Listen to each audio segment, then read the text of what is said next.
In the world of Radio Shock Jocks, the biggest are Opie and Anthony. These people say shocking things that border on offensive in order to entertain their audience. I refuse to sit here and think that radio has to be nice. Why?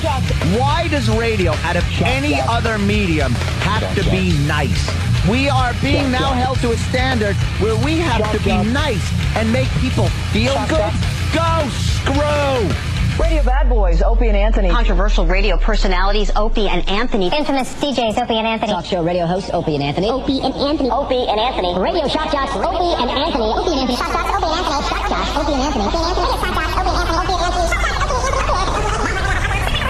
Girl gives you strip club advice, and then you go and see Little Mermaid the next day. It's not like I went with a gay guy. Your girlfriend did. It was you. Where entertainment is going. I think if you were touched inappropriately, you would make it like a quick pop song, like the Beatles used to do. The love me don't. Yeah, They are sick freaks. yeah. Tell us what happened. I had a patient who was a college student and was really, really depressed, and he killed himself. It's time for people to understand these are words. If you don't like them, turn the dial. But enough of this palaver. Let's get the show on the road. Let's get the show on the road. Oh, we're going to have a lot more energy than we did yesterday. My God, that's sleep? man. Oh, boy, did I sleep. Yeah, sleep good. I think everyone slept. It was tough yesterday. I think we did a fine job, but you got to stay up late for the Super Bowl, and then you got to wake up at 4 a.m. We were dragging a little bit yesterday. A little rough. A little bit. I got to sleep on Super Bowl Sunday. I think it was 2:40 around there in the morning. So, and then getting up an hour and some odd minutes later. That's not sleep. That's a nap. Yeah, it was a nap. Yeah. So when I did get home yesterday, just out. I slept for 2.5 hours. I usually take like a 45-minute nap after this morning show. 2.5 hours. Got up, went to the gym, did 2 sets. That's for all the workout people out there. 2 lousy sets. I'm like, oh, forget this. I'm out of here. Then I went home and I'm trying to get through this rat book.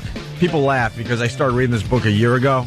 All right, the rat book. But I've read about 5 or 6 books since then, and now because I have nothing else I really want to read right now, I went back to the rat book. That's what I do. Mm-hmm. And I'm reading the same page over and over and over again. I'm like, I can't even do this.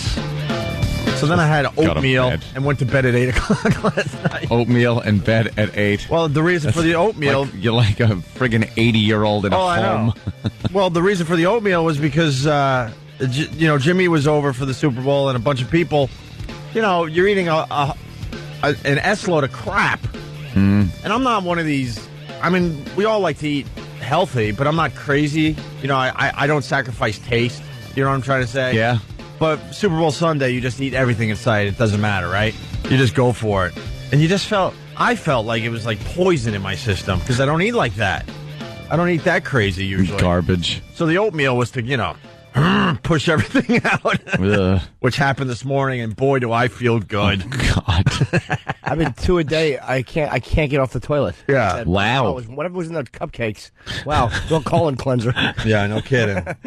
Stupid cupcakes. I brought the rest of them in here, man. I didn't want those around. We got to come in and just talk about movements. We have to. It's disgusting. I get excited about it. Anyway, so here we go. It's Super Tuesday. Super Tuesday. Oh, how exciting. All the politicians are out doing their last-minute stumping. Yeah. Yeah, last minute before the big Super Tuesday. Where are they today? New York? Connecticut? Where are they? Who's voting? I mean, yeah. Who gets to vote? 22 states. 22 states. The big ones, though, like New York. California is in there. California. New York. The huge state of Rhode Island. Wow. I don't even know if Rhode Island's in there. No clue. Didn't we do Rhode Island already? Oh. Super Tuesday! It's the Opie and Anthony Show! Yes, here's where you want to come for your Super Tuesday coverage. That's right. Oh, yeah, but if you got over-the-top production, it makes us look more important. Of course. It's like we almost know what we're doing. It's a lot of people following the politics this time around. I wonder why. And I hate politics. I'll be honest with you. I like to kind of goof on it because we like to goof on everything, but I don't really take this crap seriously because I truly believe nothing will really change drastically no matter who's in there. Maybe not this election. I really don't. So I can't be bothered too much, but I'm taking a peek, so I'm informed like the rest of you guys, you know. But they're starting to say that there's a bunch of Republicans a little nervous about John McCain and his temper. Well, they've always been a little nervous about McCain. Yeah, he apparently has a little bit of a temper. But, you know, if you were held for a few years by some animals that were just beating the crap out of you on a daily basis, you might have a little temper, too. I understand that, but we all do stupid stuff when we get our temper going. Yeah. Yeah, you don't want the president to do stupid stuff because his temper's going. That's what I'm getting at. Just I think, I hear LBJ had a bad temper. Really? Yeah. Oh, that's right. Okay. Johnson, he used to go off. So, I don't know. I don't think a bad temper is that bad of a thing. Really? Look at Vietnam. That was LBJ going, you know what? That was his bad temper. Yeah, I'm pissed off, so I'm keeping these guys in there for 2 decades. Communists. I'm keeping them in there for another 4 or 5 years or whatever it turned out to be. That's why they killed Kennedy, because Kennedy signed something that was going to get our troops out of that situation. Yeah, that was true. So they had to kill Kennedy and get a guy in there that was for the whole pro-Vietnam thing. Everyone knows that. Yeah. And a few other observations from just watching CNN and all that, because that's, you know, you watch CNN and then you feel like you're a pundit. You feel like you're a talking head all of a sudden. I noticed, but my observations are a little different. I told you this one this morning. Ted Kennedy, looks like an old lesbian now. He really does. That huge head of just gray hair, and the head's giant now. I don't know what alcohol does to a head, but it has just made it giant. And he's always had the big head. But now I think that trademark Ted Kennedy hair is kind of getting smaller on top of his head, so it makes his head look even bigger. Like he's got a little white tarantula on his head.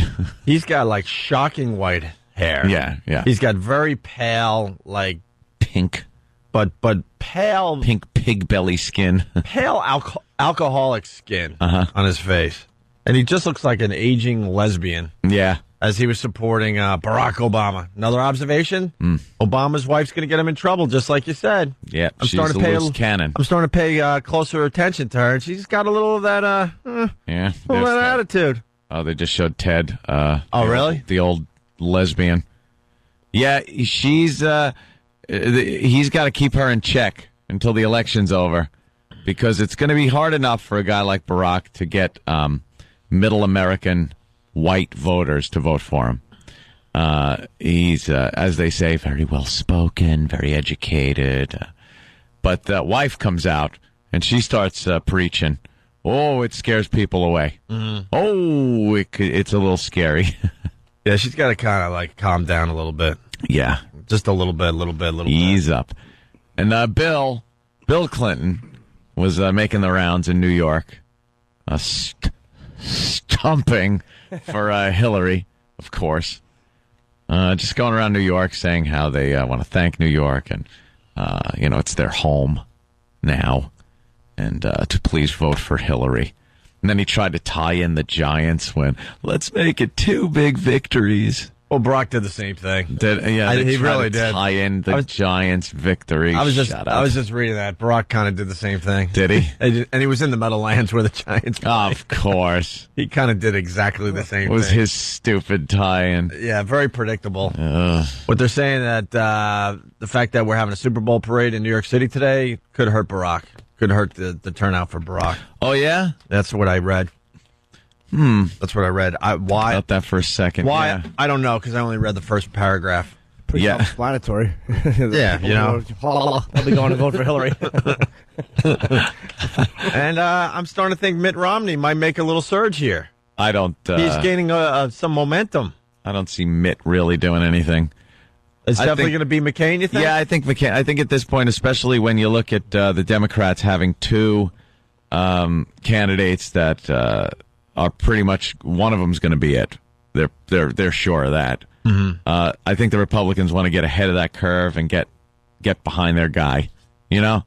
get a guy, get behind him, push him, not have a bunch of infighting in the party. So I think they'll just go with him. Yeah. And I really think he'll do okay, especially amongst Republicans, because I don't think there's a Democratic choice that Republicans are going to go, I really have to just vote Democrat. Not this time around. It's a little shaky. So, I think he's instantly got the huge majority of the Republican vote. And there are a lot of disenfranchised Republicans that would love to see a nice candidate that they could vote for that's Democrat, maybe a moderate, somebody that isn't as crazy as Bush has been over the past couple of terms he's been in there. But I don't see them turning around and going, yeah, Barack, that's who I'm voting for. Hillary, that's my gal. They've hated this woman since Bill took office. Republicans have hated Hillary Clinton. I can't see him turning around now. So I think McCain's got all the Republicans wrapped up. Democrats, I think you're going to see a lot of Democrats that are scared middle America, that might vote Republican just for the sake they don't want a black president, they don't want a woman president. That doesn't mean that I also don't think a lot of Democrats are going to come on board, new voters. I think the black vote's going to be huge this time around. It's usually hard to get black people out and voting. And I think with Barack in there, that'll happen. I think you're going to see a lot more women coming out voting. A lot of the youth. Hillary. A lot of the youth. But there's a youth movement going on with this Barack Obama. Yeah, I like when he preaches to 16-year-olds from MTV. They can't vote, stupid. 18-year-olds, it's like that. I don't know. Wait, you really think he was talking to 16-year-olds? I think he was talking. Come on. You're talking to an MTV audience. It's like 15, 12-year-olds you're getting in there. Yeah. I'm going to vote for Obama. Are you? Shut up. Well, and stay off of my Call of Duty with your stupid voices. Well, you know who endorsed Cursing. Obama was De Niro. Yeah. Did he? In the Post, yeah. How did he say it? Want to throw my support behind Obama? The breathing is the very. It's time for a change. He's a good fella. Bob, could you show a little more excitement, please? A little more excitement on that. Not selling cars here. Yeah. He's a good fella. Well, everyone is endorsing Obama, but where's the Hillary endorsements? I think the Daily News here in New York endorsed Hillary. Wow. Yeah, what about the celebrities and the... I don't know. Is anybody... Other people coming out? She's got the former president, her husband, obviously, and the Daily News. I think that's about it. Oprah's on the other side. Arnold Schwarzenegger's on the other side. I heard Oprah before, a De quick Niro. clip of her on the news, sounding more stereotypically black than I've ever heard her in my life. Well, let's get that clip. I got to hear it. It was so fast, but she was going off like, woo! Right. Whoa, Lord! Really, really trying to get that image out there. It was color purple Oprah. It was. Absolutely. Color purple Oprah is stumping for Obama. Other, this is our Super Tuesday coverage. It's yes, just terrific. I mean, we're going to show that we're not just shock jocks. This is where you got to stay for all of your Super Tuesday coverage. You got a Pearl Jam song called Barack Around the Clock coming in today. No, we don't. Yes, we do. No, we don't. You want to play it Don't right away? tell me. Where is it, by the way? Did I just lose it? In the sea of CDs that I got in front of me? Oh, no. Do we actually have a recording of this? Yes, we do. All right, I got to find it now. There it is. Okay. You want to hear this right away? Yeah, let me hear a little of this. We're doing, of course, Rock Around the Clock, but it's called Barack Around the Clock by Pearl Jam. They I really thought did this? Yeah, I thought Pearl Jam would, endorse McCain. Yeah.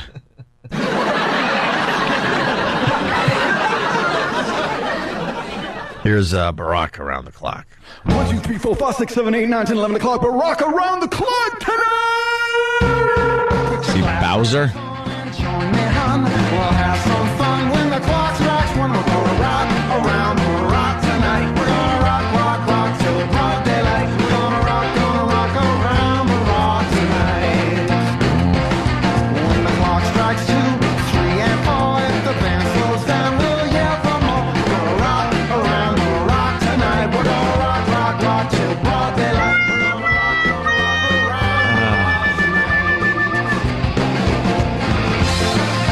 this a goof? Do we have any, info on this song? Yes, it stinks. It sucks. It sucks. When the clock strikes 5, 6, and 7, we'll be right in 7th heaven. We're gonna rock around the rocks tonight. We're gonna rock, rock, rock till broad daylight. We're gonna rock around the rock tonight. 8, 9, 10, 11, 2, I'll be going strong, and so will you. We're gonna rock around the Wrong! Try again, dumbass! rock till broad daylight. Really, who is this? Who is this? Because it's terrible. Yeah, it's fading out here. Actually, it is Pearl Jam, but it's Stone Gossard on vocals. Oh, So it's not even Eddie. Eddie didn't want any part of this. He knew how bad it was. Around the rock tonight. It's too fast of a song for Eddie. Yeah. He would never get through this. Rock tonight. That's good. The Happy Days song.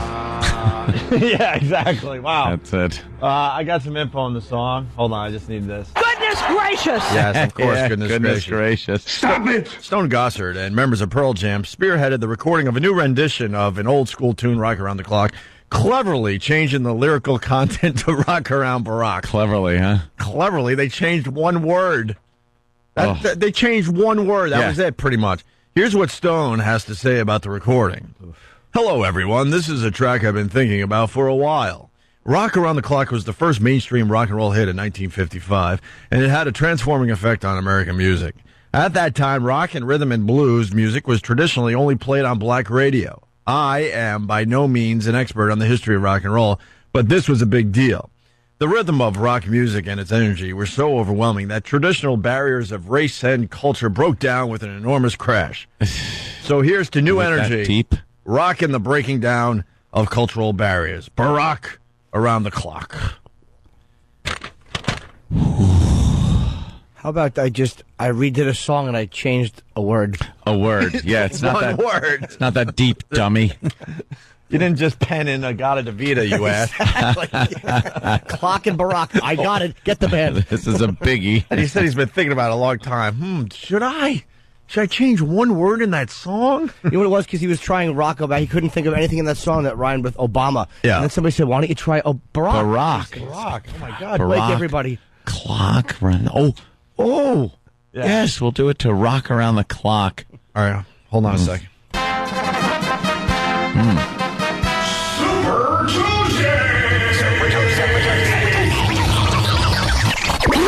the Opie and Anthony Show! All right, for now, we're going to leave Super Tuesday right at that.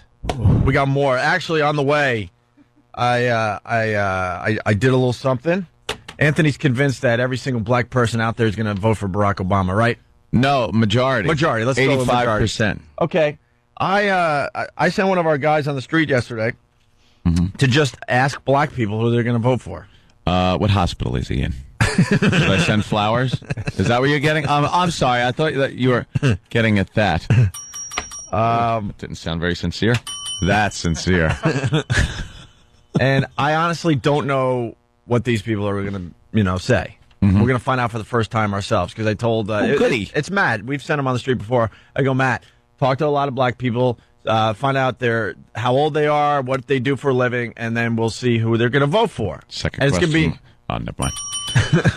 it's going to be a surprise for everybody. Their answers. We're going to do that after the break. Okay. Also, we got Larry King rapping with Snoop Dogg. Just All right. playing into our Larry King. Can bit. somebody call me and wake me up? Because I have to still be sleeping, and I'm having a nightmare. There's no way in hell Larry King is rapping with Snoop Dogg. He certainly is. He certainly is. He had a little sit down with Snoop. A sit down. And then we smoked a blunt and rapped. I'm stoned to the bejesus belt. Yeah, exactly. And he what an ass. This is great. Could you sprinkle a little garlic into it? Wash it down with some Welch's grape juice. And also, Bobby Knight is stepping down as the basketball coach there, the great basketball coach that he was. He's stepping down, and he's given... Talk about a temper. There's the man. No kidding. Yes. And and he's given the job to his son. Oh, yes? What do you mean giving? Doesn't that have to be I don't know. Worked out with people? It happens a lot, especially in, like, sports. Like, a coach or what have you will just give his job to his son. I don't really understand that. You really can't get away with that in a lot of... What, jobs? Jobs. Just, let my son take it. I know there's a lot of people going, yeah, you can. I'm giving my business to my son, but I don't know. Presidency. All right. There goes that thought. You're right. I was trying to go with something, but you're absolutely right. I'm a dope. It's also Black History Month. We played this one yesterday. We're going to give it another play. And then later on this morning, we got a brand new person that we're featuring for Black History Month. Okay? Yeah. We're doing one a day. We're challenging the staff to come up with one a day, and not the usual suspects. Every February, we learn about Martin Luther King Jr., Malcolm X, Peanut Guy, and Harriet Tubman, Frederick Douglass, Earl Douglas, what? Perhaps no. Earl Douglas. What you want on this wall? Beep beep. By the way, Ronnie said, if we're going to do the blockbuster trade, that Earl has to come back to us. Oh, we'll explain that a little later. That might be a deal breaker. He insists. Before he would even discuss having a blockbuster trade between the two shows, that Earl has to be thrown in the trade, no matter what. That's tough. That is a rough one right there. All right, Black History Month. So this is the one we played yesterday. We'll give it another spin, and then we'll have a brand new one later on this morning, okay? More with Opie and Anthony in just a bit, but first this. In honor of Black History Month, the Opie and Anthony Show is honoring black heroes, African-American individuals throughout history, without whom this country would not be the melting pot it is today. Today, we honor a courageous, bespectacled woman at the scene of a truck accident. Well, this is what I seen. I seen the cops knocking the truck window out, and I thought they was giving the man UPS. I thought the man was dead. Get UPS certified today. You might just save a life. Stay tuned for more icons of black history on the Opie and Anthony Show.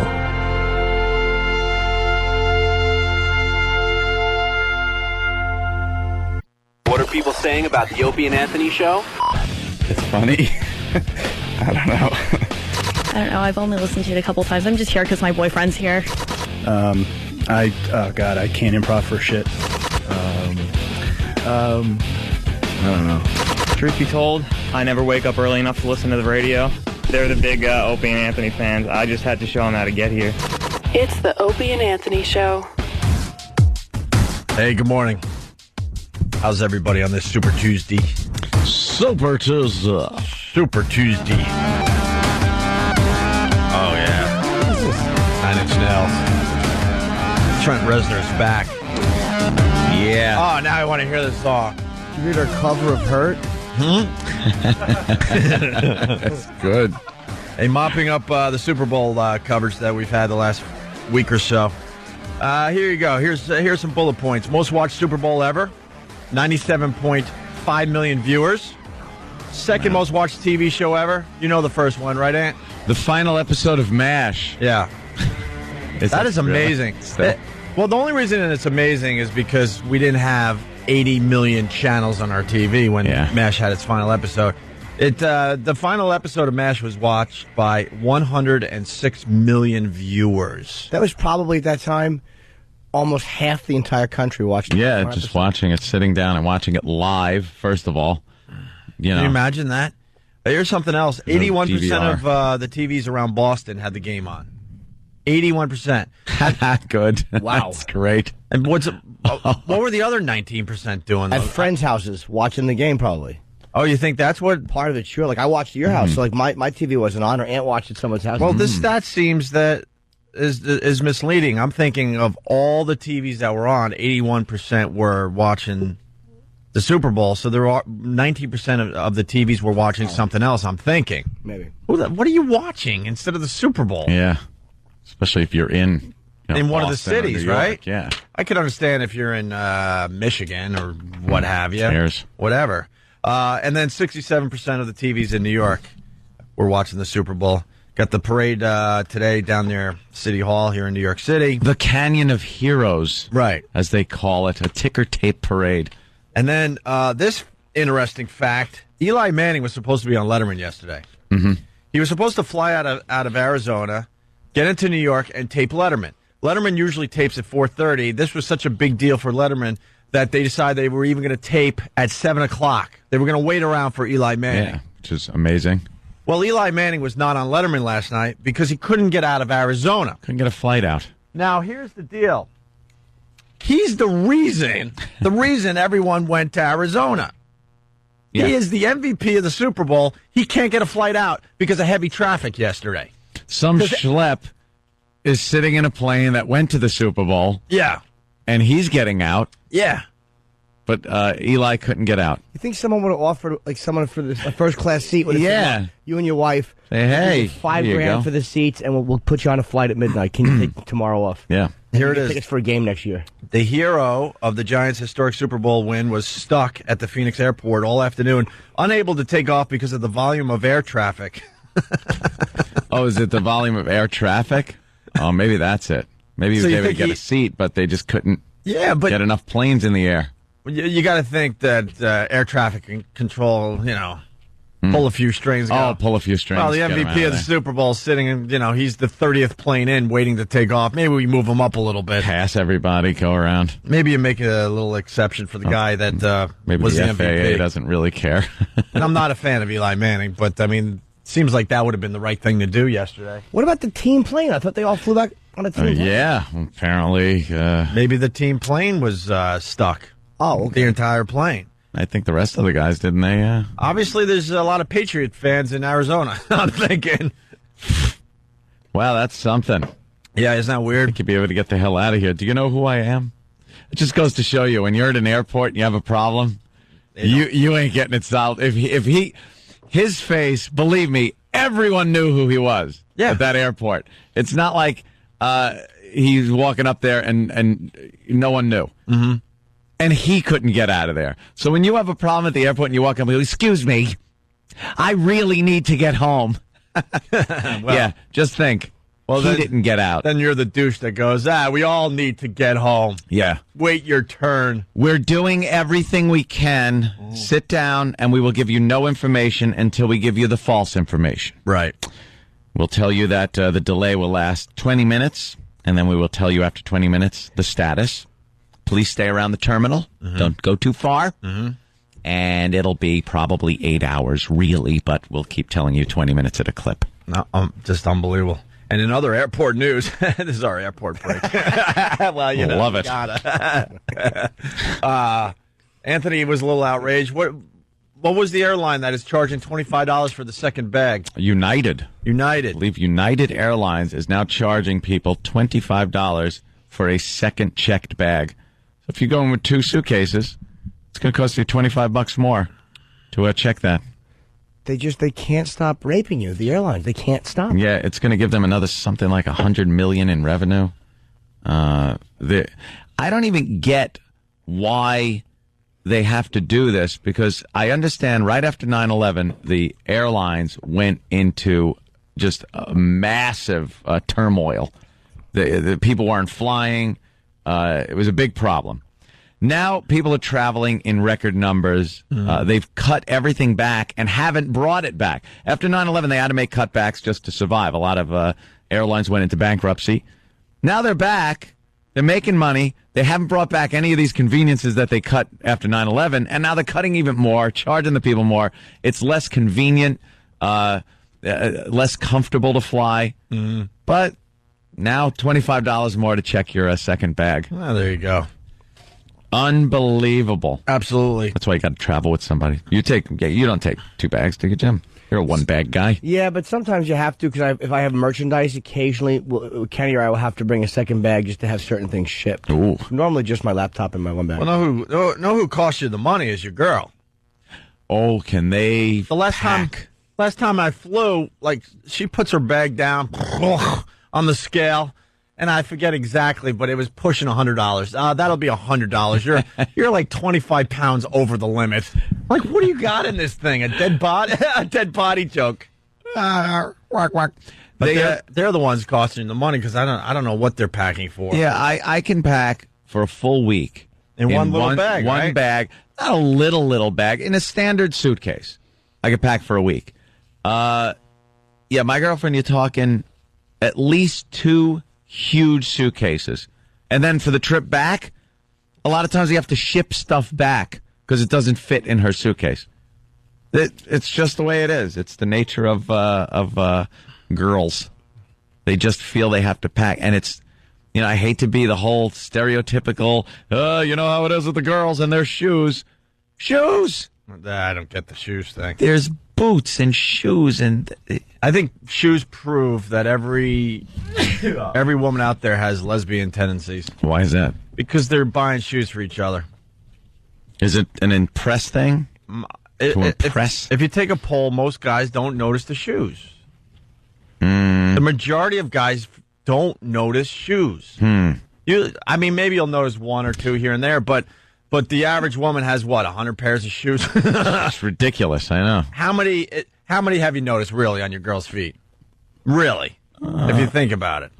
No, I kind of do notice. Every single pair? I'm one of those, I kind of notice. You got a little foot fetish. She's wearing. No, it's not so much that. It's all part of the whole, outfit. No, but Anthony says during sex he likes to hold the feet and wrap his fingers through the toes. Sometimes. You like feet. You like feet? Only cute ones. A little more than I like feet. Like only cute ones. I don't like talons. You like I don't like ones with a lot of. No, don't. Nope. Mouth doesn't go anywhere near them. Oh. It's just I like the look of the whole leg, and feet are involved in that. If you chop the feet off, the leg just looks creepy. You really need a foot at the end of it, and it's got to be a cute one. It can't be one with a lot of ligaments over the toes, like Paris Hilton. Awful big, giant flipper feet. Not good. Like a size 12 or something. Yeah, that's yuck. I'm a big fan of the bionic legs. You like those? Yeah. The spatula feet. Oh yeah, big fan of that. Yeah, the bouncy spatula foot. I've never heard it called spatula feet. That's gonna make me laugh all day. All right, hey, let's move on to the Bobby Knight thing because we got a lot of things going on. Sure. Today. Bobby Knight stepped down. The famous basketball coach. He was coaching Texas Tech.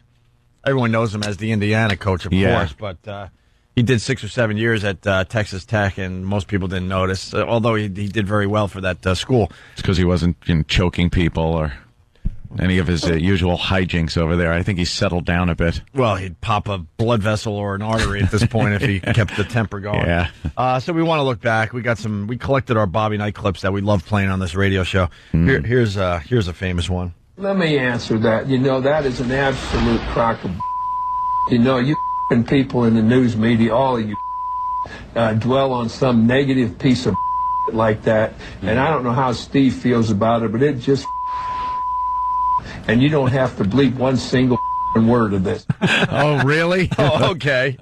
They don't? I guess he's working for the FCC now. Yeah. He'd be the first one to complain. Oh. Let's say hi to Nick in Syracuse. Nick, what's up? Hey, guys, how are you today? Hey there, Nick. Oh, I think you're out of your mind on this one. You know what? The kind of shoes or sneakers or boots a woman wears definitely attributes to her butt and her legs. If she wears, boots, her butt always looks nicer. And all guys notice that stuff. They may not be obsessed with it, and they may not know what an espadrille is, but... What I'm trying to say is that, I notice feet on a woman and a nice pair of shoes, but I don't think they're completely doing it for us. I mean, when your girl is buying, shoes after shoes after shoes, there's something else going on there. Yeah, it's a competitive... They're doing it for themselves. They're doing it for other women because it's some kind of status thing between the females. I think they also got to have a shoes for every outfit that they have. Right. Like they can't just, we can throw our whatever pants we're wearing, we can put on and wear the exact same shoes we wear every day for an entire year. It won't matter. They need different shoes for everything they wear. Right. So they need hundreds of shoes. It's like the guy's electronic devices. That's what it's like. I guess what I was trying to say, Nick, I don't think they're buying 100 pairs of shoes for us. I really don't. I mean, we're noticing, but they're really doing it. It's a lot deeper than that. It's competitive. Yeah, absolutely. I know. So I like those big boots. Oh, is that Paris Hilton's feet? Yeah. Look at these talons. They get and that ligament that runs up the toes. The ligament goes all the way up to the middle of our foot. Yeah, it makes the toes look like they're big, long. Safe to say 6 inches long each toe. Platypus feet. Let's get this picture up on onaradio.com later today. I'd suck her toes, though. She looks like she has big, kind of stinky feet. Oh, God, no. I know, it's creepy. Jimmy, She's such a dirty girl. See, that's horrid. No deodorant? I'd like that. I like mine bound up like little Chinese women. Japanese. When they, I don't know, they just wrap them up. I know they bind them real tight. And then they come out, and they're about 3 inches long. Who thinks that? Why would they do that? Because they think it's beautiful and feminine. I have no idea. How feminine are gnarled little tootsies? gnarled, curled up like a turnip. Little block feet. Block feet. Lovely, sexy. Well, here's Bobby Knight. Getting back to him, who stepped down today or yesterday. Bobby says college sports one step above prostitution. This is really another classic Bobby Knight clip. Just remember, when you're at a game and you see grass, it's the opposite side of the ball. But if you see hardwood out there, it's the other end of the floor.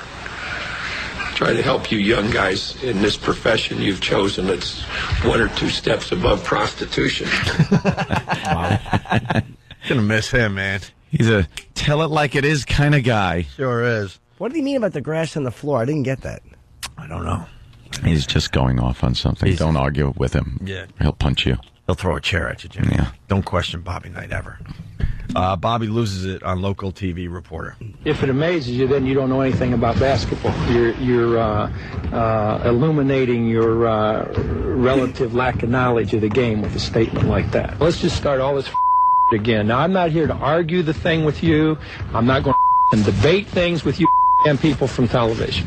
You know, you want an answer from me, you get the answer. You don't like an answer, then don't use the program, okay? What an angry man. Just an angry guy. That transcends just a passion in the sport. That's somebody that is just miserable in life and has to make everybody around him miserable. Something happened to him as he was growing up. Yeah. Something's going on there. Well, too many places of spaghetti hitting the wall, I think. You think? All right, and I like those big furry boots girls wear. Been wearing them for a few years now, but those are cool during the winter. Mm-hmm. You know, they look like animal pelts are hanging on the things. It's like leather or suede, and then animal pelts, and it goes up like almost to the knee. Well, they're big. Those are cool. Big fans of the Uggs. Uggs. Uggs. Ugg. And certain shoes are nice. I've never been a big fan of the very pointy shoe. I don't like that. I like more of a natural looking shoe. Open-toed. Sometimes, unless they're squishing them together. And open-toed shoes, stop wearing them once you hit, let me say, 80. I'm going to go further than I would. 27. I'll say 35. 35? Yes. That's it. Then the open-toed shoe becomes like maybe you see a corn. Yeah. Or some kind of other thing. You think girls' feet go bad in their 30s? I'm not saying that. But it's this squished together toe thing. I don't know. It's just what I've noticed. Wow.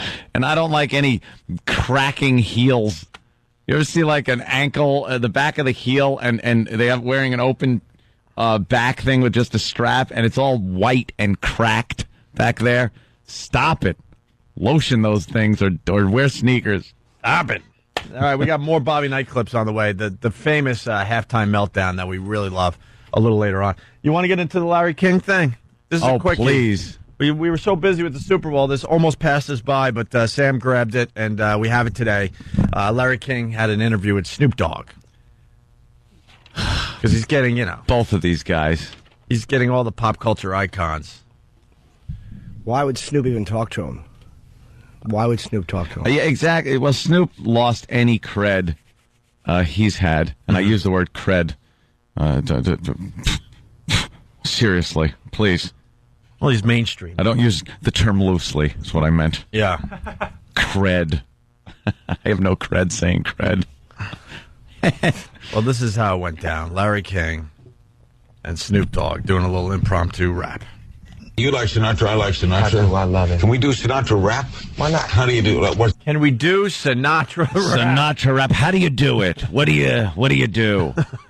Oh, God, this is going to be painful. I want to relate to the youngsters out there. Yeah, this will get my demo down, and ratings will be up. Instead of being number one, 45 to 74, I want to be number one, 35 to 64. Let's do some rap. What a dope. You like Sinatra, I like Sinatra. I do, I love it. Can we do Sinatra rap? Why not? How do you do it? What song can we do in rap? Let's do, Start Spreading the News. I'm leaving today. All right, now that's not rap. But you can make it. All right, this is CNN, by the way. This is, No, I can't. I have to leave. Larry King. I'm going to look at Jimmy because he's just embarrassed. I'm getting embarrassed. Yes, I know. For stupid Snoop, too. Larry King really has no business being on TV anymore, but I guess he has some kind of contract that's going to go on for a while. I have to stay here till my deal with Satan is fulfilled. Right. This program is seen all over the world. So I think it's the number one show on the space shuttle. This thing goes everywhere, and this is what he's doing to show the entire world that he's out of touch. Let's do Start Spreading the News. I'm leaving today. All right, now that's not rap.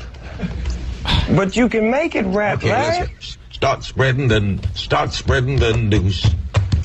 I'm leaving today. Yeah. Come on, I want to be a part of it. Come on. New York. Holy Mother of God, no. I didn't just hear that. It goes on a little. No, hold on. I got to recover from that. A little long. What was he doing? You see how uncomfortable Spreading the news. Come on. I'm leaving today. Come on. Do it with me. Oh, for the love of God, help me out here. Help it out. That's not even rap.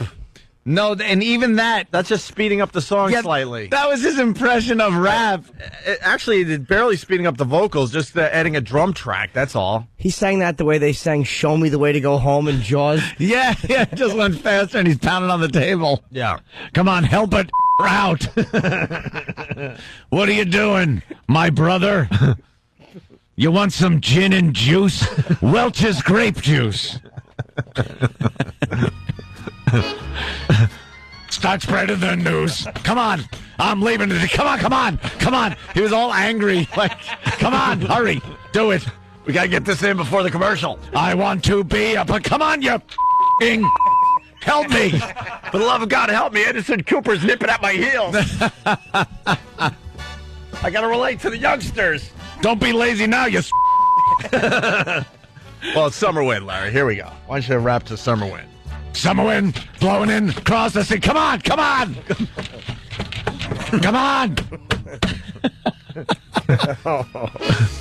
For shizzle, my nizzle. I got to hear that now again. I have to hear that. And there's more? Oh, yeah, well play it to the end. We'll try to get to the end. My stomach hurts. Yeah, thank God we didn't forget about this. Start spreading the news. I'm going to do that all day. Oh, what an ass. Start spreading the news. Start spreading the news. Let's do Start Spreading the News. I'm leaving today. All right, now that's not rap. But you can make Neither it is this. Right? Start spreading the news.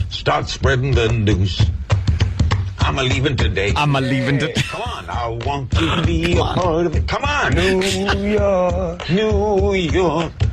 Come on. I want to wake up in a city that never sleeps. Come on, waiting on you. Larry, I'm following your lead. I'm your background. It's But the you Larry ain't doing King nothing. Show. You're hanging me out to dry. Give it to the Jew every time. You hate the Jews. Kidding. You know. Oh, wow. Douche blanks. I'm leaving today. Leaving today. With the tapping. Come on. course he left you out there. He doesn't want to be part of that crap. You can see Snoop was actually uncomfortable, like embarrassed, and Snoop understands that he has a certain amount of. He has to not do this. Yeah. He'd actually sooner have put on a top hat and danced in front of Shirley Temple. Howdy. A hoody, ho. We got Larry King questions coming in. Max from Dallas, what's up? So how important is being black? To being a rap star. So, start spreading the news. I'm leaving today. All right, now that's not rap. But you can make it rap, Okay, Larry. start spreading the news. I'm leaving today. Yeah. Come on, I want to be a part of it. Come on. New York. Come on. What's wrong with you? Be part of this magic. Never sleeps. Come on, I'm waiting on you. Larry, I'm following your lead. I'm your background. It's But the you Larry ain't doing King nothing. Show. You're hanging me out to dry. Give it to the Jew every time. Well, I'm going to keep that close. We're going to have to play that a few more times this morning. I'm throwing up some gang signs, Snoop. Here it is, West Side. Oh, is that the clip there on TMZ, huh? Yeah, they had it. We'll throw the clip on. That's spreading the news. ONARadio.com. I'm leaving today. Come on! He's getting all angry. Well, Snoop wasn't helping. Oh, what is he going to do with that? He had no concept of what rap is or how to turn that. I wouldn't even know how to turn that into rap. But Snoop must have just been sitting there going, oh, my God, getting all, like, hot, like, sweating. Well, Snoop's answer was stupid. He should have said, no, you can't. Like, when he said, we can make that rap, he should have said, I could do that. Because who expects this old fossil to start trying to rap to Frank Sinatra? Mm-hmm. Oh. Hey, he signed through 2009 at $7 million a year. Are you kidding me? That's what you get for your $7 million a year. $7 million. Oh, he's the worst. I'm pulling down some dead presidents, yo. Come on. Come on. He's banging that table. All right, we got to take a quick break. When we get back, it's Super Tuesday. We got the Super Tuesday stinger and everything. Oh, so, yeah, very important. So we're well prepared today. We're here for all the info you need on Super Tuesday. Yeah, we got this today. Super Tuesday! It's the Opie and Anthony Show! What's the beginning of that? Is it, what are we, electing a king? It's like a fanfare for knights and stuff. Dun, dun, dun, dun, dun, dun. That works. I love Tim's production. He's just silly. Super Tuesday! You take it Super Tuesday? I don't know. I thought it was Monday. Who do I vote for? Who are you gonna vote for? You think they're gonna vote? Pew, pew, pew. Lingerbib. When we get back, we sent Matt from Queens onto the streets of New York, and for Super Tuesday, I asked him to go out there and just talk to black people and see who they're going to vote for, because Anthony's convinced most of the black people are going to vote for Obama. 85%. So we took a random little poll ourselves. We got about 10 of these, and we're going to see who they're going to vote for, and we're going to play the audio next. I have no idea. I didn't want to know the answers. Obviously, Ant doesn't know the answers. I want to know where he was doing this. Midtown. Yeah. Why, you think that's a little different? That is a little different. You're going to get more of a business-oriented person, I think, or a tourist coming up from Times Square. So that means you're thinking that a lot of these black people would vote for somebody else. I'm just making an excuse, so if it doesn't go my way, I have an excuse. I see where you're at. And we also have... Start spreading the news. Come on, come on! What's the matter with you? All day. All day I'm going to be... Just in a complete panic. Snoop wasn't helping. Come on, don't be lazy and shiftless. Help me. Start spreading the news. Come on. All right. And also for Black History Month, today's honoree. What do you want to call the people? Yeah, it is an honoree, I would say. All right, today's honoree. Today we honor. Yes. And then we're looking at different black people than Oh, not your run of the mill. No. Yeah. Everyone does the same ones every year, not us. All right. Opie and Anthony.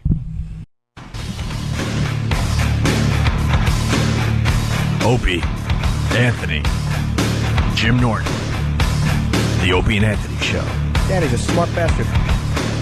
You figured it out? Yeah, man. 2 seconds. Good. It's Super Tuesday. Just go with that electronical stuffs. Yeah, me and Dumb Steve are looking and say, I'm online trying to help you. I'm looking at the instruction booklet online. It's a PDF file. What was the problem, Jimmy? Because now we got everyone interested Steve. out there. Well, yeah, we know he's the problem. Hi, Steve. I went back to a small. I got an additional phone, a small BlackBerry, which has a speakerphone. It's like a Marshall amp, and I don't like predictive text. On the iPhone, it's good, but on BlackBerry, I really don't like it because I wanted it off. So we couldn't turn it off, and then Danny apparently looked at it for 30 seconds. It was like, yeah, here's a menu. Yeah, that text thing, it seemed like a good idea, but they just don't have it figured out. Predictive? I imagine a lot of people throw their phones against the wall after a while. I like it on the iPhone. It works pretty well 99% of the time. I could miss letters and stuff, and it pretty much figures out what I'm trying to type. And if not, it figures out something better than I was going to type anyway. So. Hey, wow. It makes it better. I look smarter. It's like, wow, that is really eloquent. Sure. Well, we can't get away from Super Tuesday. No!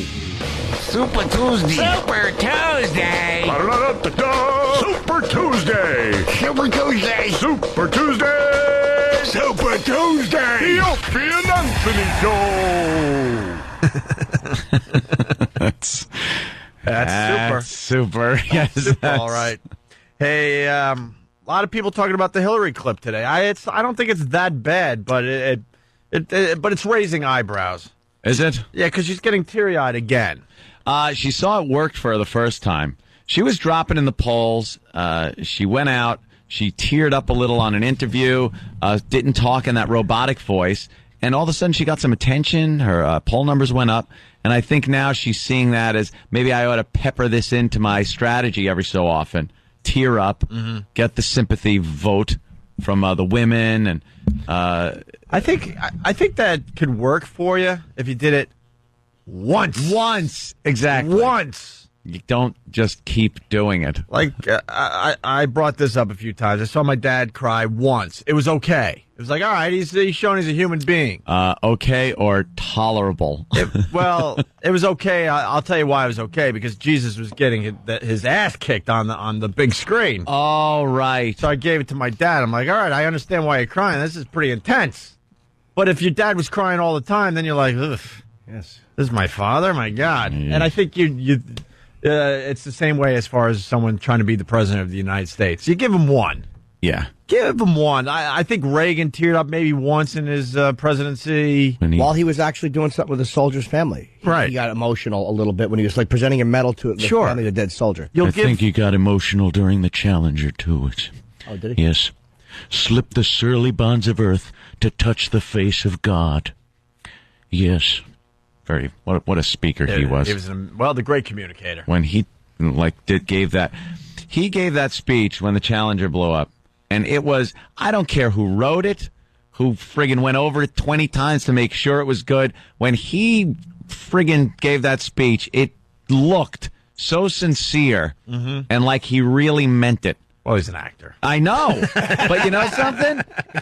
You just described actor. That is I think more important than anything because it actually looked sincere. I agree with you because I've been looking for Reagan ever since he went out of office, and where is he? Clinton came close, I guess, just as far as like that presence, personality, and the personality. But he blew it at the end though after the Challenger speech because he was like, brush the face of God. He went scene. Scene cut. Where's Bonzo? Don't I do this scene with the monkey? No, you don't. But if Reagan was crying all the time, you would look at him differently. Mommy. Right. You give him one, but after that, you start looking a little closer, going, "Ugh, do we want a crybaby in the White House?" So with that, Hillary tears up after being introduced at the Yale Child Study Center. Big intro for Hillary, too. Huge intro coming at you here. Yeah. And this is more of a visual because you can tell she's getting a little teary-eyed, but I think you hear it in her voice a little bit, too.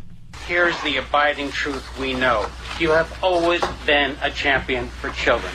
You will always be a champion for children right there in the Oval Office from day one. You will say what needs to be said. You will do what needs to be done.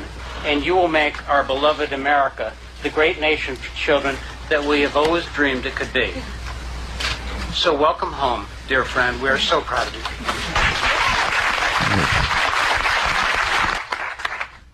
Well, I said I would not cheer up. And already we're not exactly on that path. Oh, okay. You could more visualize. Yeah. She was like a little misty. She got a little misty again, so I It's don't going to know. happen when someone threatens to, bomb the country or something or blow something up. I promised I wouldn't do this again. Stop. Bomb something. She's menopausal. She's going through menopause. Nobody needs that in the White House. No. My mother was a monster when she went through menopause. Need that. Was she? A monster. A monster. Hi, I love you, Mom. You should have been aborted. All right, I'll be in my room. A monster. Oh, they're terrifying. But they can't help it. It's like a hormonal thing they go through. Yeah. Yeah, but what was going to happen in your case? Mom, dinner might be cold or she'd blow off dinner, but you don't want someone as a monster in the White House. Because they're PMS. Yeah. Oh, Mom, dinner's a little cold tonight and it gets dumped on the floor. Well, here, why don't you lick it off the floor, you accident? Yeah. All right. Secret Service is spending all that time turning up and down the heat. I'm so air conditioning up. All right, yes, Mrs. President. All right, what are you, cold now? Ugh. That thing just drying up like a prune inside of her. A kick to the uterus writes, how could Hillary cry? What? We don't just a coincidence, the name. It's a funny name. Yeah, we don't use real names in this on this show. Our listeners don't use real names. Kick to the uterus writes, how could Hillary cry? Won't moisture make her rust? Yes. She's a robot. All right, there you go. We sent Matt out to the streets of New York to talk to potential black voters. Cold, hard streets. This was a little exercise because Anthony's convinced that every black person or a majority of black people are going to vote for Obama. Absolutely. So I said, Matt, get some audio and let's play it. And we have no idea. Let's see what the answers are here. Prove me wrong. We get to meet Fitzgerald as the first potential voter. Ooh. Good old Fitzgerald. My name is Fitzgerald Wilson, construction carpenter from New York. All right. He's a carpenter from New York. His name is Fitzgerald, and he is so voting for Obama. Yes. You better get your... wait, I got a buzzer. Either that or he's just going to write in Idi Amin. All right. So, black carpenter. Mm-hmm. Obama, you're saying. Just like Jesus. Okay. Barack Obama. Can I ask why? Well, because I think he's the one to bring change in in Washington. He's the one most capable of doing the changes. Mm-hmm. What about him makes him that kind of person? Oh, for one, he's young in the system. He's new. He has new ideas and can get things done much easier. I think he's black too. All right. In case you didn't notice, sir. Can I say, I was in LAX one time, Los Angeles airport, and there was a black woman behind the counter, and Obama was on the cover of a magazine I was buying or whatever. And we just started talking about him, and she's like, you think he has a shot? And I'm like, I don't know. I'm starting to like him, and we talked about all these changes, and neither one of us would say because he's black, it's different. And then she finally said, like, I don't know if he's going to win. I'm like, yeah, who knows? He's only kind of a senator for a couple of years. And she goes, yeah, and he's black. And I'm like, thank you for saying that. We're both being kind of phony. Well, it's true. No one wants to address it. Jesus. Yeah, we're all beating around the bush. I don't even want to use the expression that's usually used for that situation. It's usually something that's 800 pounds in the room. But, it'll get... I absolutely mean that. Right. It's like that thing that's just sitting there that no one really wants to bring up when you're discussing politics, pure politics, with somebody else about Obama. All right. The next one is Karen, a black woman. My name is Karen. I'm a property manager. I'm A property manager? Yes. Is that what you said? Black property manager. All right. Who is she voting for? Now, let me think if she would be more apt to vote Republican because of her occupation as a property manager. Or that would be taken over by... No, Obama. Obama again? Obama.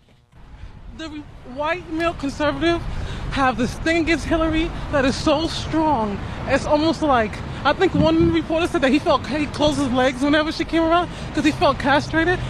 So I think that I don't think she's polarizing. I met her. I live in the Bronx. She came. I loved her. I think she was great. So I'm voting for Obama. He doesn't have any scandal. He's fresh. What happened? Whoa! That took a turn. She just drove off the road. I was ready to go, oh, damn. I didn't think that she's a woman and might want to vote for Hillary when she was giving that nice little speech about Hillary there. And then, out of nowhere, Obama.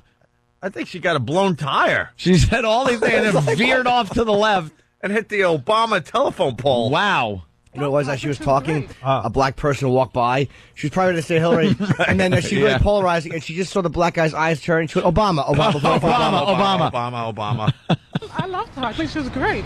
So I'm voting for Obama. He doesn't have any scandal. He's fresh. He's new. He's like a black Kennedy. Is he? A black Kennedy. A black Kennedy. Wow, what was that about? It just shows you, though. I don't even know why the candidates try so hard, because in the end, it's just a feeling. A feeling? This one is race-based. Well, I'm just saying, because we've done these exercises, and just the reasons why people vote for someone are just so ridiculous in the end. Yeah, this one is so, and a lot of people aren't talking about it. It's really based on racial lines with this, with Obama. People are voting for him, especially black people, because he's black. A lot of people don't know what the hell he stands for.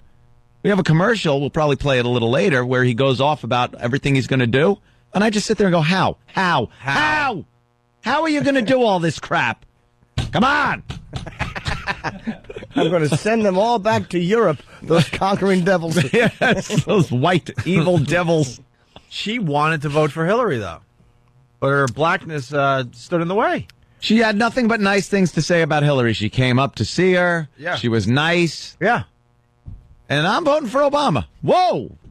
All right. How about... I think black people should vote for him because he's black, unless he's a lunatic. I mean, it's like, if you look at the history of the country, I know it's kind of devil's advocate, but it's like if we were in a country where, like, you know, it was kind of reversed and, like, the last 40 years things were a lot different. Yeah. You'd vote for a white guy because, like, you know, he's our guy. Just because it's a white guy. Well, I mean, let me try to put myself in that situation. Hold on. I can't do it. All right, tomorrow we do white guys. Just white guys. White guys. Not white women, white guys. White guys. And then that, I think the age will come in to play. All right. A lot. So older white guys, younger white guys. So tell Matt, white guys, but they have to say how old they are. Yeah. All right. And then on Thursday or tomorrow, Thursday we'll do like the bitches. It's the bitches that'll get you. It's the time for the bitches. We could do like the youth. Yeah. The youth of America. And then the profoundly retarded. Yeah. I want to see what their opinion is, because they all want to vote for. They want to vote for a Ferris wheel. We'll do square heads on Friday. They're writing in things on the ballot like cookie, cotton candy for president. Cookie. All right, here's start spreading the news. All right, if you need it, Start spreading the news. Come on. I'm leaving today. Yeah. Come on. I want to be a part of it. Come on. New York. Come on. I want to wake up in a city that never sleeps. Come on, waiting on you. Larry, I'm following your lead. I'm your background. But you ain't doing nothing. Show. You're hanging me out to dry. Wow. If Snoop at any time in his life should have shot someone, it should have been right then and there. Snoop will never shoot anybody. Let's get another one in here. This is Leon. Leon Stennett. I'm from Queens, New York, and I'm a assistant manager for facilities. That sounds like a bogus job title. Assistant manager for facilities. What does that mean? I'm a crack dealer. I'm assistant to the assistant manager. Assistant to the assistant manager of the movie theater. Oh yeah, they just invented his job title. I do surgery. I remove the larynx of the pit bulls guarding the stash so they don't bother the neighbors. Here we go. What do you think? I'm a single successful guy. Leon is going to vote for Obama. Oh my God, this is so obvious now. Obama. Why? I think he could do a good. I think he get a good change for the country. The country. Well, some type of positivity. I would say that. I would say positivity. I would say. I mean, I don't really know too much of his history, but and I'm not voting for him because he's black. I'm voting for him because it sounds good to me. And I like Hillary Clinton, but she's white. I don't know if I'm ready for a woman president. Not because hey, welcome to the club. Women, but I know women always deal with emotions. Look at this. Look at him. See, he's being a little biased.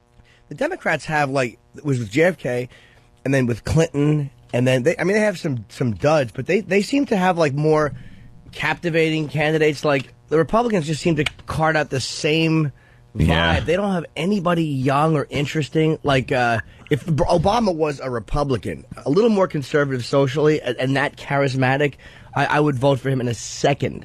I would vote for him because I want to see a black president. Also because I think he'd be a bit. Whatever. I lost my thought. Mm-hmm. You want to see a black president? I do. At this point in history. Yeah, but not some lunatic. I mean, I don't want to see Sharpton elected. No, but of course not. I think he's a good candidate, and I think he's. I just like him. I don't know why I like him any more than I don't know why I viscerally hate Hillary. That gentleman just speaking, Leon said no, Jimmy.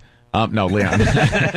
He admitted he doesn't know much about Obama. He just likes the way he speaks, is pretty much what he said. Yeah. Yet he said he's voting for him, and not because he's black. He made a point of saying not because he's black, which leads me to believe he's voting for him because he's black, and then he was trying to justify it. And this race-based voting, when it works with black people voting for Barack, nobody really makes anything of it. But if white people say, I'm not voting for him because he's black, then there's trouble, because that's just race-based, and it's negative. I don't get that. Look, it's not to be politically correct, believe me, but sometimes you have to look at the context, and the context of the history of race relations.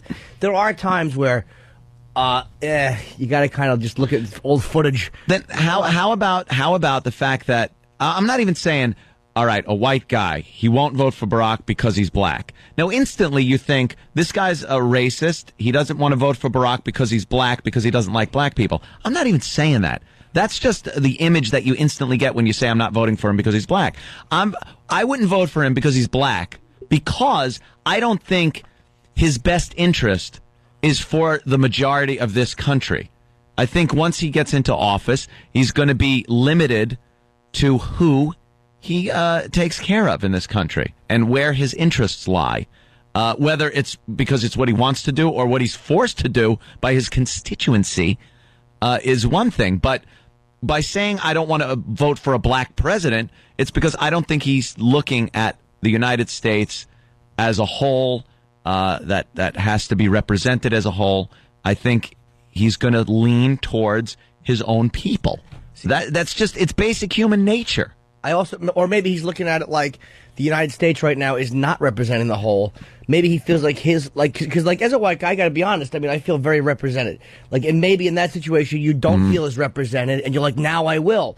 Like maybe you assume that representing white people and taking care of the white majority is an unsaid. Like it's a guarantee it's going to happen, of course. So you want a guy who's going to look out for you as well. But do you think, now take Barack Obama as an example of somebody who grew up, was raised, schooled in that environment of what you said, presidents and leaders that take care of the white people in this country, let's say.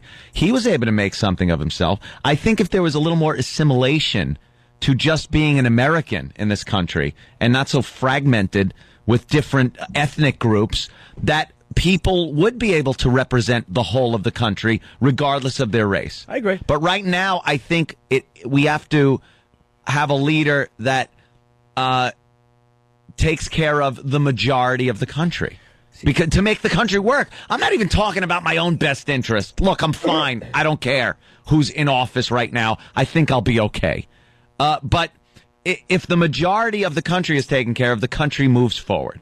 It moves ahead. But you can't alienate. I'm not saying alienate everybody, but you can't have this niche presidency that might, I say might, just take care of a few. Hey, Bush has ignored the like. First of all, because Obama has like white grandparents. He's not some like radical guy. Yeah, but it doesn't matter. He's considered the black candidate. No, he is. But I'm saying he grew up around white people, and you know what I mean. He grew up in a situation where he was very, very assimilated racially. He didn't grow up in some all black environment. Now he's out to get the devil, with a bow tie on. But look at Bush. He catered to the conservatives, like the arch conservatives. Most people want stem cell research. Most people are not religious fanatics, but man, he catered to them regardless of what the country. He didn't look out for the best interest of the country with that. And that's why I wouldn't vote for him either. Yeah. I don't know. And if you read Barack's book, he did at some point in his young life hang out with bad people, do some bad things. We all did, though. Exactly. Yeah. Bush's dad ran the CIA. I understand that. I'm not running for president. Right. All right, we can continue after the break. But first we got to wrap up our Super Tuesday break. Super Tuesday! Oh, no! Super Tuesday. Opie and Anthony! Who do I vote for? Who are you gonna vote for? You think they're gonna vote? Super Tuesday. Opie and Anthony!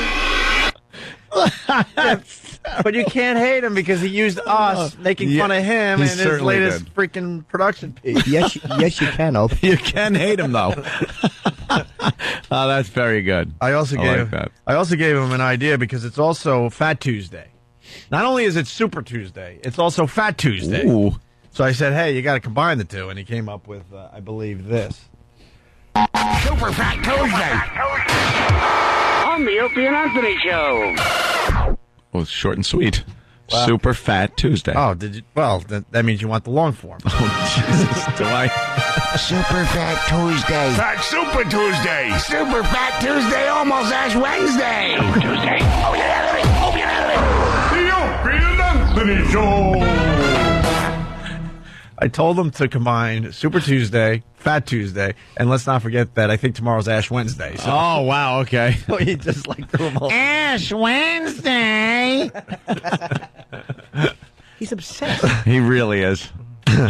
Hey, you know what? Let's go to the FU line and see what the people are bitching about today. We got this fine FU line that we're trying to bring back to the program, and you guys are doing a great job by calling the number. Let's look at the latest calls here.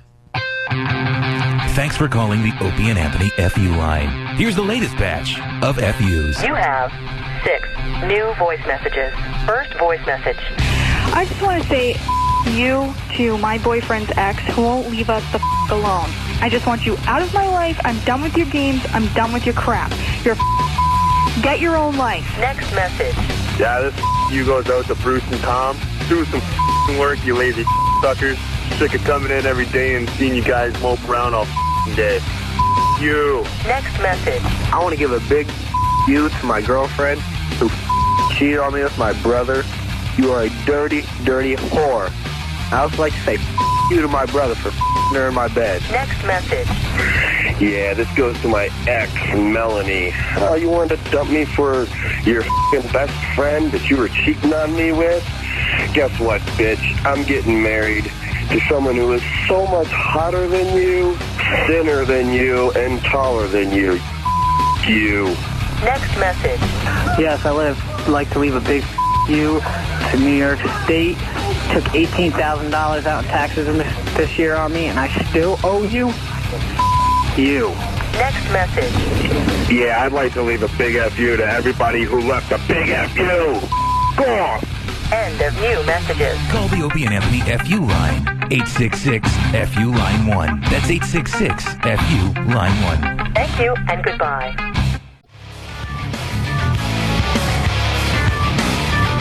Back with the Opie and Anthony Show. We got more Bobby Knight clips to play for you in honor of him stepping down. resigning, retiring, whatever. He's packing his little box. Packing up the box. Trying to give some advice to the new young guy coming in. Which is his son. Yeah. He just realized that your career was... it meant nothing. Yeah. In the end. Yeah.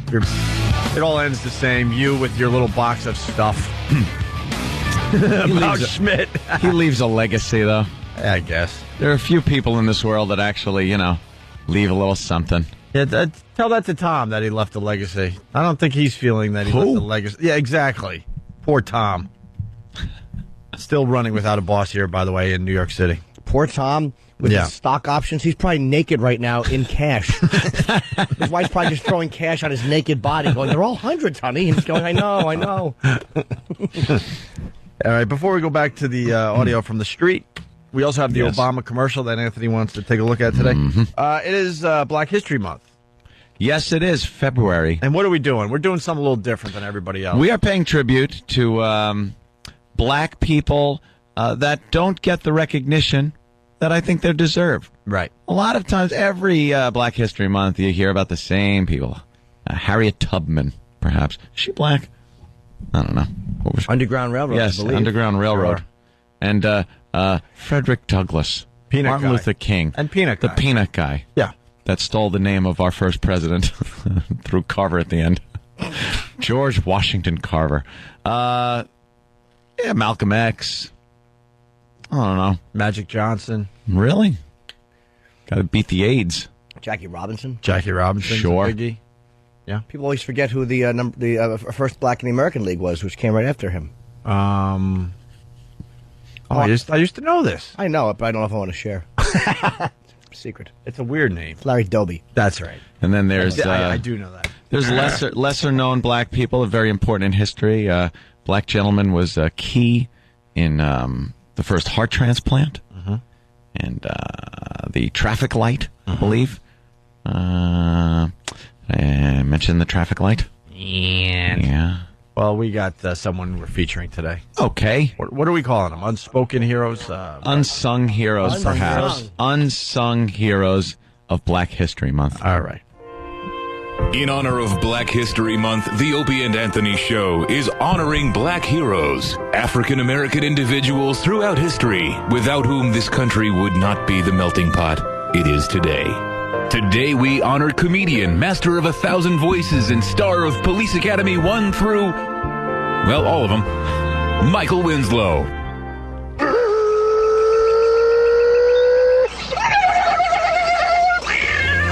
He does these impressions, it sounds just like the real thing. Stay tuned for more icons of black history on the Opie and Anthony Show.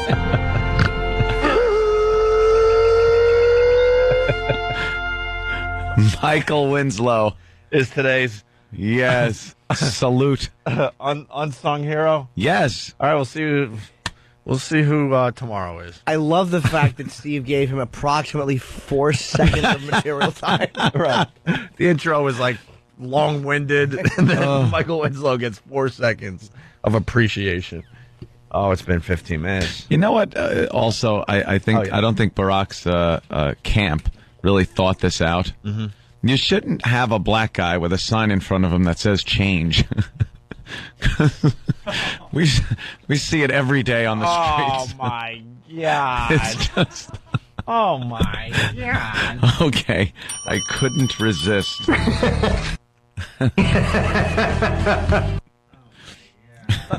Wow. All right. That's right. Whoa. Okay. This is the Obama TV spot that just drove Ant nuts this morning. Yeah. I'm Barack Obama, and I approve this. You could cut it right there. That's where it drove me nuts. Barack Obama. And he approves of this message. Yes. This message. I'll be a president who finally makes health care affordable to every single American by bringing Democrats and Republicans together.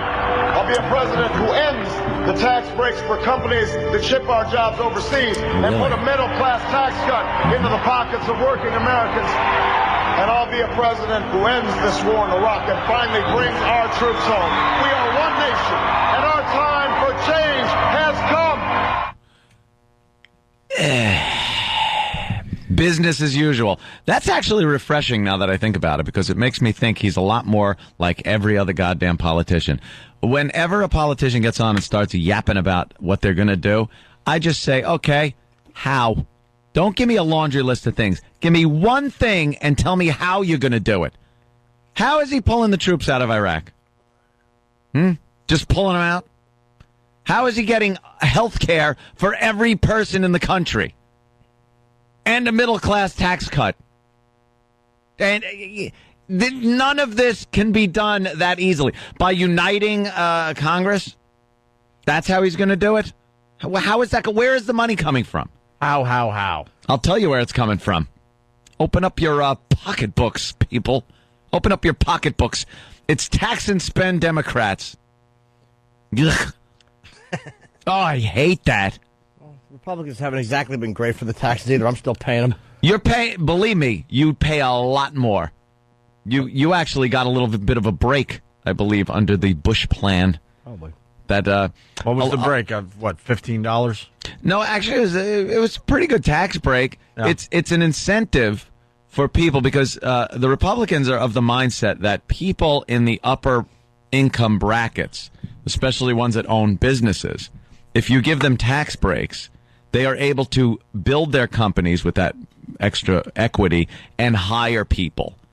If you tax the crap out of a company, they're going to be laying people off and cutting corners, and it's proven that works.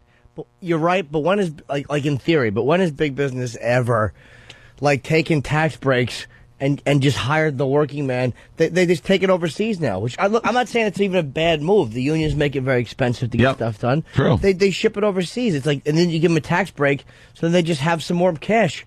Like, the work is still going overseas regardless. They're not just going to go, well, there's some extra money laying around. Let's hire Americans. Well, they have to hire somebody from this country. I mean, and to build the company up, to get extra money to expand, let's say, or I know a lot of outsourcing is being done, and a lot of people are pissed about it. But that whose fault is that? Again, some of these people are asking for a little much here in this country. I think they ought to cut back on that. Put some laws, enact some laws where they can't outsource as much as they do. But I do think if you give big companies tax breaks and let them expand, that it is good for people that are looking for jobs. I don't think taxing the crap out of big businesses is the way to go. I think a lot of businesses can be irresponsible, given these executives' huge pay raises is ridiculous. But I like to think that isn't the rule. I got no faith in any of them. Look at, like, with the gas thing after what happened in New Orleans. Like, there was a crisis and whatever, and they're making. I think they had very nice profits last year. Oh, price gouging. And it's still high. They're vultures. They're Exxon's made record income, record profits. They continue to bleed you. Let's go back to the streets. So we sent Matt from Queens down to the streets of New York, just to talk to black guys and gals and see who they're going to vote for in the upcoming election. Because Anthony's convinced the majority is going to vote Obama. And so far, you're right, by the way. Yeah. Just from our little dumb thing we did yesterday. Let's meet Ricardo. My name is Ricardo. I'm a full-time student at Fordham University, and I'm from Queens. All right. Young Ricardo is a student from Queens. Incidentally enough. Let's see. This is Hillary all the way. You got that right. This is so Hillary. Yeah. I know it's your. I set this bit up for you, but that's Hillary. Yep. I think we got our first Hillary. Obama. All right. I think that the way she has a stance on certain rights. Yes. Black guys are pretty much. We don't know if Ricardo's gay, but let's be honest. The Voice should be followed with. And hey, look, black guys are traditionally just like white guys when it comes to gay things. They don't, I think Hillary would be the vote for that guy. You can't see the color of someone's face when it's buried in a pillow. That's what I like to say. All right, ready? Here's Ricardo's answer. And I'm going to vote for Hillary Clinton. Why? Well, basically, at my school, they've been campaigning for Hillary, like, ever since the election started. And I don't know, I guess it's time we had a female president. An all-female president. Did he say it's about time we have an all-female president? Yeah. As opposed to, what, a half and half a tranny? Yeah. When have we had a tranny president?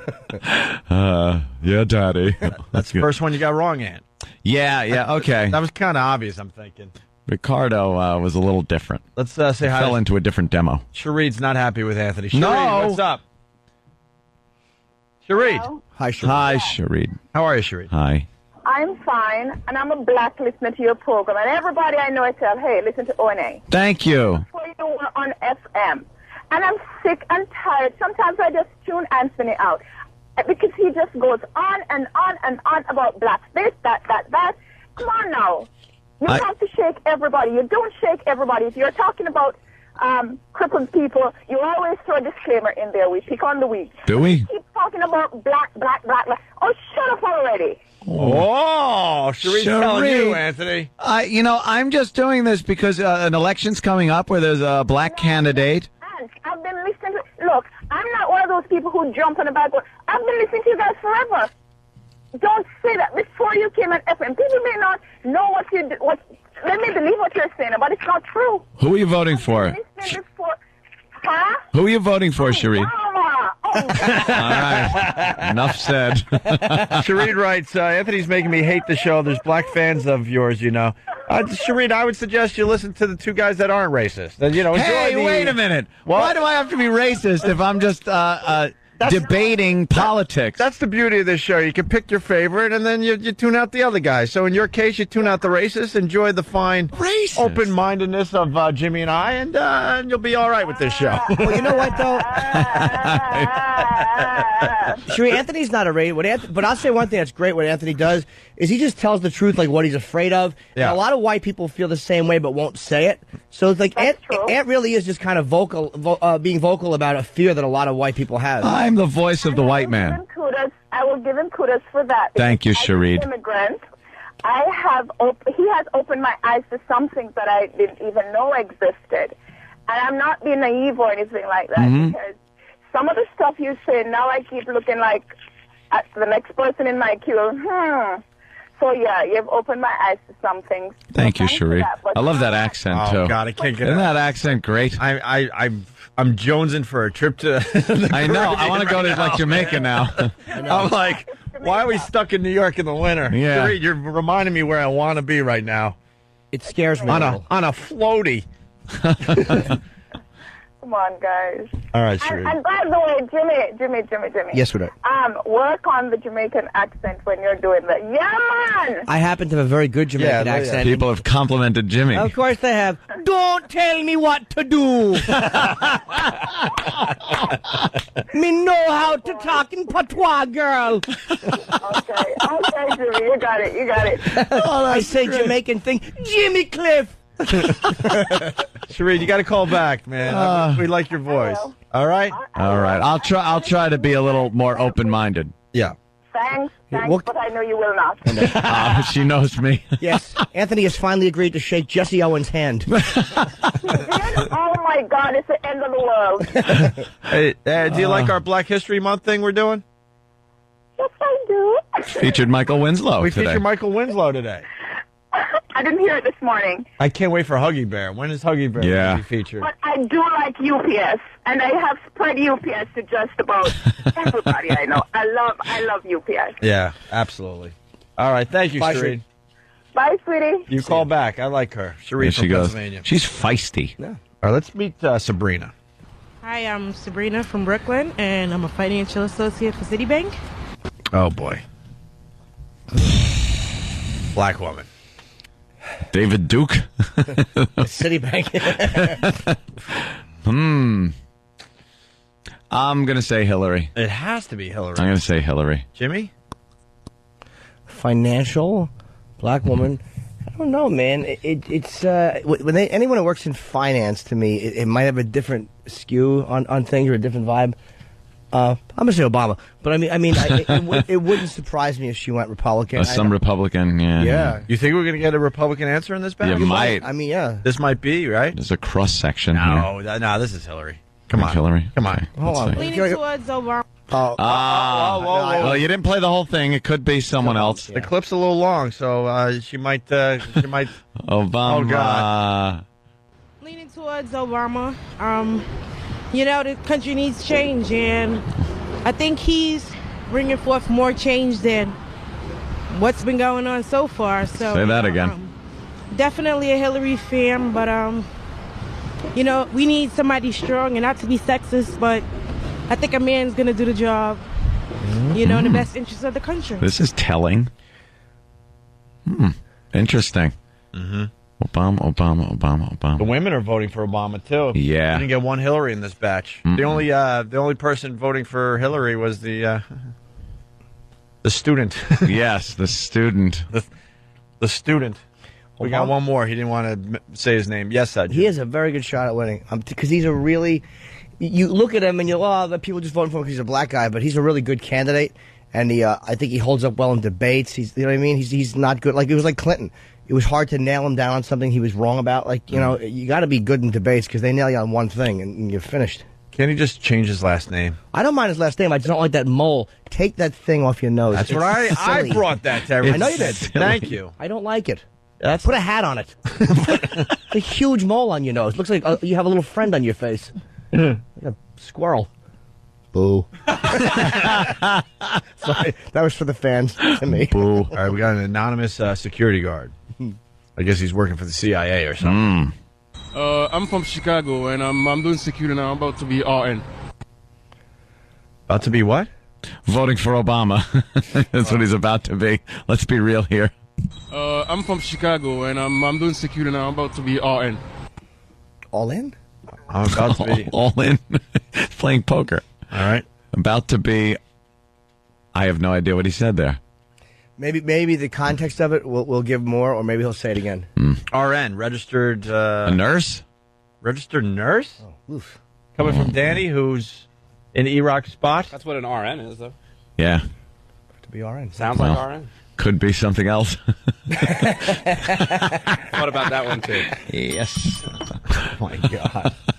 What? Nothing. Plenty of things. Here we go. Let's find out what this guy is going to do in the election. I'm gonna vote exactly for Obama because it sounds good to me. You know what I mean? A lot of candidates over there. I mean, outside, they do whatever they want. I mean, they say whatever they want to say. But this guy is against the war. You know what I mean? A lot of people dying for nothing. I mean, a lot of soldiers went over there for nothing, and they're still dying over there. It doesn't make any sense. And this guy is all. I mean, it's for everybody. I mean, it sounds good. Plus, he's a lawyer. It sounds credible. Sounds good. Oh, thank you. Wow. It's just an Obama parade out there. So we did how many today? 1, 2, 3, 4, 5, 6 or 7. 7, I think. 7. And they were 6 mostly out of Obama. 7 was Obama. Figure the percent out. 6 out of 7. Yeah. All right. We'll have more of Percentages. that. I don't know how to do that. You carry some number and then multiply it by something. Yeah, it's with a division thing. Because I said 85%, and I bet it's just about that. Let's go to Tiffany. She's black. What's up with the black ladies listening to the Opie and They Anthony like show? listening to the show, our ebony princesses. I love this. Tiffany from Queens, what's up? Hi, I was calling because I've listened to you guys talk about all these black people voting for Obama, and you swear it's because he's black. But I'm actually voting for Hillary. Okay. Are you? Why? Yes, I am. Because I think my political views fall more in line with hers, and she's more practical. You can talk a good game, but what can you really get done? And she seems like she's more willing to work with everyone than he is, you know? I don't know. Someone who's going to bully everybody. You think Hillary's more sincere?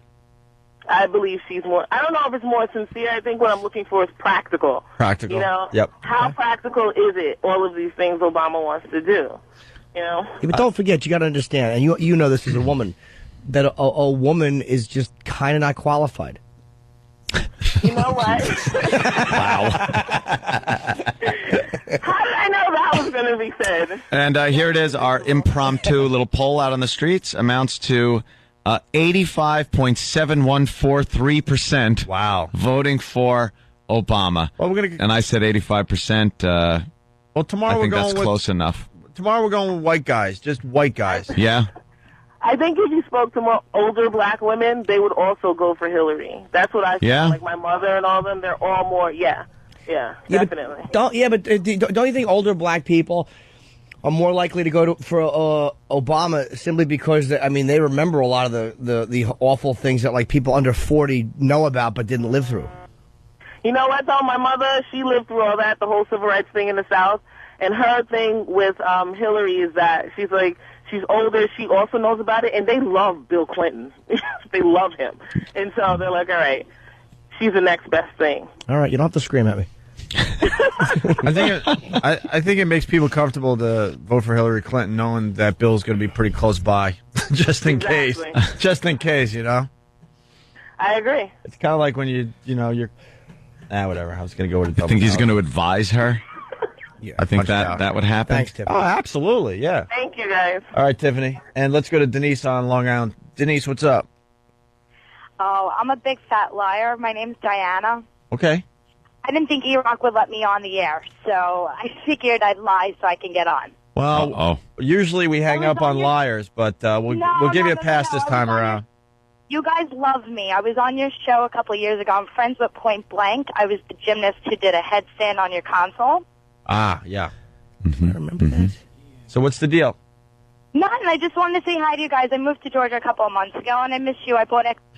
Are you kidding me? Are you effing kidding me? I don't even say hi to my own family at this point. Take a personal call from you. Yeah. Did a headstand. We saw your you-know-what. Great. Exactly. Have fun in Georgia.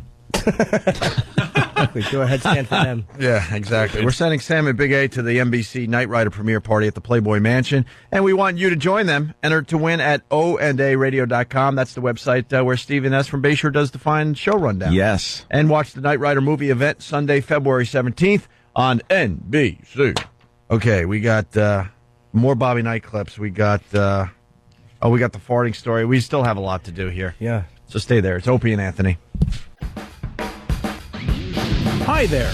Would you like to be at the front of the line for the Last Comic Standing audition on Thursday, February 7th at Gotham Comedy Club in New York City? That's a long question, isn't it, Derek? Well, come on down and participate in the return of Car Crash Comedy on the Opie and Anthony Show.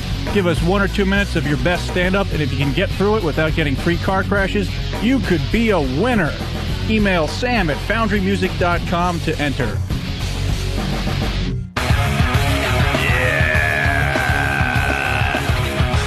A Giants victory song on the way. But it's good. With Opie and Anthony and little Jim Norton. You got anything you're promoting, Jimmy? I actually do. Oh, wow. Thank you. What? I know. I haven't been promoting lately. No, you haven't. I'm at Bananas in Poughkeepsie, New York this Friday, Saturday. The shows are selling pretty well, so if you want tickets, go to Bananas website or whatever. This Friday, Saturday, Poughkeepsie, New York. It's all new material. It's not the HBO stuff you saw. That's very cool. Well, we got Jen from Hempstead on the instant feedback. She writes, while I appreciate Ant's white honesty, read racism, LOL. Hey. He's making it hard for us black listeners to enjoy the program. How is that possible? Why? Isn't open debate what this is all about? We allow anybody to call up and rebut against what I've said. That's fine. This is just open debate. Can I tell you how cool it is to be the president? It's probably a pretty sweet gig. There's a quick little paragraph here called Bush Calls After Blues Big Win. Mm-hmm. And John Mara woke up yesterday morning to the sound of his cell phone ringing. He was half asleep and he saw the caller was unavailable, so he didn't answer. A few minutes later, his wife's phone rang, but she couldn't find it. Then a few minutes later, his phone rang again, and he finally picked up, will you hold a second for the president? So Bush called him. I just think it's funny that he just wanted to call like the owner of the Giants. So he had his cell, his broad cell. Yeah, how did he get the numbers? Don't ask. Don't ask. His number, his wife's number. It's just Get anyone's number he needs. Yeah. not nice just to call people. That's funny, though, too. Unavailable. Yeah. I ain't picking this up. What else is he going to do? He's such a lame duck. He's probably the biggest lame duck in the history of the presidency. So you won that game. It was pretty exciting. Yeah, I used to own a sports team. All right, I'm sleeping. Do you think he just has a list of people he's calling every day now? Just bored? Yeah, just calling. Who can I call How you next? doing? Gotta call Larry King, tell him that rap was good. That rap was pretty good. We should work on that. Thinking of building a studio when I get out of office. Larry King rapped with Snoop Dogg. Just in case you're just tuning in, we did a whole thing earlier on the show, but here's the meat of the rap that he did with Snoop Dogg. It's embarrassing. Start spreading the news. I'm leaving today. Yeah. Come on. I want to be a part of it. Come on. New York. New York. Come on. I want to wake up in a city that never sleeps.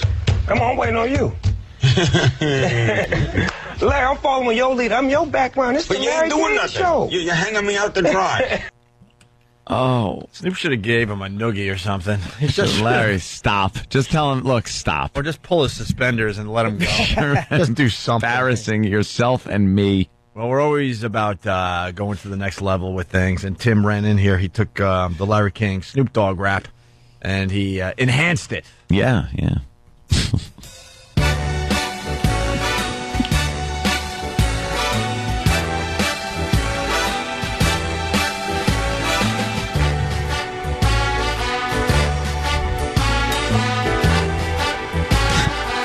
Start spreading the news.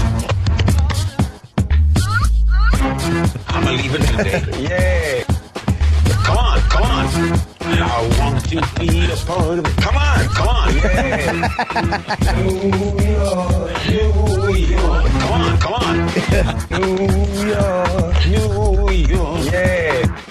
I want to wake up in a city that never sleeps. Yeah. New York. Come on. I'll be there, Anthony. That's pretty cool. Yes. Come on. Gonna be saying that all day. Come on. Got to get a little moaning girls behind that. Come on. All right, the victory song. Yeah. Do you have the song? Oh yeah, we do. Oh, good. Oh yeah. Oh, gee. And as I look, I'm just seeing names, and why? I hate the names in the songs. Do you? Oh yeah. I think it's cute. Shut up, you don't. Who came up with this song? Do we know? Who? Ryan Parker. Like I said, who? Yeah, exactly. Who is he? Some guy who likes to write awful sports songs. Window licker. Yeah, but this is getting some play. This is the official victory song for the New York Giants. Oh, is it? Official? I don't know. It's going to be a parade today. Yeah. Yes, there is.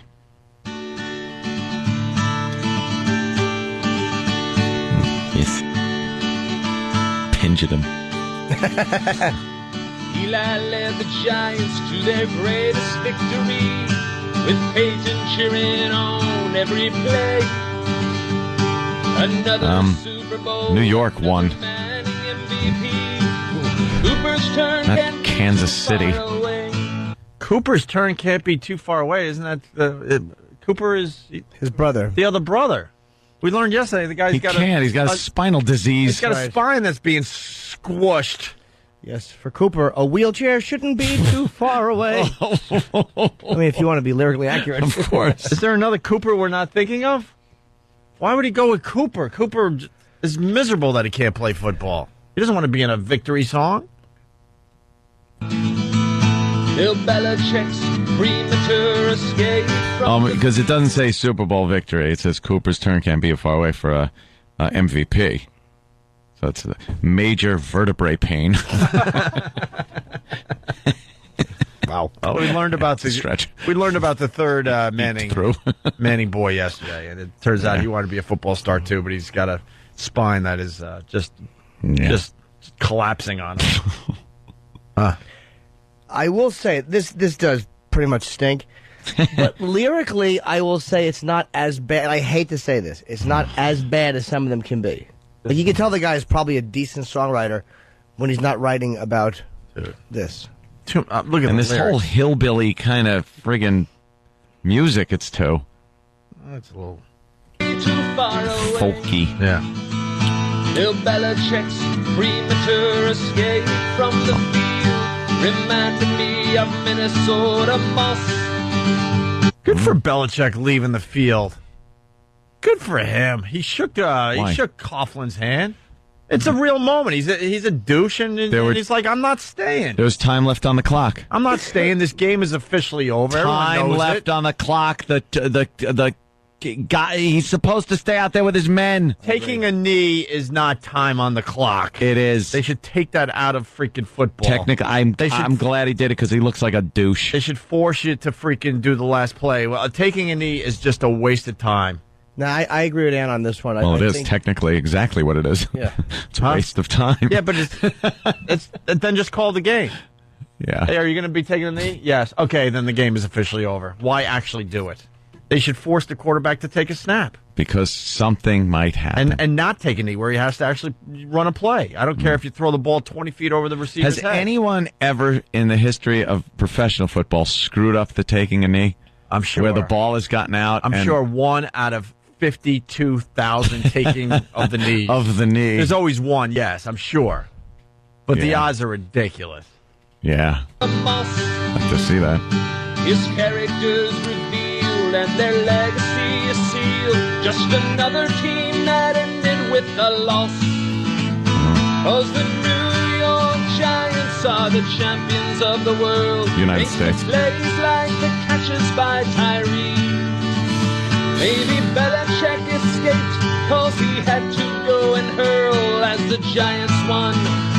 Yes, the Giants won title number 3. Oh, God, there's 1, 2, 3, 4, 5, 6 more verses? Yes.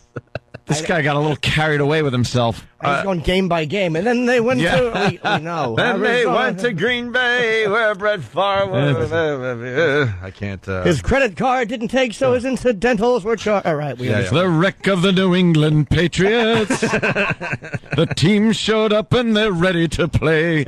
Right, we get it. The song's 3 hours long. It's in real time. Yeah. He wrote a song in real time. Okay, he's a whole verse about a timeout. Same amount of time the Giants took to win the Super Bowl. That's how long this song is. Oh, my God. We can't get through 6 more verses? No. And they're long, the way he sings them. Each verse is very long. A lot of guitar work. That guitar work is very familiar. There's a song. Yeah. That's a bit on the older side that had that same little what? Everything. Breakfast at Tiffany's? I don't know. Breakfast at Tiffany's for the most part. I've heard it, I'm sure, a couple times. No, The that beginning guitar work. sounded very familiar. Like John Denver. I might go with Indigo Girls, which is Really? That's a bad reference. The beginning sounded very familiar, but I can't figure it out. Yeah. Queen. Yeah, you gotta be cool. Yep. Relax. Crazy little thing called love. Come on, get hip, get on the track. Come on, get backseat. Come on, friggin' lunatic, doddering old fool. Oh, there you go. Danny doing a great job in E-Rock seat. Relax. A little bit. Yeah, a little. The guitar is a little. All right, like back that. to the song. Eli finished off with a legendary throw. Wrong. Bam. It wasn't a legendary throw. It was an amazing, ridiculous catch. Right? No, he's saying finished off with a legendary throw, probably meaning the touchdown. I'm assuming that's what he means. He's saying finished off. Yeah. The I think throw into the end zone there. Yeah. That wasn't legendary. That was blown coverage. It was pretty much The just guy was open by 20 yards. ordinary pass. Yeah, into the end zone. Well, he had to rhyme something with Plaxico, and hard to find anything that rhymes with coverage. All right. With a legendary throw to win it on the Giants' final drive.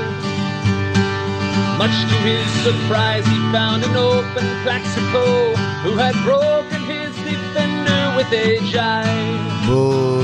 Oh, the That's not a good 72 line. Dolphins can open their champagne that spent the season chilling on some ice. It's sweeter to the taste, 'cause their undefeated reign will continue in Miami, ain't it nice? We can do the second half of the song after the break. Oh God, it's just Oh my goes God. on and on. Oh my God. I don't hate it, though. I do. I want to, but I hate this. I hate it Put too. it on your iPod then. compared to, maybe I will, and maybe I'll hum it. Why don't you marry it? All right. Oh, wait, here we go. Oh, Jimmy. We got a football fan out there. Brian on Long Island. Yes, Brian. Hey, don't want to be like Anthony and tell everybody, trivia like that, but it actually did happen. It was called the Miracle in Meadowlands. When the Giants were about to run out the clock, they fumbled it, and ex-Jet head coach Herman Edwards got the ball, returned it for a touchdown, and the Giants lost. Wow. Okay. Cool. That's why they do go to the kneel down. So it could actually, it is a play. It happened. It's considered a play, so interesting. Can I tell you something about the Giants, too? Eli Manning was getting a lot of really bad low snaps. That center has got to go. A lot of low snaps, so I could see him screwing it up. Mm-hmm. Yeah. Second half of the song after the break. Really? Oh, no? You want to finish it here? No. Giants are the Champions of Thanks to Fletch most states. Catches by Tyree. Maybe Belichick escaped cause he had to go and hurl. Same as the verse. Giants won. Yes, the Giants won. Oh my God, he uses that 3 times. He uses that same verse 3 times. He says hurl. Hurl. Mike from Sussex. This guy's a 3-chord Charlie. 3-chord Charlie. Oh. Sucks. Strahan, Tuck, and Newman Yora led the Giants to attack, with Mitchell, Pierce, and Butler playing well. They made certain that Tom Brady spent more time on his back than he does on a night with Giselle. Oh, no, you Oh, no. It's console all their fading superstars. They can always reminisce what could have been, while New York will celebrate, smoking victory cigars, and welcome home the champion G-men. Cause the New Yes, here it comes again. champions of the world. Bill Belichick's going to go hurl. We understand. That's 3. They won 3. Yes, he won 3 and then hurl. Idle number. Cause he had to go and hurl as the Come on, Jimmy. Hurling Sing again. along, Jimmy, right here. Yes, the Giants won title number 3. Number 3. 3. I'd rather listen to Rock Around Barack. Just an awful song. I endorse Barack Obama because he, too, will be a Giant.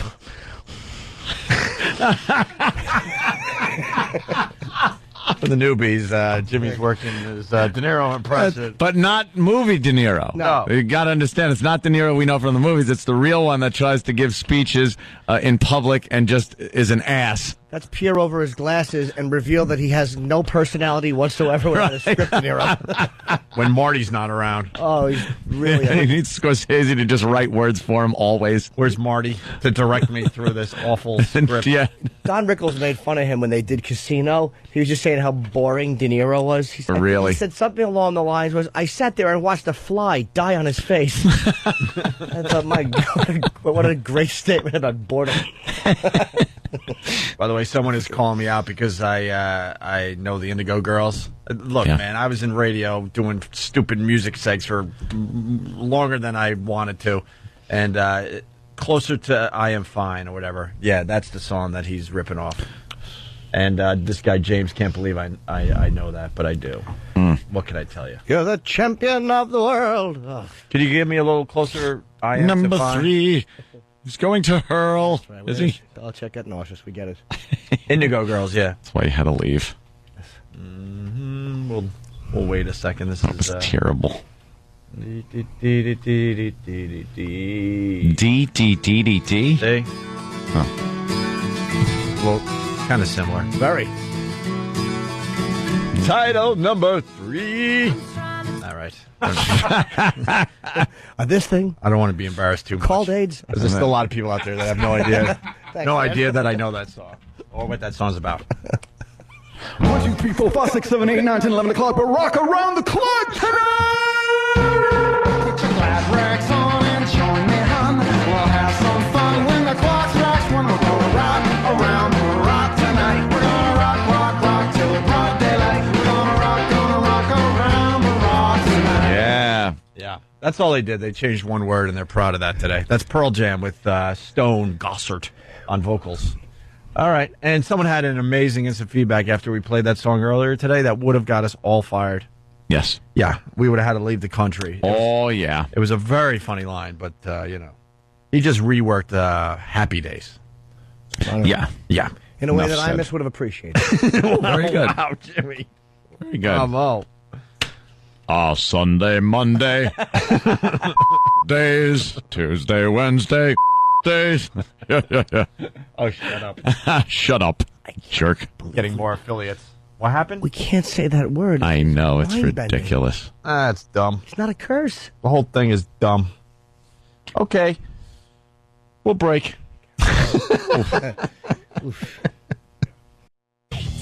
Right. A lot of excitement in New York City. People getting ready for a victory parade. Yes, they're downtown. Yeah. There's what's his name from The Sopranos. He's got 18-1 on his forehead. Johnny Cakes there. Look, Johnny Cakes has 18-1 on his forehead for the big parade today, Jimmy. Look at that. yeah. I love you, Johnny Cakes. Yeah, he was a big fan. Remember they had the special on the news about his house and stuff like that? That guy, he's crazy. Yeah, what a nut. He's insane. He's going to have some McGonagall when he gets home. We shouldn't make fun of the guy. He's been on our show, and he was very nice to us. He's We can actually make a fun fan of of him. the radio show. Yeah, we'll make fun of him. He can't hear. He's there now. Johnny Cakes with his 18-1. That's That'll get live. back He's to him, not though. listening. Good, we love his acting, but his house should not have that stuff. He's a kook. I know. Right. All right. We did a lot today, but we still have more radio. We're going to play What Did We Learn on the Opie and Anthony show today. Educational, to say the least. You know, it kind of made me laugh. Can we get another play out of our Black History Month thing for today? We got that. Every day in honor of Black History Month, we're featuring somebody out there in the black world. Yes. And today's made me really laugh. It's people in black history that don't get the recognition that most people get. It's terrible. Can I see the beauty of this one? And for anyone that didn't hear it, we do this one, but listen to the amount of time Steve actually gives. The funny Gives part to the honoree. Yeah. The music that fades back in, it's just so obnoxious that it fades in so quickly. I can't wait to see who we got for tomorrow, because these are coming out of left field. This one blew me away. I'm like, wow, you guys are thinking. In honor of Black History Month, the Opie and Anthony Show is honoring black heroes, African American individuals throughout history, without whom this country would not be the melting pot it is today. Today we honor comedian, master of 1,000 voices, and star of Police Academy 1 through, well, all of them, Michael Winslow.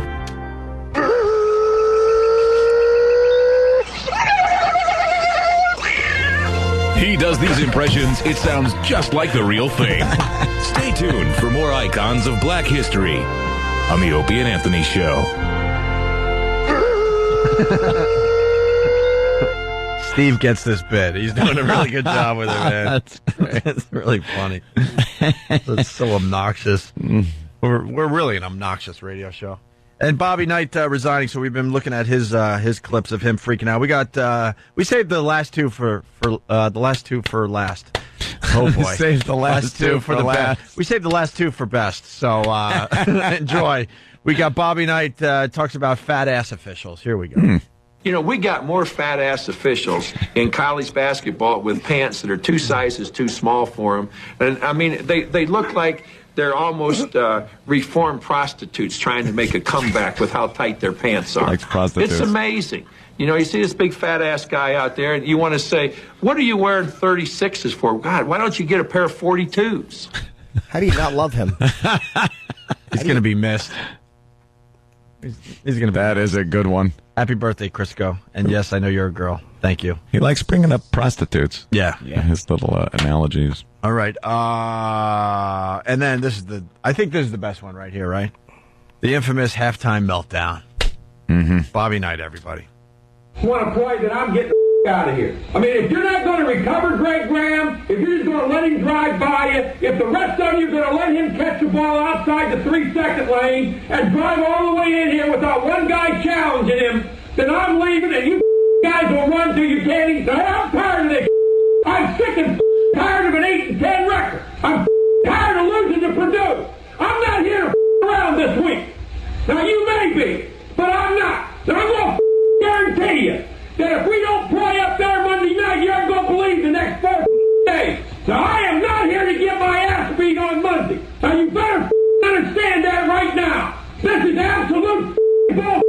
Now, I'll run your ass right into the ground. I mean, I'll run you. You'll think last night was a picnic. I had to sit around for a year with an 8-10 record in this league. And I mean, you will not put me in that position again, or you will goddamn pay for it like you can't believe. So you better get your head out of your ass. Wow. Oh, man. Did they win the next game? I don't know. I'd like to know if because you know the team must have been like, oh, if we don't win this, oh, my God. Well, I would assume yes, because he wasn't arrested for murder. Yeah, he would have killed him. Yeah, I think I played sports growing up. I would have just said, here's my jockstrap. I'm leaving. I can't play under these conditions. I don't need this. You are a lunatic. You know what? We missed the obvious. We got to play that, if we could do it over there, with Sarah McLachlan. I remember you. I remember you. Whatever. It's very sweet. Can we get that done over there? I can't play both. All right. Can we get it done in the office real fast before we get out of here? They either won the next game or they lost by 70. Right. All right. Jimmy, middle school issues ban on intentional flatulence. I have not read the story. I just saw the headline. Yeah. The studio should do have the same policy enacted. It's the, wow, this is a weird way to start. The Merriam-Webster Dictionary definition for flatulence is brief. Flatus expelled through the anus. That's flatus, F-L-A-T-U-S. Flatus.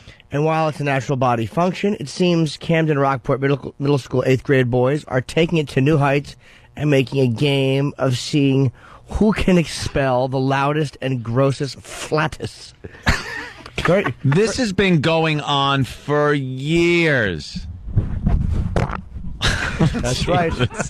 Right here. 8th grade boys and those that like them. That was open. And that wasn't in a sound machine, as you will know, of course. In about 10 seconds from right now. Wow. Still getting my Super Bowl munchies out of me. They're now penalizing the boys for intentionally farting, giving them detention. Strange but true, thanks to a bunch of 8th grade boys, intentional farting has been banned from the school. Started out as a funny joke and eventually turned into a game. This is the first rule at the school that prevents the use of natural body fluids. The penalty for intentional farting is a detention. It's embarrassing to be in detention for. But just how soft are adults getting that they think that this is a punishable offense? That a bunch of Nick was raising the point about how they want to make men so soft and this is another way. Like, let boys cut farts in school. It's amazing. They find them funny. It's stress relief. Yeah.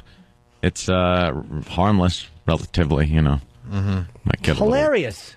I would hate to go to school in this day and age. Just the changes they have made since we've gone to school.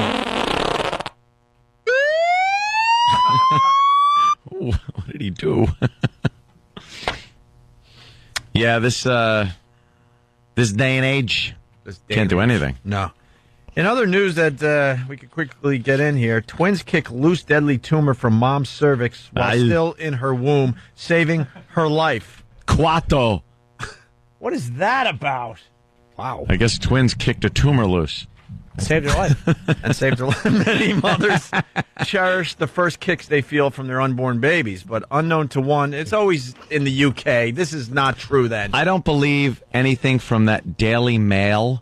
The Daily Mail or the Sun. Yeah. Yeah, I can't stand when I go, because I go to Drudge or I'll go to Fark, and try to pick up some funny news. What about Breitbart? Breitbart.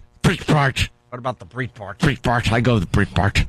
And then you'll click on a link, and it's like, wow, that's a pretty interesting sounding story from the title.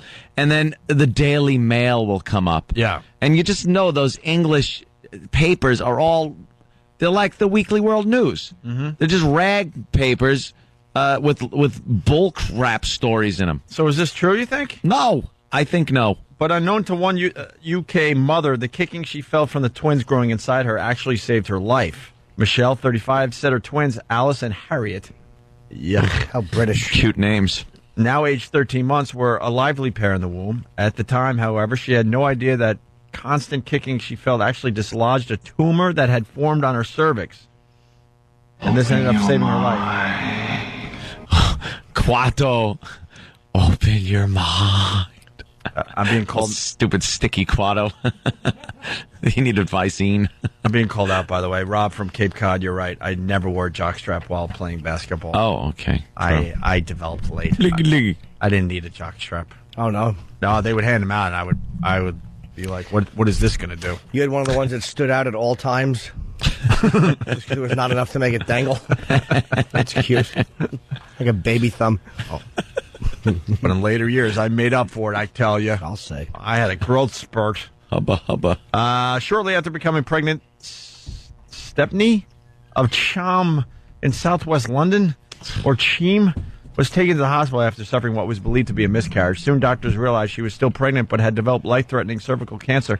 Stepney declined to have an abortion, and doctors at the Royal Marsden Hospital in London agreed to give her reduced chemotherapy in the hope of stopping the cancer spreading during her pregnancy.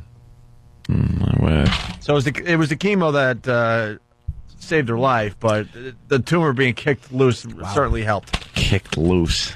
So, she gave birth to 2 soccer players. Well, you know that they were looking from the inside, and they would think they knew where the goal was. Yeah, that's true. You heard this kick. Oh!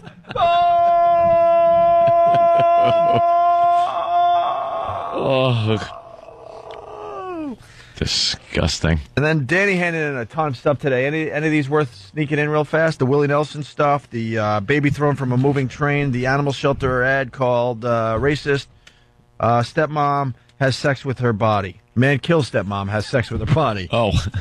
Which one can we do? Man kills stepmom, has sex with... Ugh. All right, hold on a minute, though. We got something else coming in from Tim. Tim is having fun with the Larry King audio, just in case you missed it from earlier. Come on, Sarge Red in the news. Come on. Yeah, we got to play Larry King. He's rapping with the Snoop Dogg. And this is how it sounded. Is he? Start spreading the news. I'm leaving today. Yeah. Come on, I want to. Yeah. Come on. New York. New York. Come on. I want to wake up in a city that never sleeps. Come on, waiting on you. Larry, I'm following your lead. I'm your background. This is But the you Larry ain't doing King nothing. show. You're hanging me out to dry. Oh, God. The fact that Larry said you ain't doing nothing. Yeah. Yeah. You ain't doing nothing, yo. What just a douche. You're going to start starring in John Singleton movies? Boys in the Coffin. Corpses in the Hood. There's so many. Well, Tim took that audio and he came up with a version of Two Girls, One Cup. Come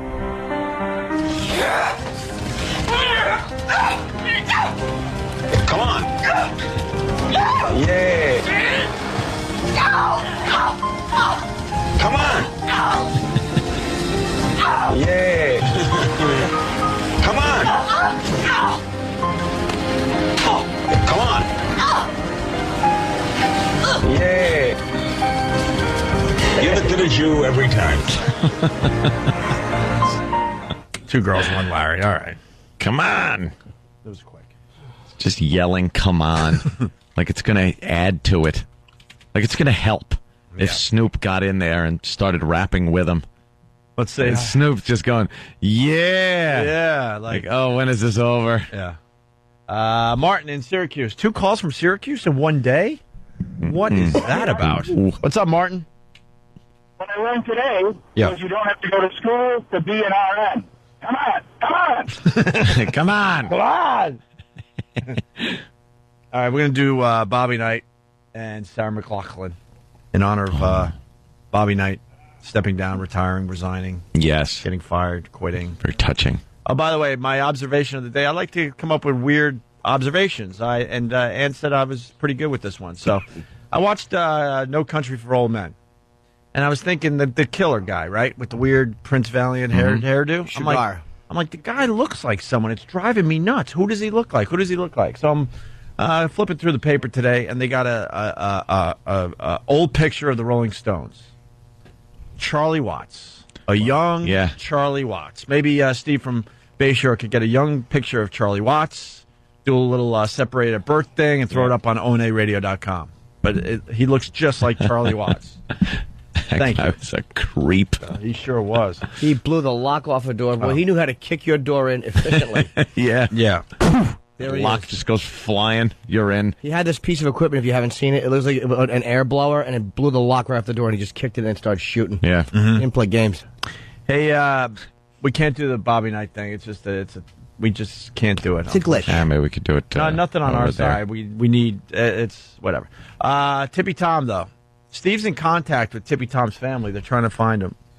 Turns out like Tippy Tom has like a son that's 12 or 13 years old. Tippy Tom's our homeless friend. Tippy Tom Jr.? Most people know about Tippy Tom. He used to own his own business. He was Tippy Tom. Where's Steve? Steve, we're running out of time. Run in here.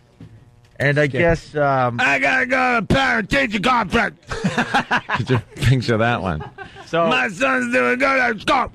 So we really got to get a hold of him. Is Keith trying to find him? Yes, and I was waiting for a return email from the guy just to confirm. But yeah, we're going to try to set something up with Tippy Tom's family and Tom in studio. What's the latest email you got from Tippy Tom's family? Let's see. This is his younger brother. We've learned that Tom was born and raised in Tom's River, and Tom left for Reno years ago. River. Yeah, exactly. Tom left for Reno years ago, then came back after his marriage to a Filipino woman failed. Mm-hmm. He has a son that's probably about 13 now.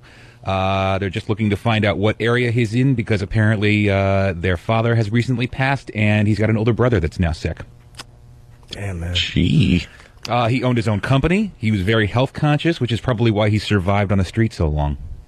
He owned his own company? Yeah. Used to. Why? I didn't think you were still CEO. Sorry. Yeah. Look at me. Used to, Jimmy. He was late for the stock meeting. I'm taking the company public. They're going to be IPO. IPO. The CEO will be late. He's filling his own underpants on the subway. With blue chips. No? Oh, man. His own company. Oh, that's sad now. Yeah. What kind of company? Please find out. Yeah, I'm trying to find out as much as possible. There's about a week and a half lag in between emails, so I don't think he checks his. I don't think his brother checks. His emails. He told the story on XM. It was a window washing company, if I remember correctly. That's according to Danny. Wow. Yeah, I do believe that was the company. I think it was That doesn't having a squeegee by the tunnel doesn't qualify as having your own business. That's what he probably told him because he was squeegeeing. He's like, Yeah. "I own my own company." I own a window washing company. He didn't tell him that the device he was using to wash windows was one that all men are born with. People never wanted to pay him for it. So we got to find Tippy Tom. Can we just bring him in here and then tell him what's going on? Sure. All right. I say we have the phone ready. I say we get a number and we tell that guy when we get him in, we'll call you, because this way he just has to talk. Yeah. I would like to do that, because if you tell him one thing, yeah, he might not even believe it. Can we get him on ASAP? If we can find him tomorrow would be good. Thursday, sometime this week. Okay. I'll do my very best to get him. Son, man. Also, the old school Opie and Anthony bit continues in the coming days. We're just trying to figure out a day that works where we get enough people in. We're going to take a look at Jim Norton's first TV appearance from 1997, I believe, right? Or 96. I'd rather not. No, I'd rather. And Kenny's like, you really got to see it. The visuals, classic. Visuals. I look very young. Do you? Sweet. I bet you do, sweet boy. So we're gonna take a look at that on the show, and then we'll pop it up on our website. You know, the website that's named after the show. We got an old school Opie and Anthony section right now, so which is creating a bit of interest in some of the older stuff we used to do. Stuff that has been buried on the website for many, many years. It's whatever. Forefront. In the forefront, sure, Jim. All right, we're over to XM now. And I just got some good news that someone will be making an appearance at my banana shows. I won't say any names, Greg. Jimmy, I don't know, though, if I can make it. I'm going to try, though. I'm going to be in the area. What are they going to do if you don't show up? Leave? They won't care. Yeah, they'll be there already. I don't care, but they'll They already won't pay care the either way. tickets. But yeah, I'm going to be close to that gig you're doing this weekend. Yeah. Yes. All right. Trying to go for a smooth ending. It's just not happening today. So. Yeah, so Come on. come on. Start spreading the news. I'm a leaving today. We're a leaving right now.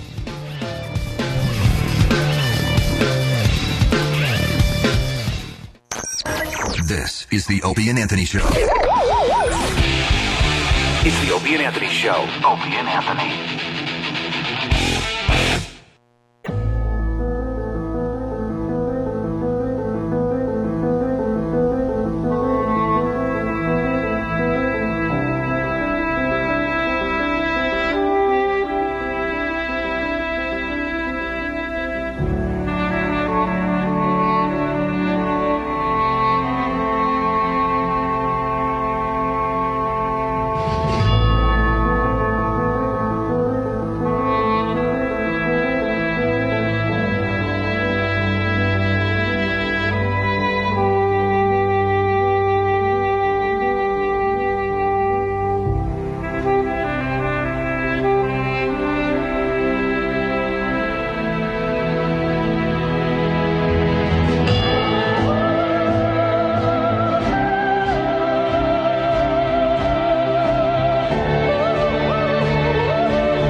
And we're here at XM Satellite Radio, getting ready to broadcast. Well, I guess we are broadcasting because we're talking. So, yes, we are broadcasting live at XM Satellite Radio. Yes. And it's Hoodie Day, by the way. Yeah. Planned this one for months, I think. Yeah. Finally, the day is here. Other people are calling it Super Tuesday. We're calling it Hoodie Tuesday. We got our hoodies up. Hoodies are up. It's also because it's cold in here. Sam, hoodie up. It's Hoodie Tuesday. Hoodie Tuesday. Try to pull it up over that afro. Look at him. No, oh, my God. Your hood is all poofy. Yeah, it holds your hood up, your afro. Your head's making Jiffy Pop popcorn. What do you got there, Sam? young Sam. Sam. We have our contestants for Car Crash Comedy. Yeah, we're doing Car Crash Comedy. What, for Comics Come Home? For... Oh, boy. For Last Comic Standing, sorry. Last Comic Standing. Yeah. Yeah. And this will be a chance to audition for them. Yeah. Yes, it means you don't have to wait in the really long line. You go to the front of that line. Yeah. Oh, we're doing some of the comedians a favor? Steve, what's the deal? Dan, what's the deal? Oh, boy. I guess Than was doing a good job, and I should just continue with Than. I'm sorry, Than. Than knows everything. Yeah. Hoodie up, by the way. Hoodie up. It's Hoodie Tuesday. My bad. Yep. My bad. All right. Hoodie Tuesday. Hoodie Tuesday. Yes. 5 of our lucky contestants will end up going to the front of the line for Last Comic Standing this Thursday. But we only have 5 contestants out there. Yeah, the odds are good. They're in their favor. We have about 10. Yeah, so. we have 10 official competitors. One of them is our own intern, Adam. Adam? Oh, really? Yes. Adam, who's also kind of I was going to call him a star. Oh, my God, how stupid am I? A participant on the Than and Sam show. Yes, he was a participant on You guys are being mentioned in the Blockbuster trade, by the way. I guess we got to, acknowledge that. Really? There's going to be a Blockbuster trade going down with the Ron Fez show and our show. Well, we hope so. And you two are coming up a lot. Well, we're primetime players. But stupid Ronnie threw a monkey wrench into the whole thing. He said he would only do a Blockbuster trade if we get Earl no matter what. So whatever the trade is plus Earl. That's an instant loss for us. Yeah, absolutely. We don't want Earl. No. Had it with Earl. But a Blockbuster trade is going down. Well, it would be fun to have Earl on our show for a while. For a week, maybe. Well, maybe how a long week. is the Blockbuster trade going to go for? Could go forever, but I think realistically it'll be about a week or so where we're going to not completely, but we're going to change some guys out. That's more like trading spouses. That show where you send your wife over to some other family, and then you get their wife. And each employee would have to write a journal of what they do on a regular day. Yeah. And then obviously our guy or girl, whatever. Well, we don't have a girl. Our guy would have to come back. What is the name of that show? Wife Swap? There's 2, yeah. Yeah, it's the same So show. Yeah, it's the same stupid show. All right, we'll call our version Dummy Swap. Dummy swap? Dummy swap. And our dummy would come back and then talk about their experiences over there. Yeah. And, of course, Ron and Fez would talk about their experiences with our dummy. And then we would do the same. Right. But with Earl, I should have to deal with Earl for a week. No. Completely incompetent from what I hear. It's just gotten worse.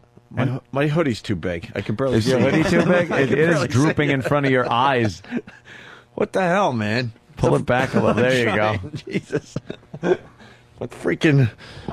I'm going blind on Hootie Tuesday. Hootie Tuesday. I hate Hootie Tuesday. Is it Hootie Tuesday? Oh, no. I thought it was Hoodie Tuesday. By the way... he's real quick back there. Oh, shit. God, a fast hand would have been perfect. Not Hootie Tuesday. Not Hootie Tuesday. It's Hoodie Tuesday. Oh, the moment is I so thought gone. it was Hootie Tuesday, though. Oh, God. Why? Who's on the board?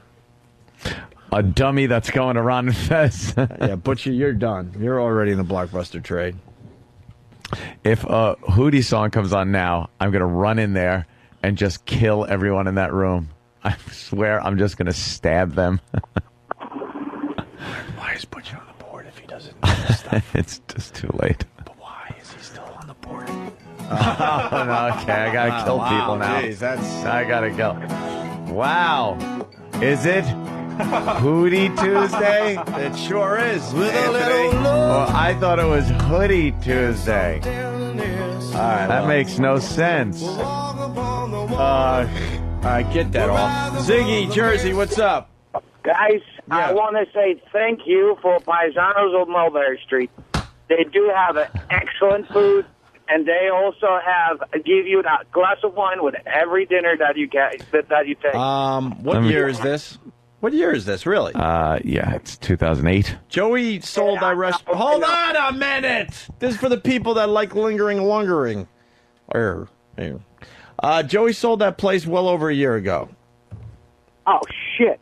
And I'm sure whoever he sold it to, because I think he kept it in house. Some of the guys, they moved up and they bought the place from Joey, and they were all terrific there. So I'm not trashing. Yeah, we liked Paisanos whatsoever. But Joey is long gone. He's out of Little Italy. He's got a joint in where? Rockville Center. Rockville Center. That's amazing. Called Aqua. Aqua is amazing. It's so fucking good, man. Yeah, but Joey's out of Paisano. Actually, he also bought a pizza joint. Did he? Yeah, close to the Nassau Coliseum. So, guy, he's an entrepreneur. What? They still doing that. They still give you that glass of wine with dinner, though. All right, thank you, sir. Thank you very much, guys. All right, bye. Jimmy, it's Hoodie Tuesday. Yeah. Oh, I like that. Where's your hoodie? It's too warm in here. No, it isn't. Yes, I'll It's put a cold. Clit hoodie over my head. Clit hoodie. Thanks, Ed. I thought that bomb. I just did a phone to Coop and Tobin in Poughkeepsie, and they say hello. They're actually fans of the show. Yeah, very, are very they? cool. Oh, they really are. They were doing Uncle Paul references. Oh, were they really? Yeah. All right. Creeps. We love Uncle Paul. Beautiful. Send the police over there then. Yeah, they were very cool. Very nice. We got a bunch of comedians outside on the Yes. bleachers. They're getting ready for Car Crash Comedy, and our own Adam, or Than and Sam's Adam, who also interns on our show, he's going to be in the competition. Which one is he? I don't know if I met him. Adam danced on, Dance Fridays with Jill? Oh, yeah, okay. Where's Adam? Bring Adam in All for a right, second. he was one of the guys that danced. I remember There this guy. it is. He's wearing a black shirt with Vince written on it. What is that about? The color of money. You're talking into thin air, Yes. sir. See, it's radio. Yeah. And the microphones are important. It's funny.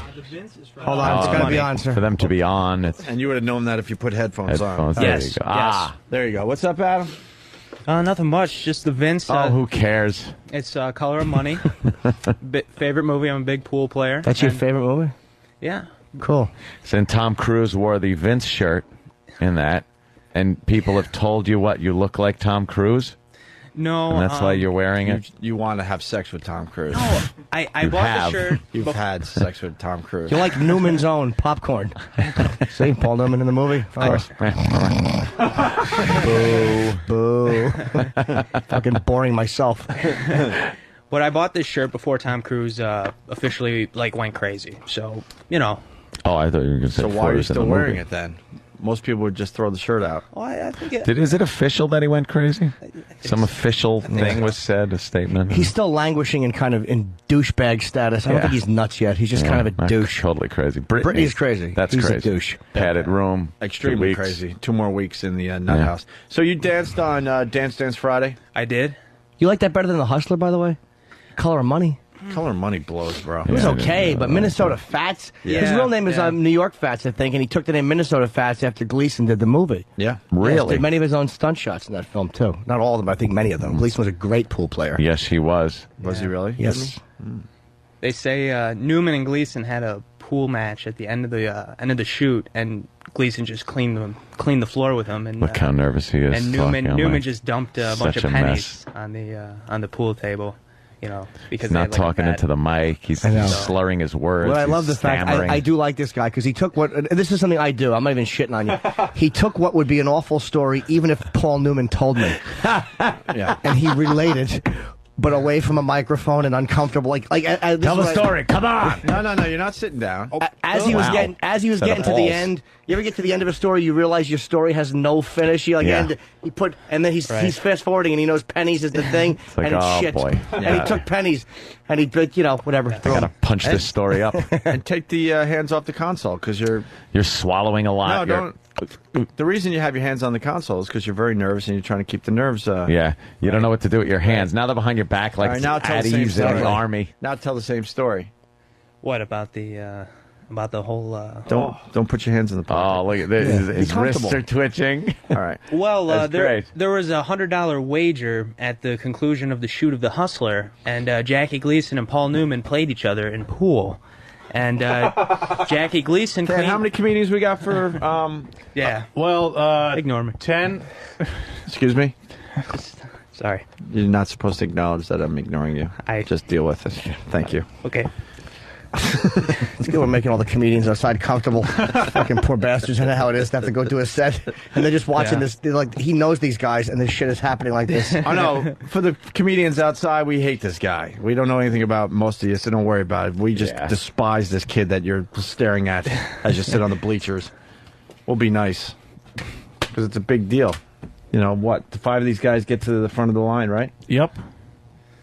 For Last Comic Standing. Let me tell you something about Last Comic Standing. Like, a lot of guys shit on it, but we were off the air. I was fiercely depressed, and my managers didn't want me to go out for it. I wound up doing 2 episodes, but because of a contractual thing, I couldn't go any farther because I had a contract with Viacom, 2 MTV pilots. They were shit. Both of them were shit.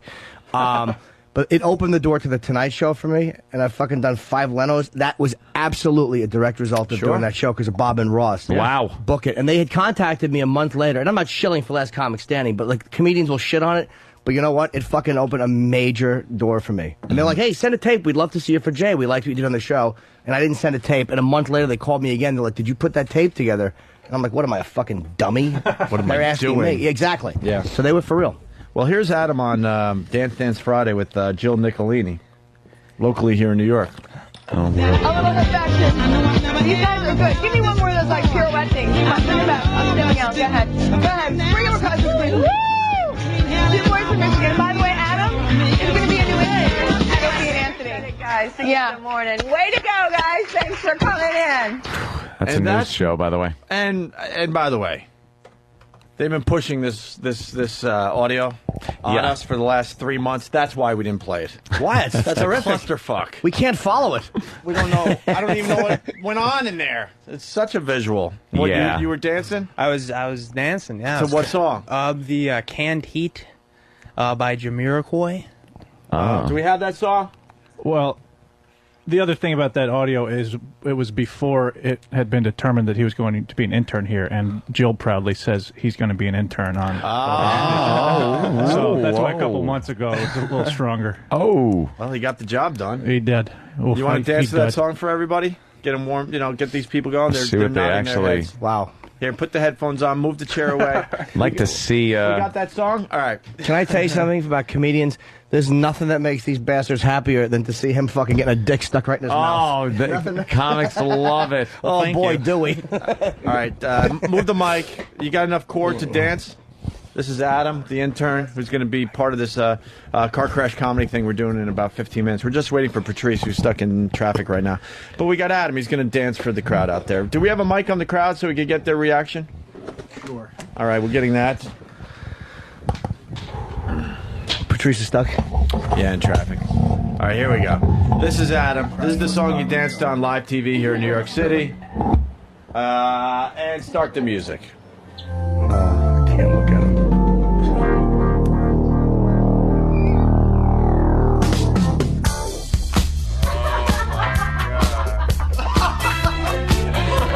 Thank you.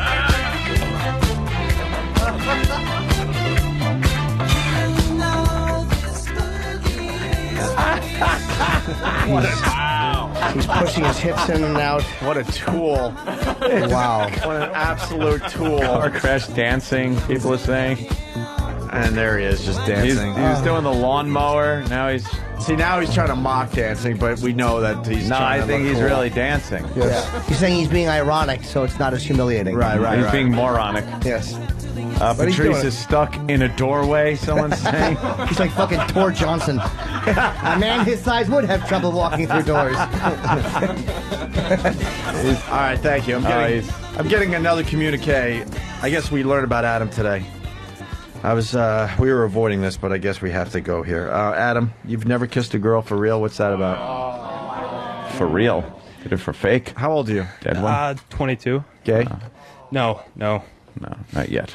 You ever just hold a cock? Willing to learn. No. Like, let it slap you in the face a couple times? You just cup a cock in your hand and look at it and make comments? Who got you that information? Huh? How'd you get that information? Who leaked it? Oh, so it is true. Did you really never kiss a girl? I was kind of, kind of an outsider in high school. Outsider. Yeah. Exactly. It's psychopathic. Who are you, fucking Cho from Virginia Tech? How fucking... Thanks, Dan. Can we get a girl to kiss this guy or what? Where's Travis?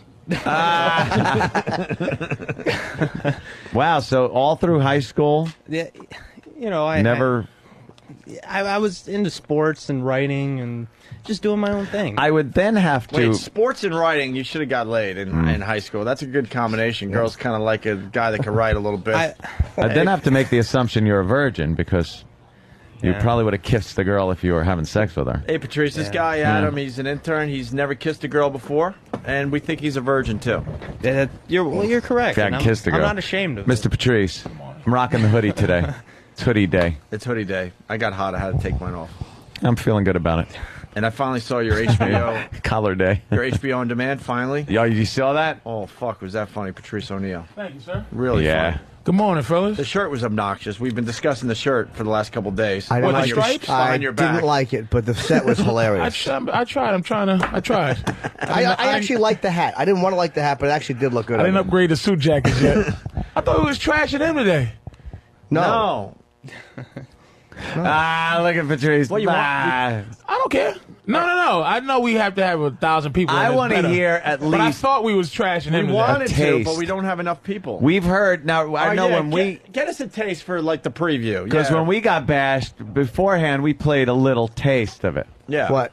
It's not here. Oh, it's not here. What? Where Thank is it? God. Where is it? Someone best fetch it. Hopefully in the Sam's toilet got where it it. belongs. Someone best step and fetch it. Sam's got it at home? Yeah. Yeah, At home. attaboy, Sam. Sam, Because Steve told me that it Shut wouldn't up. be till next week. is it on that your we had- computer at home? Yeah, yeah. Do you have Sam, go to my comb your PC? face. You know, with go to mypc.com, you could punch up your computer at home and He doesn't just have that. drag and drop a file. You know what Sam looks I gotta like? get that. He looks like Yeah. Altered States. Yeah. Poor Sam. Sam is just something's happening to Sam. He's transforming into something. We're missing an opportunity, though. Let's get back to Adam. We'll get Jimmy's tape All on right, soon. Adam. I keep wanting to call him Vince. Adam, what It's kind a of stupid shirt? what kind of sports you play in high school? Baseball, basketball, cross country. So you should have got pussy for that. I was kind of a. How old is he? He's 22. 22. I don't think he's a virgin. I think it's just a game. I can smell virgin. I don't smell virgin. This guy. Are you Do serious? you think he's fooling around with chicks and he's just trying to be like the interesting guy? I think he's. Look at the kid. He's strapping. He's uncomfortable. Only in his thing, skin. only thing he got the Knight Rider eye, like the eye that, like the Knight Rider in front of the Knight Rider car, and it just moves. You can see his right eye has a problem. He's but it's real not. nervous. Yeah. And But he's he's one of those hidden guys behind that the looks glasses. down and looks up. Yeah. But other He's than that, he real doesn't. nervous. He doesn't seem. No, he seems like he's very awkward. I could definitely see him not being able to talk to a girl or get her to the point where he's, going to make a move. Look at his hands. Yeah, I he's- don't actually, never fuck mind. girls. I awkward dialogue them. So Yeah. You talk your way out of pussy, but he has big hands and he's like a big kid. Wait, how do you blow with pussy? With your rap? You're not a bad looking dude. Yeah. Where does it go wrong? Jimmy will fuck you. Right in the mouth and ass. Excuse my French. That's the mouth. I don't really know where it goes wrong. It's just it's I just haven't pursued it. I haven't really put myself out there. I'm kind of a recluse. Yeah, but you got to be fucking like dying for a girl. How long have you been a What? recluse? What? Wait. You're kind of like, it's a take it or leave it thing with girls? I don't know. Do you like girls or do you hate them? I do like girls. I don't mean in a gay way. I mean like hatred, like I have. Like you just hate girls. I don't hate girls. I like everyone. Don't you feel like you want to, touch a tit? Like touch her pussy, do Or a things cock. like that? Yeah. You don't want to do that? You know what it's like when you first put your dick in a girl? That feeling? Exactly. Dude, Do you remember that? it's amazing. You remember that feeling? Yeah. Wow. He goes, yeah. Dude, fucking... Trying to get back to that first time ever since. It's like heroin. Pussy's like heroin. That pussy is like heroin. I feel nothing. Gotta get now. that first. Patrice is just like a Muscle it's an memory animal and vision. instinct. Fuck it. It's just fucking. I could just as easily be fucking throwing a baseball up and catching it in my own fucking hand. Meaningless. I only fuck so I have a memory to jerk off to later. Oh, Adam. Jesus Christ, is that the fucking truth? It's all, God, that's brilliant. It's not living. It is absolutely, I'm videotaping something that I can jerk off to and make mine later. In your You are a really? big player in this filthy movie. That's exactly what it is. There isn't a point where you're just like your dick's kind of on the outside, and then you slowly and then push and that, and you're just like, wow, that's fucking Not good. even close. Wow, you guys are jaded I on the have pussy. no sexual fucking feeling left. I don't. Really? I just look at it go in. I go, boy. Yep. Really? I'll still I make swear. that fucking noise. I feel good until it's in. I'm like as I'm pushing, I'm like, oh my god, I've lost interest. There is a lot of wah wah music in my head with my dick. And the sad thing, there's no embarrassment anymore. No. Whoa. Wow, you What guys you are gonna do? just like. You probably should cheat. Let's get back to Adam here. Adam. Oh, yeah, Adam. Do you think you might be gay, bisexual, asexual? What's going on with you? I don't really know what's going on. You jerk off? Oh yes. Oh, What do you okay. jerk off to? Yeah, young you man? got to think about something or look at pictures. No, what's your jerking off to situation? You know, anything I can download for free off like LimeWire. What do you like? LimeWire. What do you like? LimeWire? Yeah. What's that about? Kazaa used to be. You go on other people's computers, file share. Oh boy. JP. Okay. Now we just, understand. Like hardcore. What's your preference? What girls do you like? Something what do you in like? patent leather. Yeah, Little Susie. The same thing the fucking Colonel from Boogie Nights used to jerk off to. I don't touch them. They're so small, Jack. Are you my friend, Jack? I just look at them. Yeah, what do you jerk off to? man? Just any and everything. No, what's your everything. That's a little vague. No, not like. Hold not on, like vague. Hold on. We can't let that fly Anything by. and everything. That your body language is saying that you are lying, my friend. Anything and everything. What does that mean? man naked? Well, maybe once. I don't smell sissy on him at all, though. I just don't see It's not it. sissy. But something's going on. There's something probably. Touched as a kid? No. Are you African? like Did you have little patent would leather? they clip your balls for so you can concentrate on fighting? You like little plaid skirts and pigtails, No. right? I really do. can't explain it. As you should. That's what I'm saying. That's right. But you can't explain it. Why? Well, because it's I just don't know. It's just never. You don't it's know never what your happened. It's never- preference is to jerking off? Like, is it? Well, What was the last, all right, what was the last thing you jerked off to? That's an easy question. And not everything and anything. Oh, Kenny had one. What? Kenny? Himself in the mirror. I didn't say it was a good one. God I said damn, Kenny had one. What's your preference, dude? What do you like? my Wait a minute. When you see a woman, like if I see a little 5'1", like 160-pound animal, it just does something for me. Little round butt. 5'1", I just like 160 short, pounds. round girls. Yeah.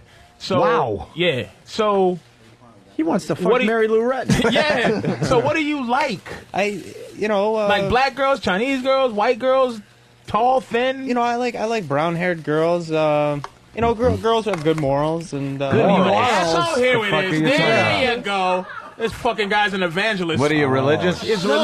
religious Yeah. problems. There we go. It No. wasn't, that didn't take long, did it? Nope. I'm not religious. I don't go to Who church. the fuck says I don't do moral? anything. Moral. Exactly. Who's not Well, religious? I like. Are you estranged from your family? No. He's lying. Holy shit! Look at his body language. He's lying. Were There you a is Jehovah's something Witness going or on. something fucked up like that, and you stopped, and your parents don't fuck with you? Getting. What do you jerk off to her showing up to work on time? It's fucking idiotic. No, I don't know. It's just like a lot of guys are like, oh man, I gotta get pussy or I'm gonna like kill myself. He's fucking something happened to him. I'm not really like that. You know, scared? That's kind against, of scared. You know that's against God, right? How big How is big's my your dick? Yeah. It's Are you average? I average like Not- 6'7". All right, you're not tiny. You're Okay. packing a 7, I measured it with my remote control. and your dick is about as big as a remote.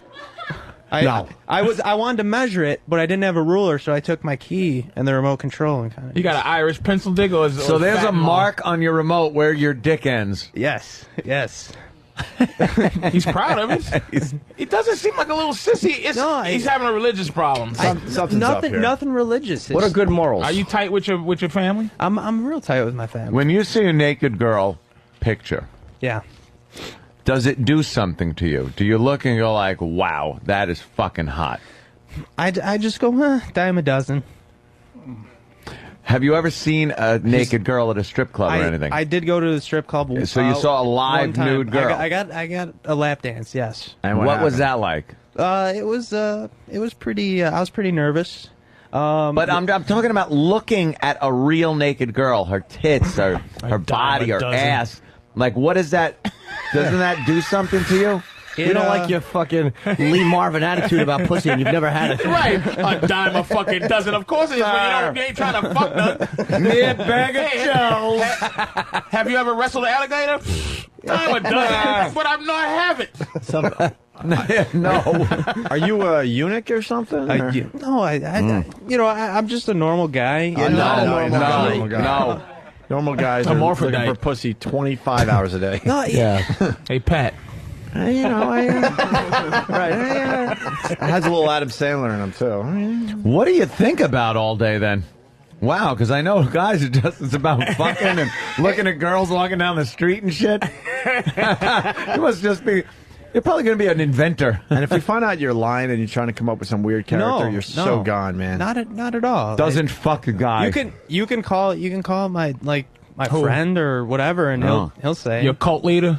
Like I don't know. Yeah, you can call David Koresh. My friends can attest to this, and my old high school chums, and I've just never really chum. No wonder you ain't getting laid. Chums. This fucking just came in from a time machine. My old chum. That's true. This is Marty Fry, you fucking asshole. All right, Adam, you got to give us something. Something's going on with you. So what is it? I guess I'm just I get really nervous, and I just I don't know how to seal the deal. I've had opportunities. Don't get me wrong. Oh, hey. You've never kissed a girl. No. Because Where's the vagina opening at? If you was gonna finger pop a girl, what would you do? Show me what you would do. Like, where's the pussy hole? The pussy hole would be like probably in the middle of the where the zipper is. Vaginal. Yes, where he's fucking lying. I have no idea. This cocksucker. I have no idea. Is fucking lying. I'm telling you, man. You think he's got like fucking where the 50 zipper bitches? You think he's just fucking everything? This guy's not a virgin. This is a character. Show on yourself where you would put a finger to put it up a pussy. Go ahead.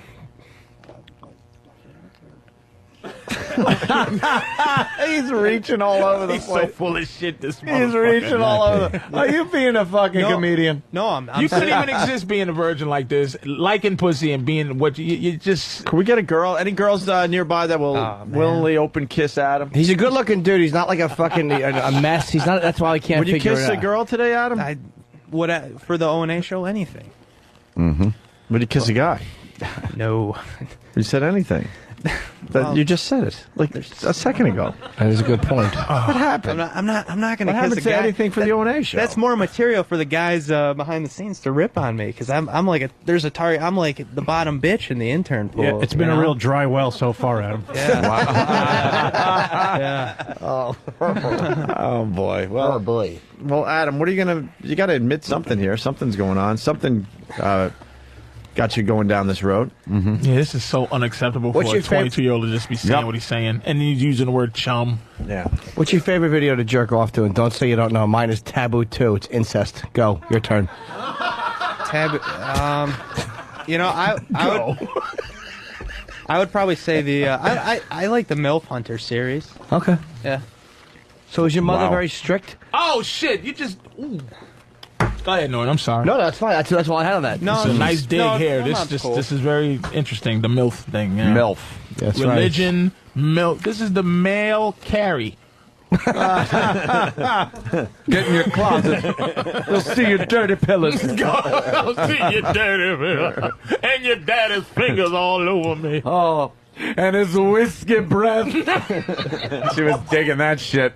He just might be asexual or something. I don't know. What does that mean? Asexual is like almost like Louis Ferranda from Caroline's. Like you can't picture Louis fucking anybody. Even though Louis says he's gay, you can't picture him fucking He's not. anybody. He just loves walking There's his just dog. no interest in general. You like that shit? MILF? Well, I think the guy's pretty funny. Oh boy. Uh-oh. All right. The dude's sense of humor. But Jesus. You're watching MILF Hunters because the guy's funny. Yeah, what's funny about him? You could rent Pryor live in concert from '78, but you want to have a laugh as a comic, so you go to MILF Hunters? What makes him funny? He has a big freckle on his prick or something? No, what I'm trying to do is that the past couple years I've been trying to do. Look at it. Yeah, You ever see the movie True Romance? I'm sitting here eating Chinese food, big titties, a pussy on the screen. And I'm saying to myself, you a crazy motherfucker. If you sit here eat my Chinese food and look at the pussy on the screen, but you ain't doing neither. This motherfucker Charlie Bronson. Pussy motherfucker. That was great. So, why is the guy funny in the MILF Hunter series? Well, because he, you know, his little. Put some more pussy up there, Dan. Just put some kind of funky ass pussy some kind of way. Go ahead. I just think his whole the way he tries to act and everything. I think it's This quite motherfucker comical. Is giving him an Oscar. We're talking about pussy, man. I don't even know who's in this series. As far let me just talk about pussy in general. Mm-hmm.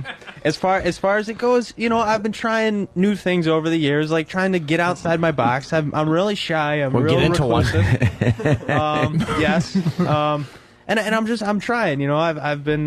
What do you do What to do- try? You know, I try to talk on the train, or if I see him, you know, if I'm in the gym, I'll go talk to him. And what do you say? I'll go. You know, I do yoga. So when Oh boy. so this is the real life AJ Poopy shits. Yeah. Who are we kidding? So Girls, there's normally tits. a girl there's normally a girl doing yoga with me in the gym, and I always, you know, start up a conversation, and then I go to a Bikram yoga class, and there's like I'm one of two guys Bikram? in there. So Bikram, yeah. Can we bring a girl in? Just to talk. Just to talk. You don't have to kiss him or nothing. I want to see if this guy has any technique whatsoever. Bring a girl in.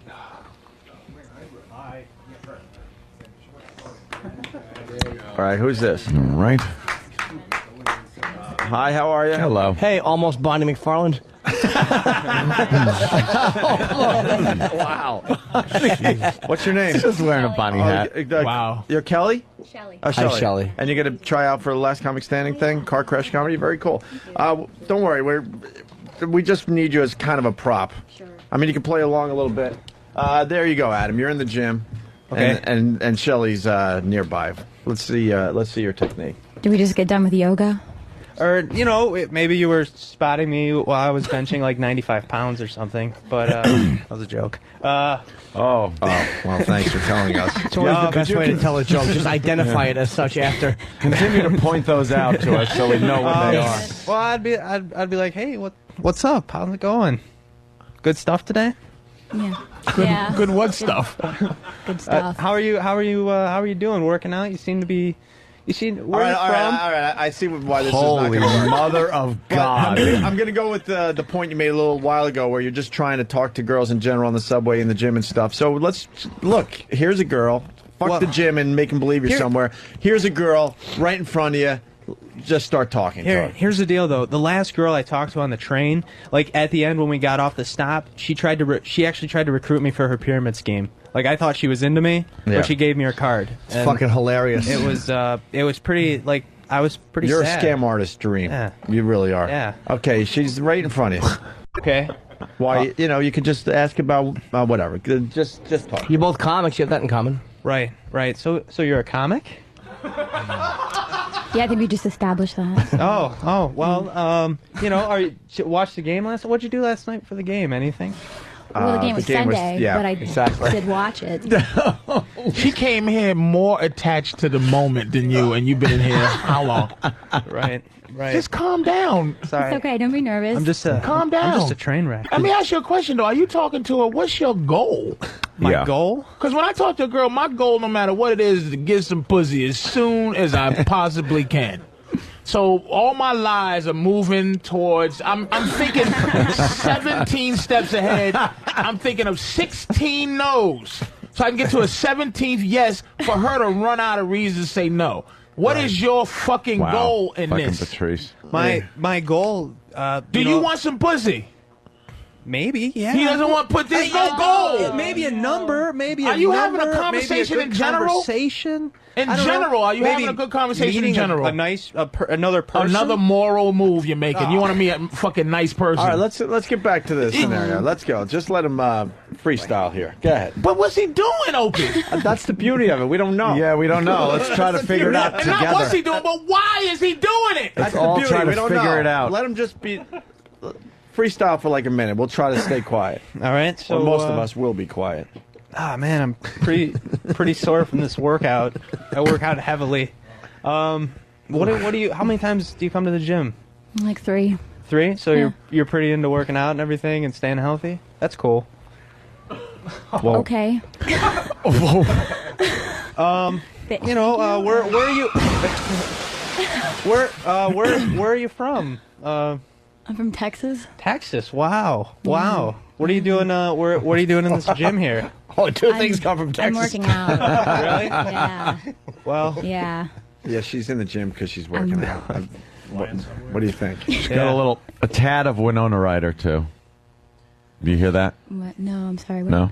And Jimmy little, Durante. The little tad of Winona Ryder. Oh. You ever hear that? No? And a little Alice Cramden. Which is cool, because I always thought she was kind of hot. Way to smooth it over. Yeah. All right, It's Adam. like 2 backhanded compliments. No, they're not backhanded. Go ahead, Adam. But you know what? To be honest, though, she's being very how women are. She's being funky because she's thinking about him trying to fuck her. Right. But Invasive. he's basically having a conversation. So could you have a conversation with a dude that's really not trying to fuck you? Maybe it'll be freeing for you. Okay. All right, go ahead. Because you assume that you have 17 lies. Yeah. And you got. I have 17. Right. We assume you have. And that's 17. the girl shit. Of course. Yeah. All right, go ahead, I Adam. gotta say no 16. So, what kind of things do you like to do? You know, outside the gym? It's an interview. Exactly, by the way. Good. I was in L.A., excuse our interruption. Ant and his girlfriend and somebody else was in the jacuzzi. And I was rapping with this girl, and I'm the worst. I'm like you are. And at the end, Ant's girl goes, it sounded like you were interviewing her. Yeah. Like I just asked questions. The because that's interview power doesn't in work that. good. Yes, I felt uncomfortable doing Talk about shit. Tell her her fucking hat is cute. Exactly. Tell you to buy a newspaper. Not just questions. Don't just fucking, you fucking I know somebody back there that extra loves from this. Newsies. I know. That's Fine. great. That's right. Joe Lewis wins. Extra. Dewey defeats Truman. Hold the paper up. Well, yeah, that's I would like to say that is a lovely wardrobe you have on there. Lovely wardrobe. Wow. That is a fine chapeau. Can you say something that might give her some type of emotion, whether Yeah, it be you got hatred maybe or a something? little compliment that doesn't Yeah. seem like you're throwing a compliment out there. Like, do something. Right. Fucking do something. Okay. I would like to take that golfer's cap and put my bagger in that Vance. Oh no. Oh, no. I don't even know what to say to that. You didn't do that. You So- didn't just say that. I tried to be out there. Say this. It was Hey, you're out already. Out where? You're definitely In the out. douche sphere? Say this. I can't win. No, just say this. Say Should this, I right? help him? Just say something to move it along in some direction. Just go. You know what? Just say it just like this. You know what? You look like you don't shave your pussy. Wow. Say it. I bet you don't shave your pussy. Say that to her. Well, No. I bet you don't shave your pussy. I bet you don't. No. I bet you don't shave your pussy.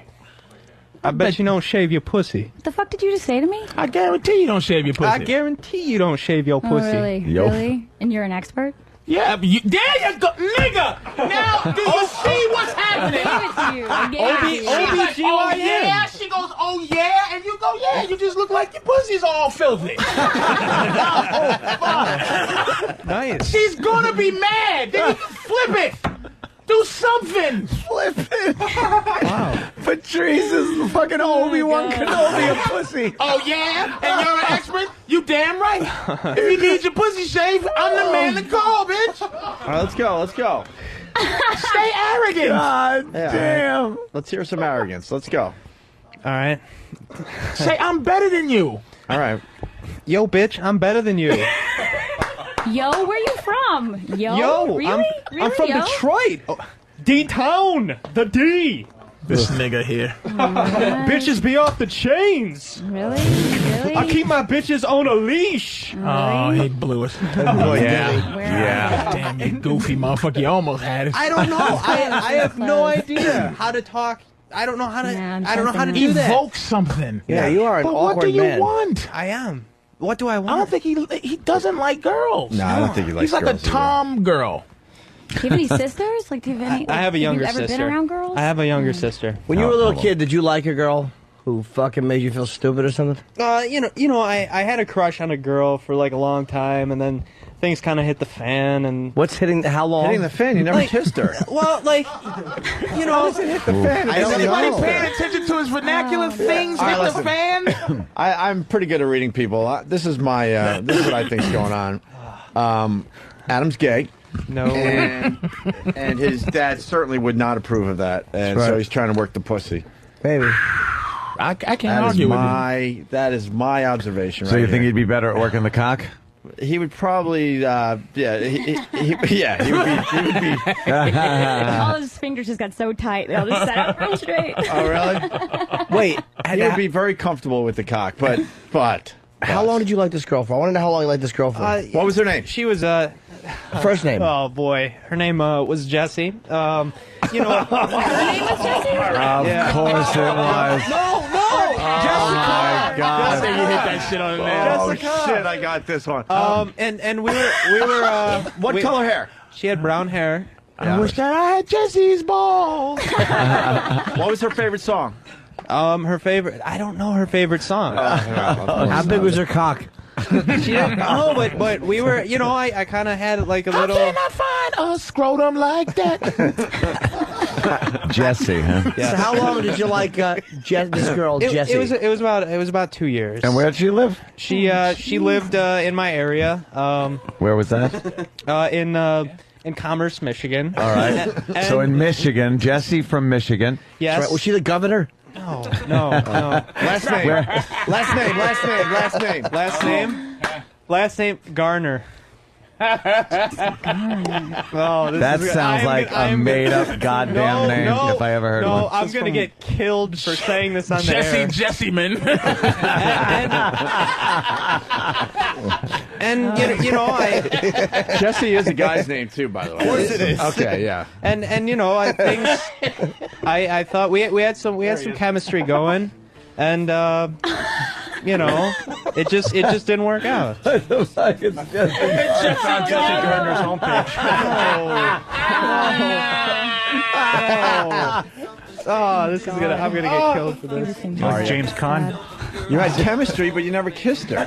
Well, it was really awkward because she was a coworker of mine, and I didn't really know how to go about it. And I took her out to a couple Tiger games, to a couple of meals of food. How can you meals of food? Food. All right. You never fuck a girl after a Tiger game. No. Yeah, why are you taking her to Suck it, because Cecil Fielder doubled. I don't know. I just we were cool at work, but then like outside of work, I was just awkward. I just didn't know what to do. You were cool. This is the story of a 35-year-old man. He's 22. Yeah. I met at work. He had this amazing. Come on, man. We want a girl. We got to get a girl for you to make out with. Is there any girls that are willing to You take got a one boyfriend? for the team? Not right now. No, you don't? But How old a girl are you? I'm 28. You're 28? That's old. What do you mean? You don't want But, it. I'm You don't not want gonna anything. train that. You don't No. want anything to do with him, do you? Well, sorry. Mm-mm. You don't look 28 at all. Oh, thanks. Hey, you get carded a lot. Physically, is he okay though? Like, Yeah. No, I think. Hey, if I were 20, if I were 18. What do you I mean, think? if he came at you with some sort of something, would it be, whatever? Yeah, it's a What, possibility. She winced first. She went, What's your hunch on this guy? I think somebody nailed it earlier when they said it's an act. Oh, I'm a virgin. No. Oh, my penis is alone. It's like, oh, You okay. think? No. All right, we're gonna get a girl I in here. would really. A little I think makeout it's an session on the couch. I want to see. I don't think anyone's that good. Like he's too good to be acting like You this. think it's too natural? Yeah. Yeah, possibly. I don't know. I can't read it. I'm not 100% sure. Somebody said that about Sam. Kaiser Sose too, by the way. He's probably going to see he leaves. He's going to take off his glasses. 20/20 vision. He got Flop his big dick out and start fucking girls on the street. The greatest trick that Adam ever pulled was convincing this radio show to put him on. Let's go to Sam. Sam's got something on Adam. Whether it's an act or not, he's completely psychotic because he doesn't. It won't drop. He will not drop it. So if it is an act, drop what? If it's an act, I'm saying. It doesn't. So drop. it's like the movie The Prestige, where the magicians live their life. Yes, he's for gone the through act. Yeah. So many questions from me trying to figure out if it's an act or not, and cultivating this thing. Oh, okay. So he might be like one of those guys that thinks it's Andy Kaufman intriguing to not drop the Tony Clifton. Exactly. Okay. I think he's the real deal. Maybe, either way. Yeah, I would say he's the real deal. Smell his dick, I've known somebody. guys like this. All Yeah, right. they just have no rapport with women, no real interest in women. I guess the jacking off is just purely a biological function. Feeling like he's got to just get rid of it. Yeah. What do you like about a woman? You know, I like a good personality. Physically. What do you like? Tits, Physi- ass, man? What are you? It doesn't really, as long as she, you know, is talking to me and making eye contact with me. I'm just not into whales. That's it. But what about a woman? Do you know? What about a woman? Do you Just like her just her the, tits, the flat abs. You know, I like flat stomach. What? I like legs, the eyes. You know, a nice looking face. What do you like about the eyes? You know, just nice. What do you like eyes. about the legs? The legs, just strong runners' legs. You know, Like men. Like a man's legs. Fair enough. Oh, boy. No, Athletic? Athletic. Hairy asses. Yes. Yeah, Travis pointed out, you haven't pointed out any features that guys don't have. You're right. Excellent. Hey, babe, you got delicious pecs. You like women's pecs? Strong forearms. You know, I'm an ass guy. I'm a boob guy. I'm whatever. Like, I'm Fucking whatever. you A know? cups and a mom tattoo on her fucking forearm. I'll agree. He has an ass and a boob.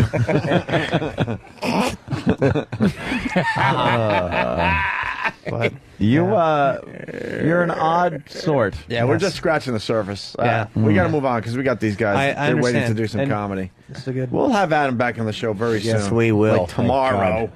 Could, some of the girls that are thinking about coming over to check out the show live, we need one of you to make out with Adam tomorrow. You seem like a clean guy. You don't have any diseases or anything, right? Couldn't. How exactly? No. All right. We'll get you on the couch and see what you could get done. Unless it's some acute personality disease. He's got something wrong with his personality. Yeah. What's wrong with you, man? I don't know. I don't really know. I was kind of.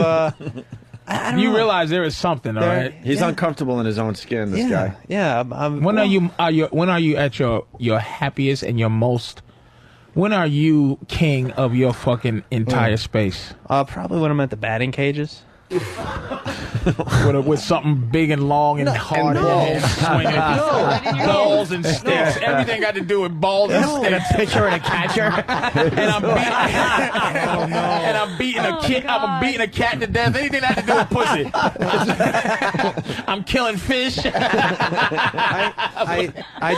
I really like baseball, and I just like to go to the cages like once a week just to Let off some steam. just to take a couple cuts. Let off a you little know? steam, right? Well, you know, I just love baseball. You got built up energy there, man. Yeah. So that's like your passion. That's I just like baseball and crosswords and reading a lot and doing research, so Research on what? Well, I kind of Research. I kind of He's a dick expert. Yes. He does research. He's a big dick expert. If you jerk off to, it's probably not research. He understands helmets. Well, I wanna write a book in the future about Dicks. Not about dicks.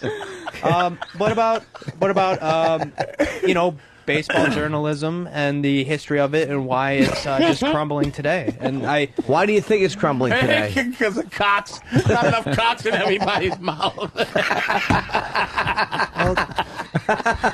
Oh my God. Oh my God! Get Derek in here. We rarely hear from Derek. Oh, Derek. If Derek comes in, it's usually rarely something hear good. from Derek. Yeah. Derek was creeped out by Adam today. Derek is slight of build. Coincidentally, Derek, here, Here's grab our Dan's Michael. pal, Derek. He's never on mic. Derek's lost. He's a sweet boy. Yeah, Derek's a good guy. No, Hey, what natural disaster did you lose your shoulders in? Holy shit. Oh my! The guy just comes in here once in a blue moon. This is and why he's he gotta doesn't get want to be blindsided. He's dressed like he's in Dead Poets Society.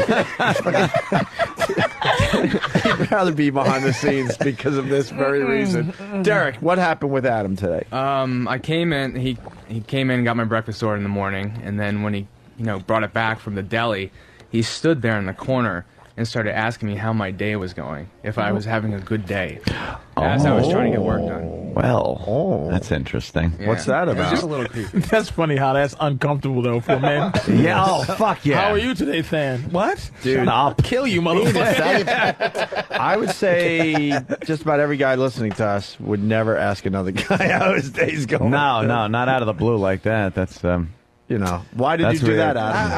I was just trying to, you know, I saw Derek for the first time. Hey, Derek, nice day today. Gave him my change and suck your dick. Head off. No. Do you want to have sex with Derek?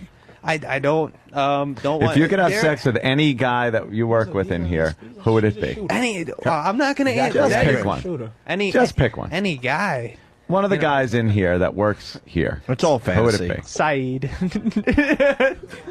Holy shit! Just get this that motherfucker. speaks volumes. No, you know, he's.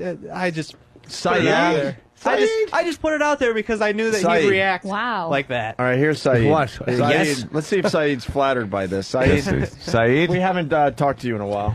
I am rather disgusted by Adam's choice by having Saeed's sex the with poor me. man Sanjaya. Now, why does that kind of disgust you? He's just so strange. It's not your Earlier type? Today, he was talking to me about, like, giving up pussy and stuff, No. and I just couldn't believe it. What was he saying?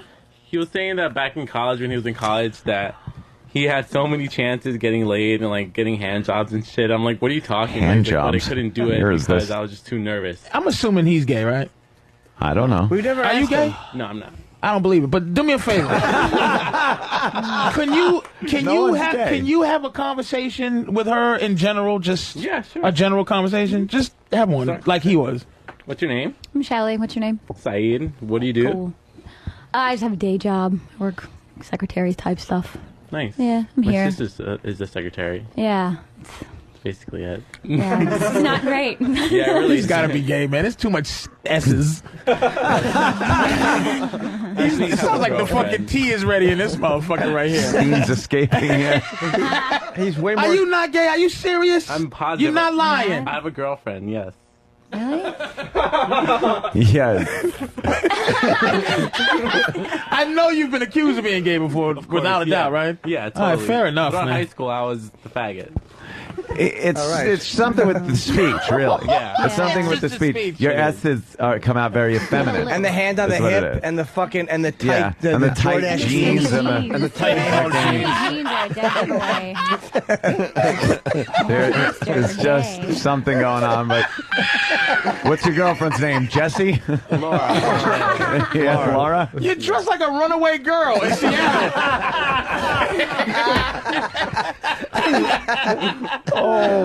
That's exactly what he's just Jesus like. Christ. And the common denominator here is Steve hired all these guys. So Yes, of course.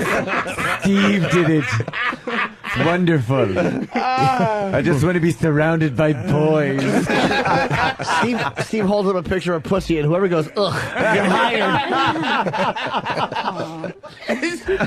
Oh my God. all right. Well, Saeed has heard all this before. So what do you think of Adam? Yeah, He's what's gay? your assessment? I really don't know what to say because I'm just so confused about him. But I really Him? am really horrified if I'm like. I feel like just beating you in a closet and make you come out of it after that fucking. He just make me He's just so uncomfortable. strange. There's no words can tell how strange he is. He's strange, huh? Yeah. That's what I'm getting over and over again. You're just a weirdo. He's such a shooter, dude. weirdo. I say you don't fucking push him any Yeah, you further. got some- Yeah, you think he's one of those? He's a shooter. you like dude. guns? No, I don't. I'm a pacifist. Oh, okay. Have you been watching him as people? You know, just his he's standing there listening. Very and uncomfortable. Very, very strange kid, man. I don't think he's violent though, because he wants to perform, and performers very rarely, you know, he's not isolated. He's a performer. He's open. Does comedy, danced on television, so he gets it out a little bit. He doesn't just isolate and not talk to anybody. All right, Dr. Norton, thank you. That's why I don't think he's. I think you're the type of idiot that accidentally kills the hooker at the bachelor party. You're just trying to prove you like pussy so much that you just hit her with a sofa. Fucking ottoman across her skull. See, guys, it's hot. All right. She's dead, thanks. We could easily do another hour on Adam, but we got to get to the comedians for Car Crash Comedy. Are you one of the comedians? Yes. And so is you Adam, are, by the way. I'm sorry? Oh. Yeah. Shelley so is. Adam. Yep. Sorry. Well, that's who I was asking. Oh, yeah. Yeah. How long are you doing comedy? Short time, like 6 months. Okay. 6 months? What made you decide to go into that? Self-loathing? I don't know. Really? Self-loathing? No, I just never Little? had the balls. I just always wanted to do it, and Really? finally grew a pair. You got a good family? Dad, mom, or they Yeah, divorced? weirdly enough. Really? Yeah, supportive. It's fucked up, Ugh. I know. Ugh. I know. You got I a know. father? Yeah. Get the fuck out of here. I know, right? Hate girls with fathers. Yeah. Don't you all? Don't They you know all? how to say no. It's Yeah, I depressing. know. All that pesky integrity. There's just that shit there because And they're moral always compass. thinking about their father and they got to go home to, and you can't fucking kiss him with the mouth that just did that. All right, we got have a hard time with all that. We really have to take a break. So, Adam, we'll see you during Car Crash Comedy after the break. And how many guys we got? Like 10? And we got 10 guys. Cool. All right, we'll explain the whole thing next. Stay there. I'm throwing up some gang signs. Come on. Do it with me. West side. Come on. Pulling down some dead presidents, yo. West side. It's the Opie and Anthony Show. The Opie and Anthony Show. Opie and Anthony.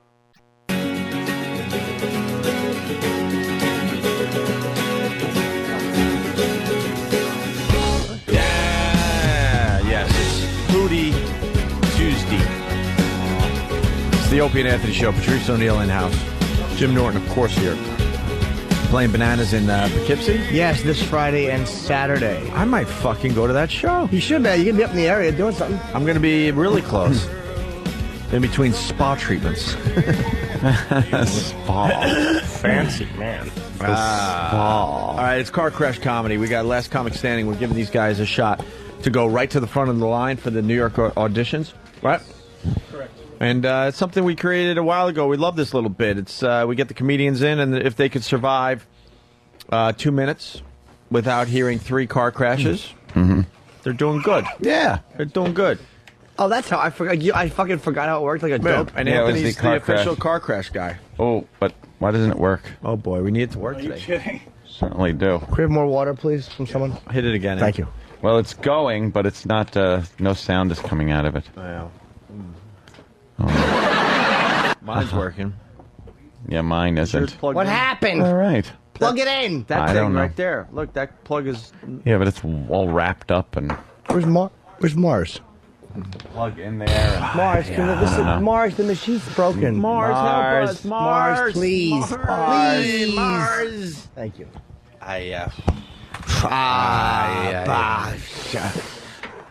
Fiddle. Turn it on.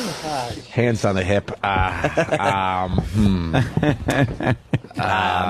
You might want to plug it in. Jiggle this. Is that not Fiddle plugged with in? this. Off on. Tap. Fiddle. Try that. And try that. no. Wow, wait. Everyone's going to kill. Study. Intense look. Walk around to this side. Make this noise. Just a couple things over here. Just for the record, Yeah. I love my new fucking BlackBerry already. What's this? What's this? Yeah. Ant's got live wires over there, Mars. You might want to take a look at that. This was just hanging here. I don't know what that is. All right. Fudge. Now what, Mars? Oh, yeah, mine works. Oh, yeah. Yeah, push a button. Try it for yourself. Right. Look, watch this. Here comes Club Soda Candy. See? Oh yeah. Club soda candy. Hey, why are you taking mine? No, it doesn't work. That's the emergency procedure. All right, mine works. All right, but now we have the same problem, but you just got to switch the guys' names around. See, now mine doesn't work. Yours doesn't Holy work. shit, we could have done that. But we didn't. Mars, why don't you try, Oh my God. It sucks. This is how I know Mars is clueless right now. Because I said, why don't you try? And he looked at me hopefully. I don't know what I'm talking about. Why don't we try? Yes, I'll entertain any idea. Eyebrows go up. Yeah, What? Baby Jim got an electrical engineering degree. Nothing but he was dropping out of high school and telling dick jokes for the last 20 years. Nothing but hope in his eyes. Oh, it was awful. That's the worst. What? Can we leave it like that? Hey, you're the boss, I guess. Sure, why not? For I don't need buttons today. For now. It's my only job, obviously. See, he finally admitted it. All right, I can't push buttons today, so I'm completely useless.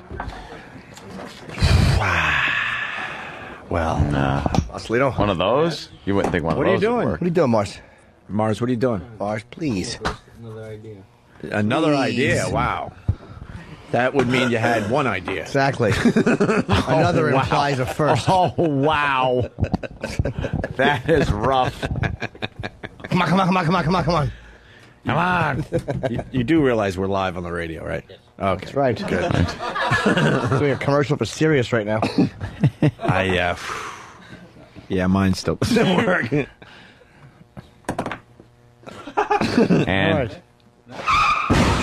That's wonderful.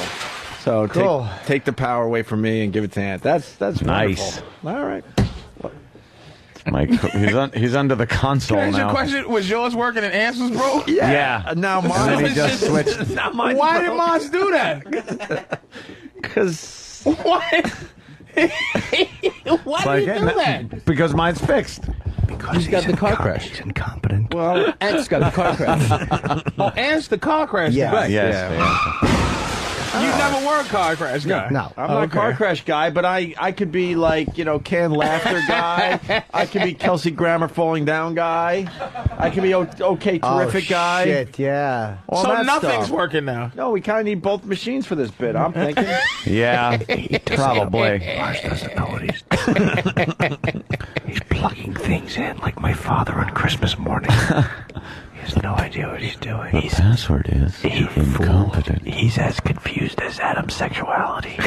Oh. Mars has serious. All right, now mine doesn't work again, and Opie's works. All right, now mine's All right, back to Opie, give it a working? try. All right, Opie's All right, works. good. Hold on. And works. here we go. There One you thing's go. being plugged in. All right. And let me know. He gets the Mars job pulls once it again. off in the end. That's my man. Nice. There you go, Mars. No one's more Nice. surprised than he is. Good job. Good job, Mars. All right. I like the Mars. Yep. He's a good egg, as they say. With his Oh. crying, litter Indian face. Hey, are you guys ready? The mic being here is a little weird, though, because they're only performing to us. They should be performing kind of the group. Yeah, have them just kind of way back. And comics love nothing more than just performing for other comics, because they're such giving audiences. Well, why don't we bring some of our guys in to pepper it with real laughter? Because these guys aren't going to laugh at anything. With real laughter. Yeah, it's real. Why don't we bring some of the gang in? Yeah, get it. We had a whole bunch of guys out there. Who's that guy just standing out there at the on the fucking hallway? All right, can you just sat down? What's that kid's name? Oh, Sanjaya? Carl. What? Is he on here? Saeed. Can he have a twin that's on a bicycle? Will you come on? Wow, these guys look like a comedy audience too that we just brought in here. Jesus, you guys are fucked. Cool. You're fucked, man.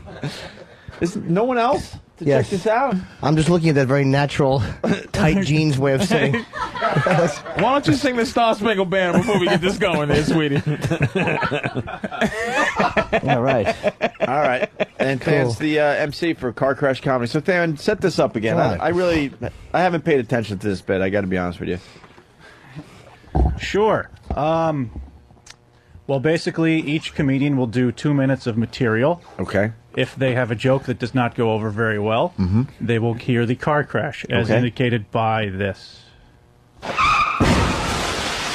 everybody hear that? It's got to come through the speakers. Great. What do you want me to do in this bit? Just morale, general morale. Keep it high. I'm good at morale. Keep it high. Keep it high. Keep the energy up. I'm good at morale. No? No, you're not. Terrible. There's no one I've ever met who's worse at morale. Oh, shit. was setting you up. I was waiting for you, Jimmy. Jesus. Yeah, so if you make it through your whole set without hearing 3 car crashes, then you have succeeded in your set. And then in the end, I guess we're going to just pick 5 guys? Yeah, all of the judges have a list of the comedians in front of them. Good. A writing utensil. Okay. And we'll do a little whispering, and then we'll announce the 5 guys that are going to go to the front of the line for the Last Comic Standing auditions here in New York City. Correct. Bob DeBono. I didn't see you, man. How are you? What's up, buddy? I didn't fucking know you were here until I just saw your name. You been here the whole time? Yeah, I got here late. Oh, okay.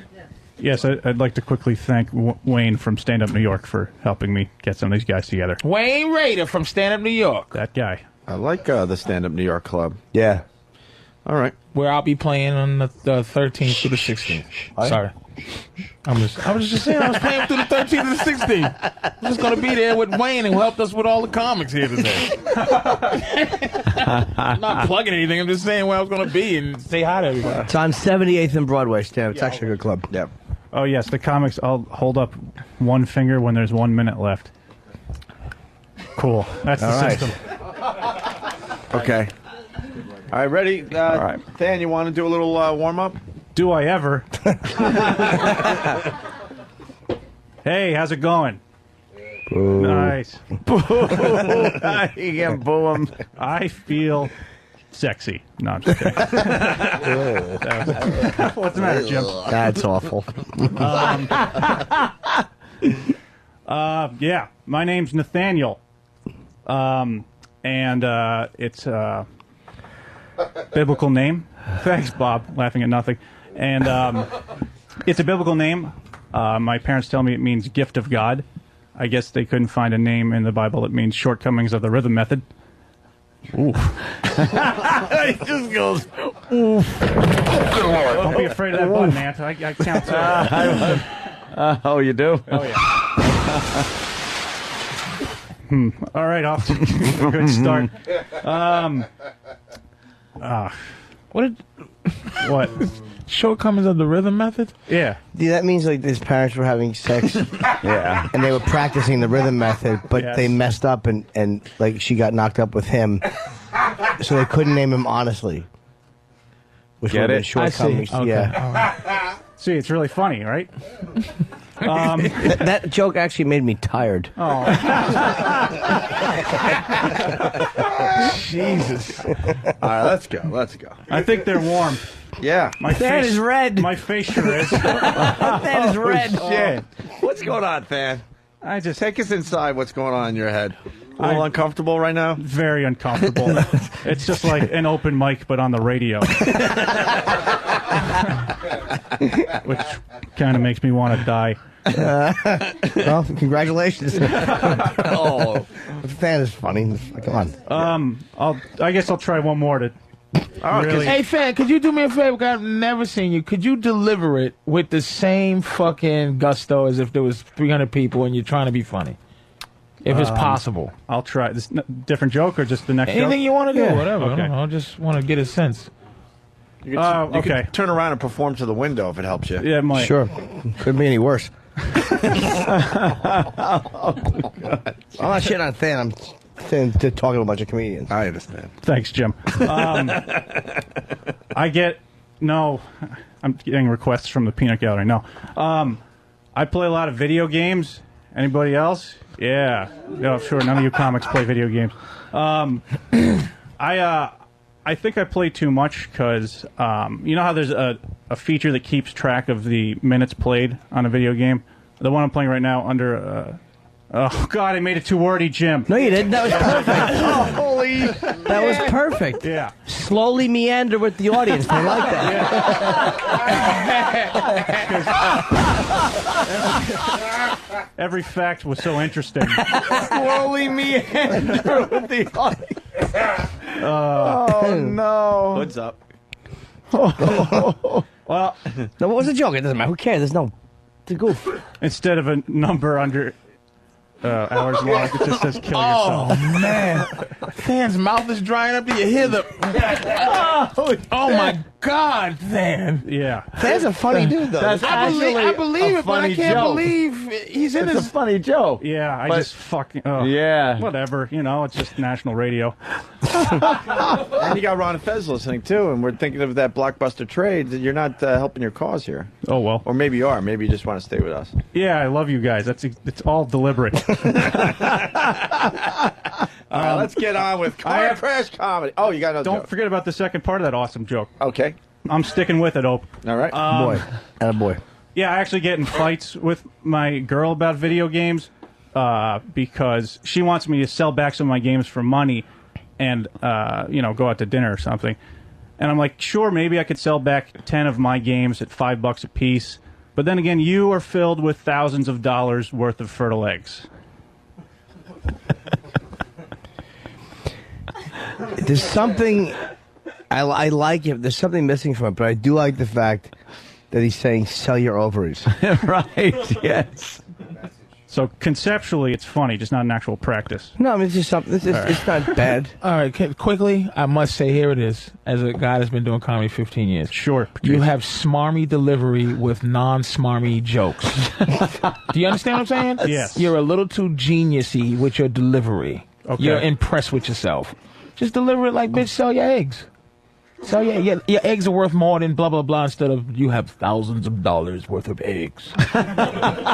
Fucking Charlton Heston, just fucking deliver the joke. Patrice is implying that you're acting. No, he nailed it. He didn't imply anything. Well, no, but I think he's skirting around the issue. That's what it is, Stan. It's fantastic. Stop being impressed with yourself. Okay. All right, fair enough. Stop being impressed with So you yourself. guys ready for your first act? Yeah. Yes. Woo! Coming to the stage. Are you saying that Than is trying to, in a way, cover his enthusiasm and joy with irony? Like the fact that you have really, a point. You know? I think you hit it. I'm not shit on you. Yeah, I know. Oh, Something he wrong wants with to it. sit down so badly right now. Why? Oh, boy, does he. Just doesn't want to be at that mic.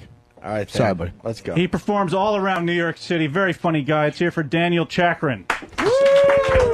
Right? It's not as tall as Stan.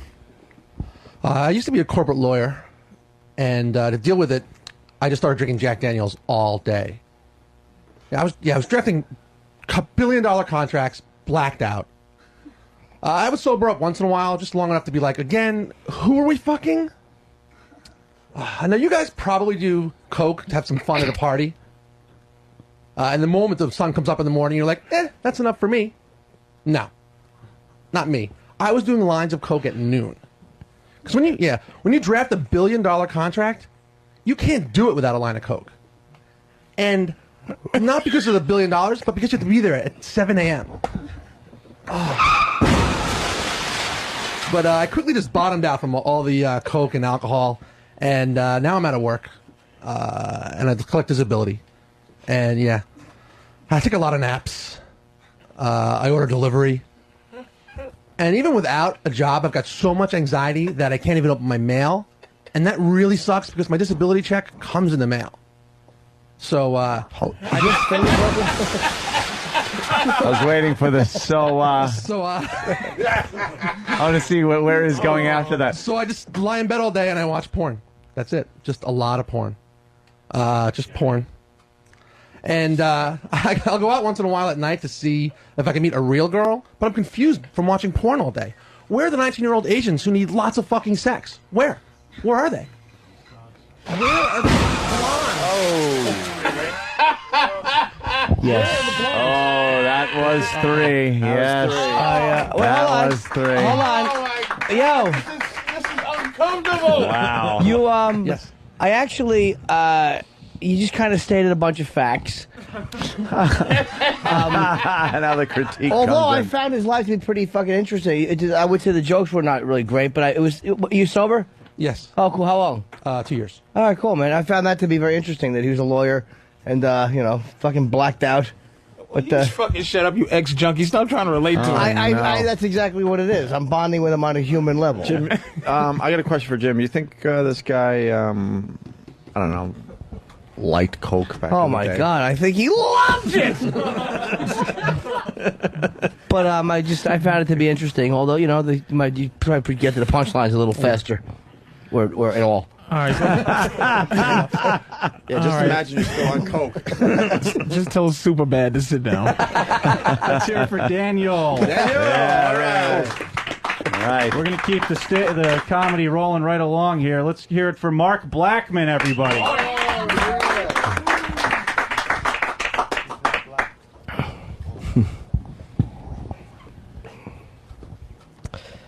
Someone called me Nerdzo yesterday. Yeah, I recognize that's the impression that I give. A little nerdy, a little bookish. In fact, I get a lot of pussy. I mean, it's really, really hot girl pussy. Pretty much, I don't even like to talk about it. It's like my life. It's what I have to deal with all day, every day. Just pussy and fucking. I can't even walk outside without, pussy throwing themselves at me outdoors and windows and every angle. It's tough. 14 vaginas at the same time, all trying to eat my face. It's all right. But there's only so much pussy one man of my stature can take. I've been auditioning for Beauty and the Geek recently. I'm actually really excited about it. It's finally a show for us, for guys like me. I got a call from a woman from the show yesterday. She said, I don't know if you're going to be geeky enough. Hey, that's the best compliment I've gotten all year. But on the other hand, who the fuck are you to tell me I'm not geeky enough? Did you even read my application? All right? I was in the math team in high school. I was a captain. We went to states. We called ourselves the Mathletes. It's like an athlete minus everything athletic.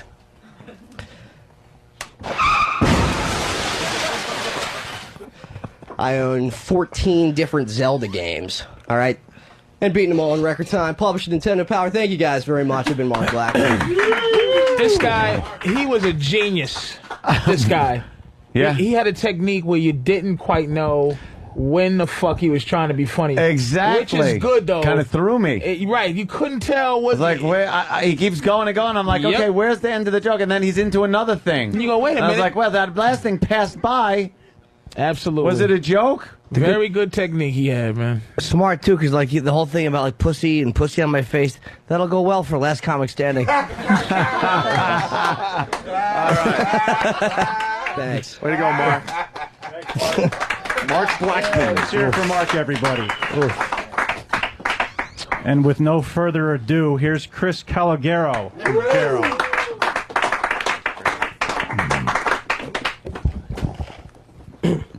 America's become frat nation. Got a lot of dudes out there. Bros, right? They're fucking everywhere.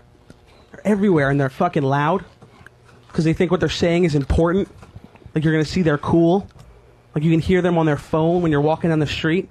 Just loud on their phone. Like, yeah, dude, I'm walking down the street. Yeah, I was checking my quarterlies, bro. I killed it on my quarterlies, Jeremy, I'm going to go out and bang a bitch tonight, bro. Yeah, bro, Jeremy, you should come down. If you can't take one down, Jeremy, you're a pussy.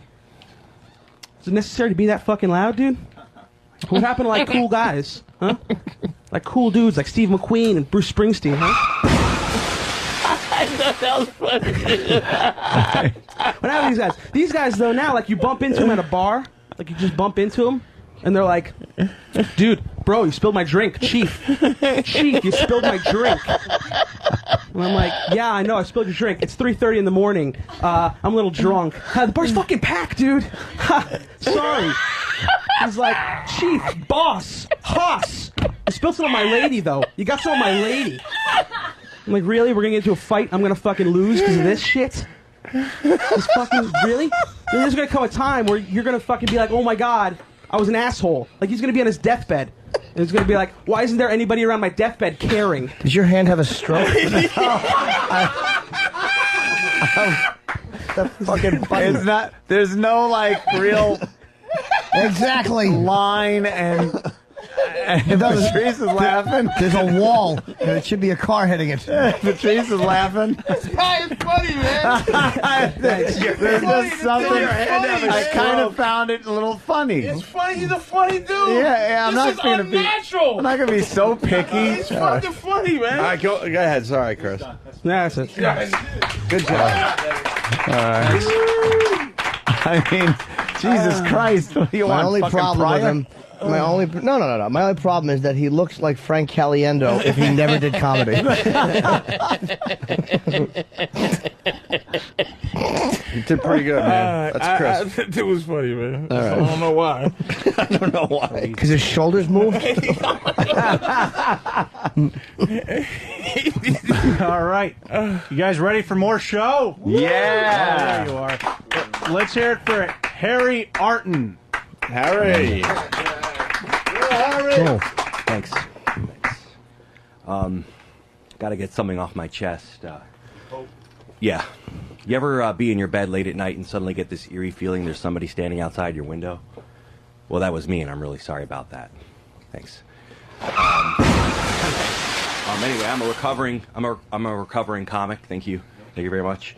I just got out of prison. While I was there, I dropped the soap. The only problem was it was liquid soap, so it took me a while to pick it up. I'm paying my bill last night, and I see this money can on the counter. It says, "Help fight retarded children." I looked at the face on the can, and I thought to myself, I could take that guy on. Wow. You know, 3 Harry. up, 3 down. Hold on, Harry. Well, I know it's nerve-wracking. This is not a great, vibe for comedy. But when you said I got to get something off my chest, and another comic said your coat, you just said yeah. You should probably address that a little bit. Yeah, you're probably right. All right, man. That's all. You how long were you in jail for? Huh? Well, you weren't in prison, were you? Were you really? Or are you kidding? No, I'm serious. Wait, I want to hear that too. You are or you aren't? Oh. Cool. It's a good thing for comedy, though. Dress like Amelia Earhart. Get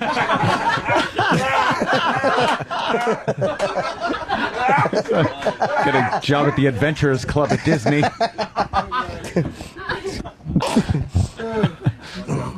Yay for Harry Arton. All right. Yes, yay.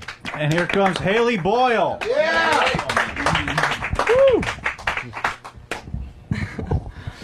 You guys, I moved to Manhattan from Fairbanks, Alaska. It's way different here. Back home, we got 10 men for every 1 woman. I know it sounds good, and we do have a lot of men, but we also have a saying. We say that the odds are good, but the goods are odd. All right, awesome. I think guys are kind of stupid. Joke. They are. They're a little retarded. You know. I had this jackass come up to me in the bar the other day. He starts talking to me, and then he says to me, no one's ever been able to make me come from a blowjob. Like, my response would be, oh, please. Can I just try? I know I can do it if you just give me a chance.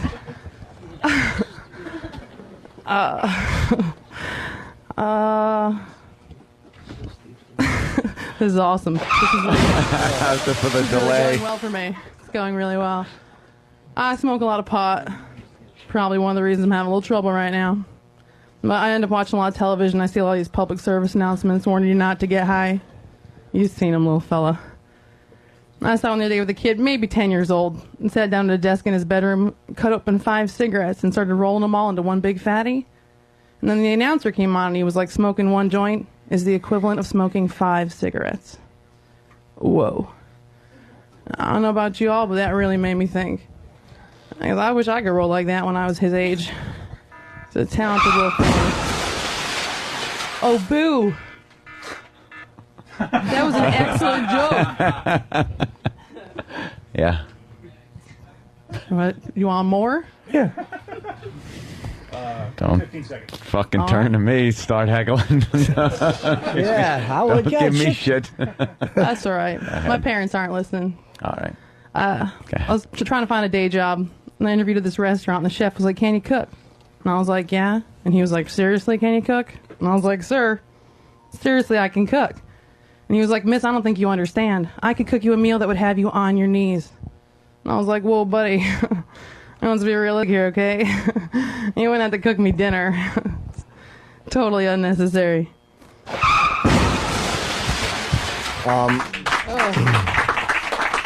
Hey. Comments? Oh, is there comments? Is it as cold as they say in Alaska? How long are you doing comedy? 4 years. Okay. You seem bothered. You all right? What? You seem bothered. Can we get her a mic? I got a weight problem. Oh. Sorry. You got a weight I problem? sweat a lot. I just have a weight problem. Oh. Chunky girls sweat. Okay. Why is that? It's like a blubber layer insulation. Oh. My body temperature is higher. It's like higher. Okay. Yeah. I have That's the ability cool. to survive in colder temperatures. It's really Yeah. awesome. It's really worth it. She's probably funny when you're in front of an audience too. It's a weird situation, but you can tell she's just kind of like got a shitty attitude. Which is, I like that. It's good. It's good for a cut. You know why I had to get up this morning? for? Fucking miserable. It's I like comics are that. not No one morning even told me people. what I was coming here for. I got met at the door by a dude in a trench coat who was like, "What are you here?" And I was like, "I have no idea." Wow. To be honest. All right. It's all right. I just go where they send me. Don't yo. sweat it. All right, Haley. hate myself for that. Yeah. Haley Boyle, everybody. Coming up next, regular in clubs all over New York City, it's Bob DeBono. All right. Where's Bob? He was here, right? Bob, He by the was. way, if anybody Bob, he's the guy that does the Voss impression. Oh, really? And he does Louis Ferranda. I wish Louis was famous. This fucking stupid DeBono would be. No one does a better impression of Louis Ferranda than Bob DeBono. He's here. All right, Bob. And he does a good Voss too. Bring We'll have him do Voss after his set, I guess, What's right? that? Owner stand up, Kerry Hoffman. He does great. Oh, does he? What happened? Well, you, Let's hear What it for- happened? Let's hear it for Bob DeBono.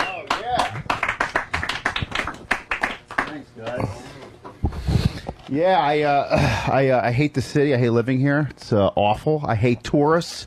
Tourists are the worst. They're so friendly, so happy. They always try to come up to me and be helpful. They don't understand our lifestyle. I'm walking down the street yesterday. This woman comes up to me from Arkansas. She's like, "Hi, how are you? I was walking behind you with our friends here. We noticed you dropped your bottle back there." I'm like, "No shit. I was littering." And then I cut her. You get road rage living in this city, don't you? It's not even driving, just walking rage. But even in cars, we have rage, and we try to be macho. But see, I'm not really macho. I just try to act macho because it's like the guy thing to do. So I'm like, drive with this girl a couple of days ago, and this girl's next to me. Someone cuts me off, so I do like the Italian New York guy thing, you know? I'm like, "But you fucking Blake, or I'm gonna kill you, you're fucking dead." And she's like all nervous. She's like, "Oh my God, you're gonna elevate the situation." I'm like, why? I'm not getting out of the car. I'm a pussy. This is where my rage ends, right here. Contained in locked windows and doors. Road rage is only good if you get the last gesticulation in, right? Like the last face, the last word out the window, the last finger. Then you got to drive away before they have time to react, and then you win. It's the only time it's good, right? This guy cuts me off the other day, right? I go up next to him, I do what everyone does. I give him the finger, but then we hit traffic. I was like, this is awkward. Oh, God. And then he's giving me the finger back, so now I'm like, holy shit, now we're tied. And I didn't know what to do, and I'm really immature, and I feel like I had to win, so I'm like, and he's like, and I didn't know what to do, so I was just like, ah! And he was like, ah! And I went, and he was like, and I was like, fuck, Mom, make a face, we're losing. I don't know what to do. We've been trumped. I have the worst phone ever. Don't ever get these phones here, the Razr phones. These are awful. These don't even work. They malfunction all the time. Like you hit a 1, a 2 comes out. I don't get all my messages. And every time I call my ex-girlfriend, the moment I say hello, it just clicks off. Awful. Am I done? Oh, cool. Thank God. Though there was a complete lack of any sound from the audience, I found it funny. I found the road rage stuff is very funny, very accurate. You can't judge a bunch of comedians. You just can't. You know, you and just- then the phone thing is very funny. He calls up his girlfriend and it clicks off. It's his girlfriend hanging up on him. Yeah. So it's very funny. And we got to get Bob to do some Rich Voss. Please. All right, I'll do some Voss for you. Okay. Then I'll do a celebrity doing Voss's material. How's that? All right, we'll do Voss first, okay? Okay, loosen up, okay? Okay? Look at all these B comics. You stink. I have more fucking credits than any of you people, okay? My career is going nowhere. I have Patrice O'Neill judging me. Okay? Big fat fuck. So I should date this homeless woman, right? That was great. When I was done having sex with her, I could drop her off anywhere. We're home. Okay? Look, I would like a bus to run over this stage right now, okay? This is awful. My baby, I just had a baby. Its first words were, I stink. Take that diaper off, bitch. Holy shit. I went to Canada. These people got attitudes in Canada. This one woman came up to me. She said, you don't understand our European culture. What culture? You live 4 hours from Poughkeepsie. He's better than Voss. I know. He's actually getting laughs. You want poetry? Go to Soho, okay? This is all I got. Oh, my God, dude. That's so Voss. Yeah, that is perfect. Very good. The eyes and the head and the shitty laughs. Shitty laughs. I just wish Louis, Louis Miranda. Hey, Patrice Oh, it's the O'Neill, great- can it's I the just say greatest something? Louis ever. This guy, you're so great. Can I just say that? Do you know Louis I from want to do a whole Carolina? sitcom with a big black fuck faggot like you. Right? Little Norton, a little sex maniac, and get Voss to hack. That would be great. I like how he's saying all these things to me as other people, but he really wants to say them. That's why you're going bald, you impressionist. Is Bobby really channeling this or what? Okay, Kerry Hoffman, do me a favor. I love what you're doing. Patrice O'Neill, I love what you're doing on stage. Is Wayne being good to you? Call me tomorrow because I won't be here. I'll be in LA. Who's the guy doing Voss? I'll do any song. I could do Why don't you do a doorman from uptown now? I could do like an old time like celebrity, like a Nicholson doing Voss's material. All right. Well, I used to date this homeless woman. That was great. When I was done having sex with her, I could drop her off anywhere. We're home. That's a fucking. You know what? That's a killer Nicholson. That's a good. That's like doing New Pacino. That's a good new Nicholson. No, it is. That's because guys do Pacino. New Pacino. People do like fucking Pacino from Dog Day Afternoon and shit, but Pacino sounds different now. Yeah, the new Pacino is very Nicholson. heavy. No, Pacino's like, excuse me, what? You just cost me $6,000 in a new Cadillac. What are you going to do about it? You idiot. You fucking cunt. He's got that low, but he used to have that really like, hey, my client, really like here. Like, Sal, is that you, Sal, on the phone? Is that you, Moretti? Is that you on the phone? Norm MacDonald. Yeah, I try to help my kids with their homework. I'm just, I'm not really good at it there. Like, my son's like, hey, Daddy, what's a pronoun? I don't know, a noun that gets paid there. What's a synonym? A bun. What's a homonym there? He's still doing Voss. Voss celebrities doing Voss. Well, Bob material. certainly passes. That's good. Very good, Bob. Yeah. Love the Voss. Yep. Good Louis. We got to have a Voss off. Yeah, that's coming in on Instant Feedback. Voss off. Voss and him. Yeah, absolutely. Rich K from Port Washington. See who does Voss better, Voss himself or Bob. You know, Voss hates Bob, though. Oh, I'm sure. Oh, right? he can't stand Bob Oh, because really? he does such a good him. Yep. You capture his awfulness perfectly. It is right on the nose, man. Voss is coming in, I when he think. leans over and laughs. It's like, oh, God, And the it's bugged awful. out eyes. It's horrible. Make sure Bob comes in when Voss comes in next, which I think is next week. Okay. We'll have some kind of Voss off. What we should do is name, listeners should say who the real boss is, whether it's me or him. That's not a bad idea. All right, cool. I like that. Yeah, slow Steve, down. you're fired. Slow down with coming up with ideas. I like that. Did you feel that too? Yeah. I got a good idea. No, shut up. By the way, he was so comfortable with what just happened the last 15 minutes that he decided he doesn't need to sit with the rest of the comedians anymore. No, he's sat on the couch. Yeah, he's over on the He couch. took the Johnny Carson couch. Anyone else notice this? He graduated from the bleachers. Yeah. To the couch. He promoted himself. You really did, man. You gotta love it. No, Bob, you were really good. All right, come on, Dan, let's move on here. I'm trying. Let's hear it for Mad Dog Mattern. Wow. Some It's beautiful to be here. I want to thank you guys for being the guinea pigs to the crowd here, and I want to thank you for having your legs spread like Sharon Stone the whole goddamn time. Thank you. Nice job. Don't take no shit from no one. You're a good-looking guy. Of course you get girls. You got a unique look. You should be proud of it. You don't look like a drug dealer, but you sure as hell look like the drug dealer's sidekick. You know what I'm saying? You look like the guy where the deal's going down. You're on the couch playing PlayStation, all right? Give me a dime back. Fuck you. I'm playing Madden, all right? I love this guy. He's been heckling everyone. God bless you. You look like Joe Girardi with palsy, all right? Wearing the Giants. Goddamn right. I'm gonna start soloing. Holla, woo! Brother, you've got the Giants. God bless the Giants. I sent my cousin a Giants jersey a few years ago. He's a big fan. He loves LT. I gave him an authentic LT jersey. So authentic, comes with an 8-ball of Coke. Come on now, you know what I'm talking about. Bam. All right. I'm a big fan of sports. Greatest sports name ever. Baltimore Ravens. I figured. What are you gonna do? It's named after an Edgar Allan Poe poem. All right. Edgar Allan Poe, the most famous guy from Baltimore. That's beautiful. I don't like poems. I'm not a hippie. I don't like trees or bees. Fuck them. Okay. I'm not into that. But God bless it. Yeah. Edgar Allan Poe. It's beautiful. Okay. It's unbelievable. That's why it'd be like if New England named themselves after a Stephen King book. That'd be awesome, right? It'd be England. Oh. What happened? I'm very crushed. I didn't. What happened? I did kind of enjoy him though. Like he was. Well, yeah, I could see that. You know, you enjoyed that. I did. What do you want from me? What the fuck you want from me, Hendry? Just right away, you're getting fucking fresh. Fucking fresh. Yeah. It's all right. Don't worry. Any words from Mad Dog? He looks very confused right now. All right, man. I understand it's not gonna be easy. It's cool. Appreciate you liking me, Jim. So. Oh, cool. I like you also because you look like Peter Wolf. Sure. No? I wasn't trying to be funny. Trying to hang me out to dry. No, I'm not. Little bit. No.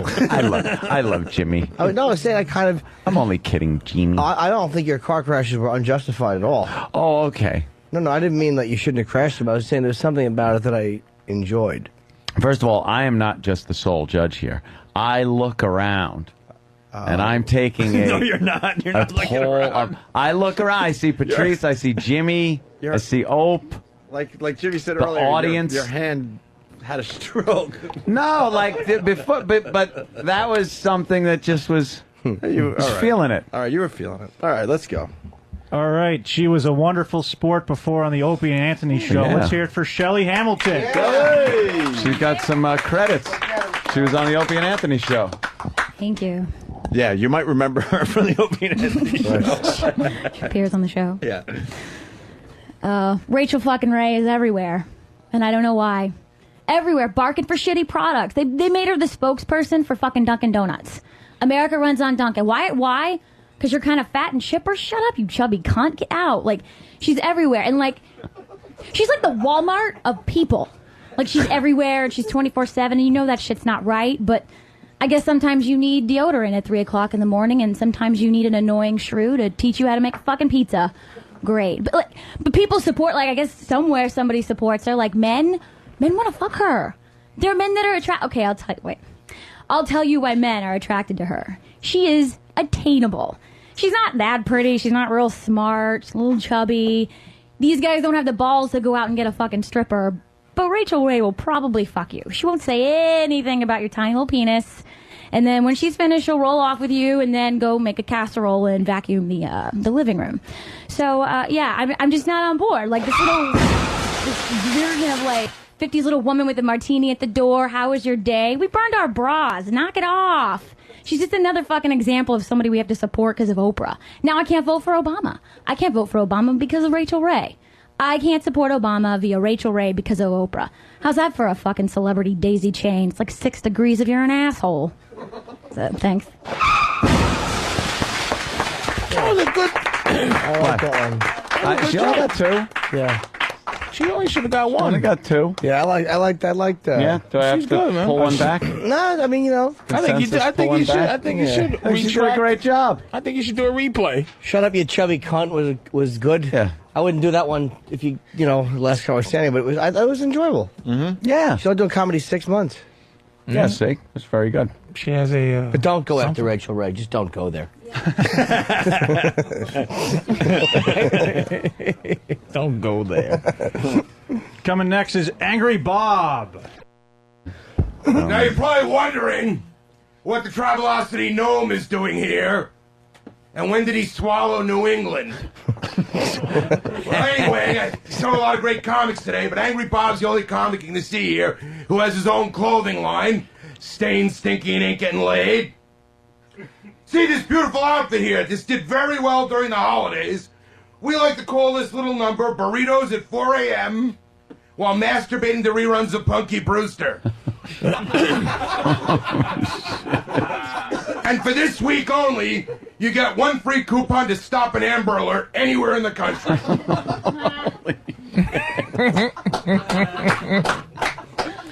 Now, I don't want to ruin your evening. I am a little chubby. But I don't mind being fat. It works with me. I like to eat. But once in a while, this morbid obesity plan just doesn't work out very well. Remember a few years ago? Remember that tsunami? Remember that? That was me. You get in the bathtub a little too quickly. Water goes over the edge. And all of a sudden, Sumatra's misplaced. And you know what was worse? I rolled over, I scratched myself, and Pluto's not a planet anymore. That's weird. Now, I'll tell you something. I'm thinking of doing something about it. I think I'm getting the operation. You know, everything's an operation now, you know? You don't want to be a chick, you could be a dude. You don't want to be a Republican, you could be a Democrat. They remove your soul. But now they got the fat operation.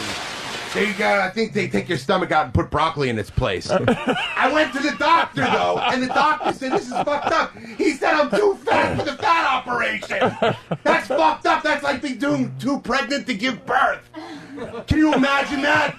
Well, Mrs. Lipschitz, you know you're not going to pass that boulder anytime soon. But who knows, in 18 years you could start charging rent. Man, stop him for his heart pops out his chest. Thank you very much. Thank you. Just fucking. I liked Angry Bob. Yeah, he was good, Angry man. Bob. He was good, dude. You got anything for him? Well, I think it's cool that, like, I think you're very lucky that you picked Angry Bob because you kind of come off as angry. Mm-hmm. Worked out. Thank you. That's it. You should change your name to Less Stress Bob. Yeah. And fucking just say the same things without screaming in your fucking. Well, I was trying aneurysm free. I enjoyed Bob. Yeah, Bob is all right. Angry Bob, everyone. That's right. Bob looks like he should be fried.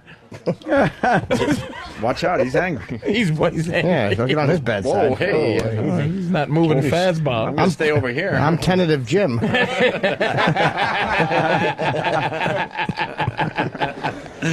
this stupid parade. I hope the fucking right. Cloverfield monster comes out. It just did. Fucking. Fucking idiot. Goddamn, Jimmy. Coming up to the stage is Rondell Hartley. Rondell. Yeah, black dude. All right. I got a scar on my face, which is not weird. I'm used to it, but like little kids think I'm a pirate, and like other people think I've been in jail. But women love it though because they think that I'm dangerous and mysterious. And I tell them that I'm not dangerous and mysterious. The guy who cut me is dangerous and mysterious. And it's weird though, but like I've never been locked up before, but I was arrested when I was 17 years old. And the worst part about it is it was in a small town. That's why I hate small towns, is I hate when they use like big city lingo. Like the cop arrests me, he's like, all right, we're going downtown. And I'm like, the police station's right across the street. What the fuck are we going downtown for? It's right there. So, but I did visit a friend in jail once. My buddy Ricardo was locked up, which was cool visiting him, but like the first thing he did when he saw me was hug me. You know, it's like, hey, what's up, man? I was like, cool, man, stop hugging me. That's what's up. You know, and then he kept hugging me. Then I had to say something to him again. I'm like, look, man, can you hug me from the front? God damn it. I did not come out here for this. Then he's getting mad at me. He's like, I'm saying it's hard in here, son. I'm like, I know it's hard. It's on my back. Get that shit off my back. So, I don't know. It's Black History Month. Michael Jackson's re-releasing his Thriller album, which is great. That's when I used to love Thriller. Like, you know, Billie Jean, Beat It, you know, back then when he was Dominican. So, it's just a cool thing. I just don't like the white woman he turned into. That's the only thing I don't like about him. So, that's it. That's all I got. He was done? Yeah, okay. Went under the wire there. Well, for Rondell, I'll say obviously I know Rondell. Yeah. And I know he's a qualified good comic. I've seen he him. is. He's one of the few guys I've seen in front of real audiences. I like the fact you open and talk about the scar. I never saw you do that before. It's good. Why did the guy cut you? Do you ever say? His act. Oh, chicks. Okay. He was doing comedy. Yeah. Wow. I like that. Oh, Rondell. All right. And finally, our headliner for today. That's not it? Oh, Rondell was. Oh, we got one more. Adam. Yes. Very talented intern Adam, everybody. We had Angry Bob, now we have Asexual Adam. Hey, thanks for breaking my spirit earlier, guys. I really appreciate it. But let me tell you a little bit about myself. I'm from Michigan. Yes, I am. And so this is my first time in the big city. And when I first got hired as an O&A intern, I was pumped. I was ready to carpe the fucking diem, man. My life's gonna change. This is gonna be my big break. Well, you know, my life is actually changing. One coffee, breakfast run, and Club Soda Kenny tongue lashing at a time. You know, my friends always call, and they always say, you know, what's it like in the Big Apple? This is, you know, it's so great. And I go, and they say, you must be living the dream. And I go, well, if you want to call living the dream, buying a plain toasted bagel and Canada Dry every fucking weekday at 5 in the morning, then I guess I'm living it. That's a little jab on me. A lot of inside show reference. Yeah, it's good. Last Comic Standing is filmed in the fucking studio. It's good. And what's with that elevator? It's slow. Sorry, but I want to just little things have been pissing me off. The Heath Ledger coverage, the press. I think it's funny, not that he died, but the fact that the masseuse tried to call Mary Kate something like 9 times. Anybody knows that to get an Olsen twin over to any place, you just put a bunch of Reese Pieces on the floor.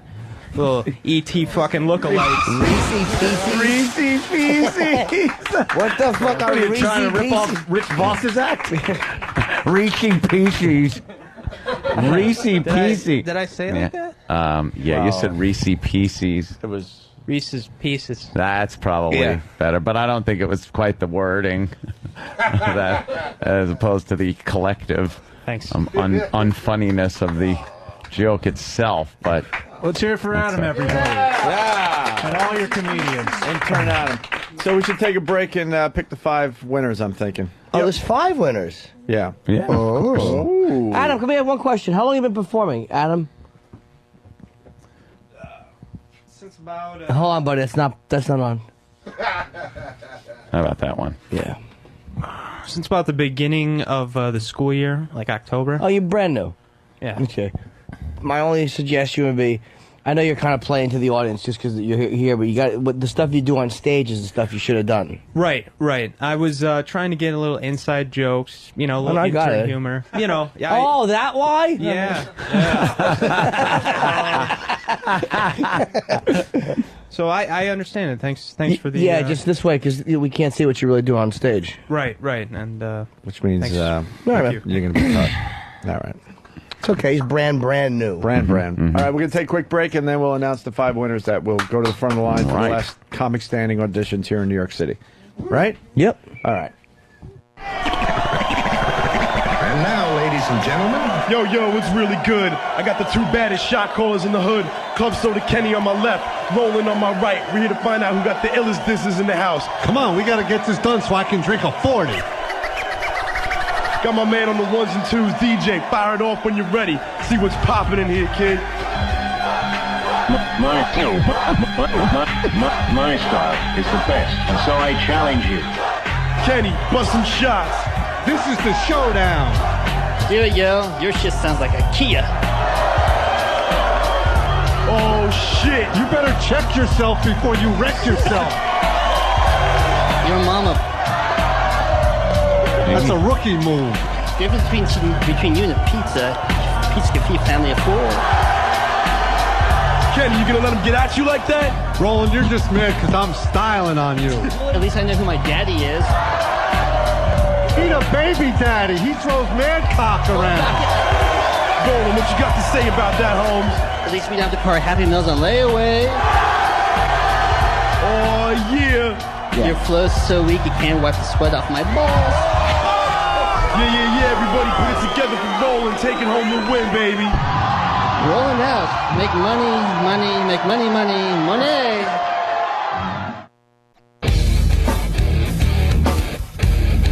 All right, let's go. Where's Stan? Right here. Stan. All right, so we did car crash comedy. I want to thank these guys for coming in early and doing this. Like Jimmy pointed out, it's really, really not easy.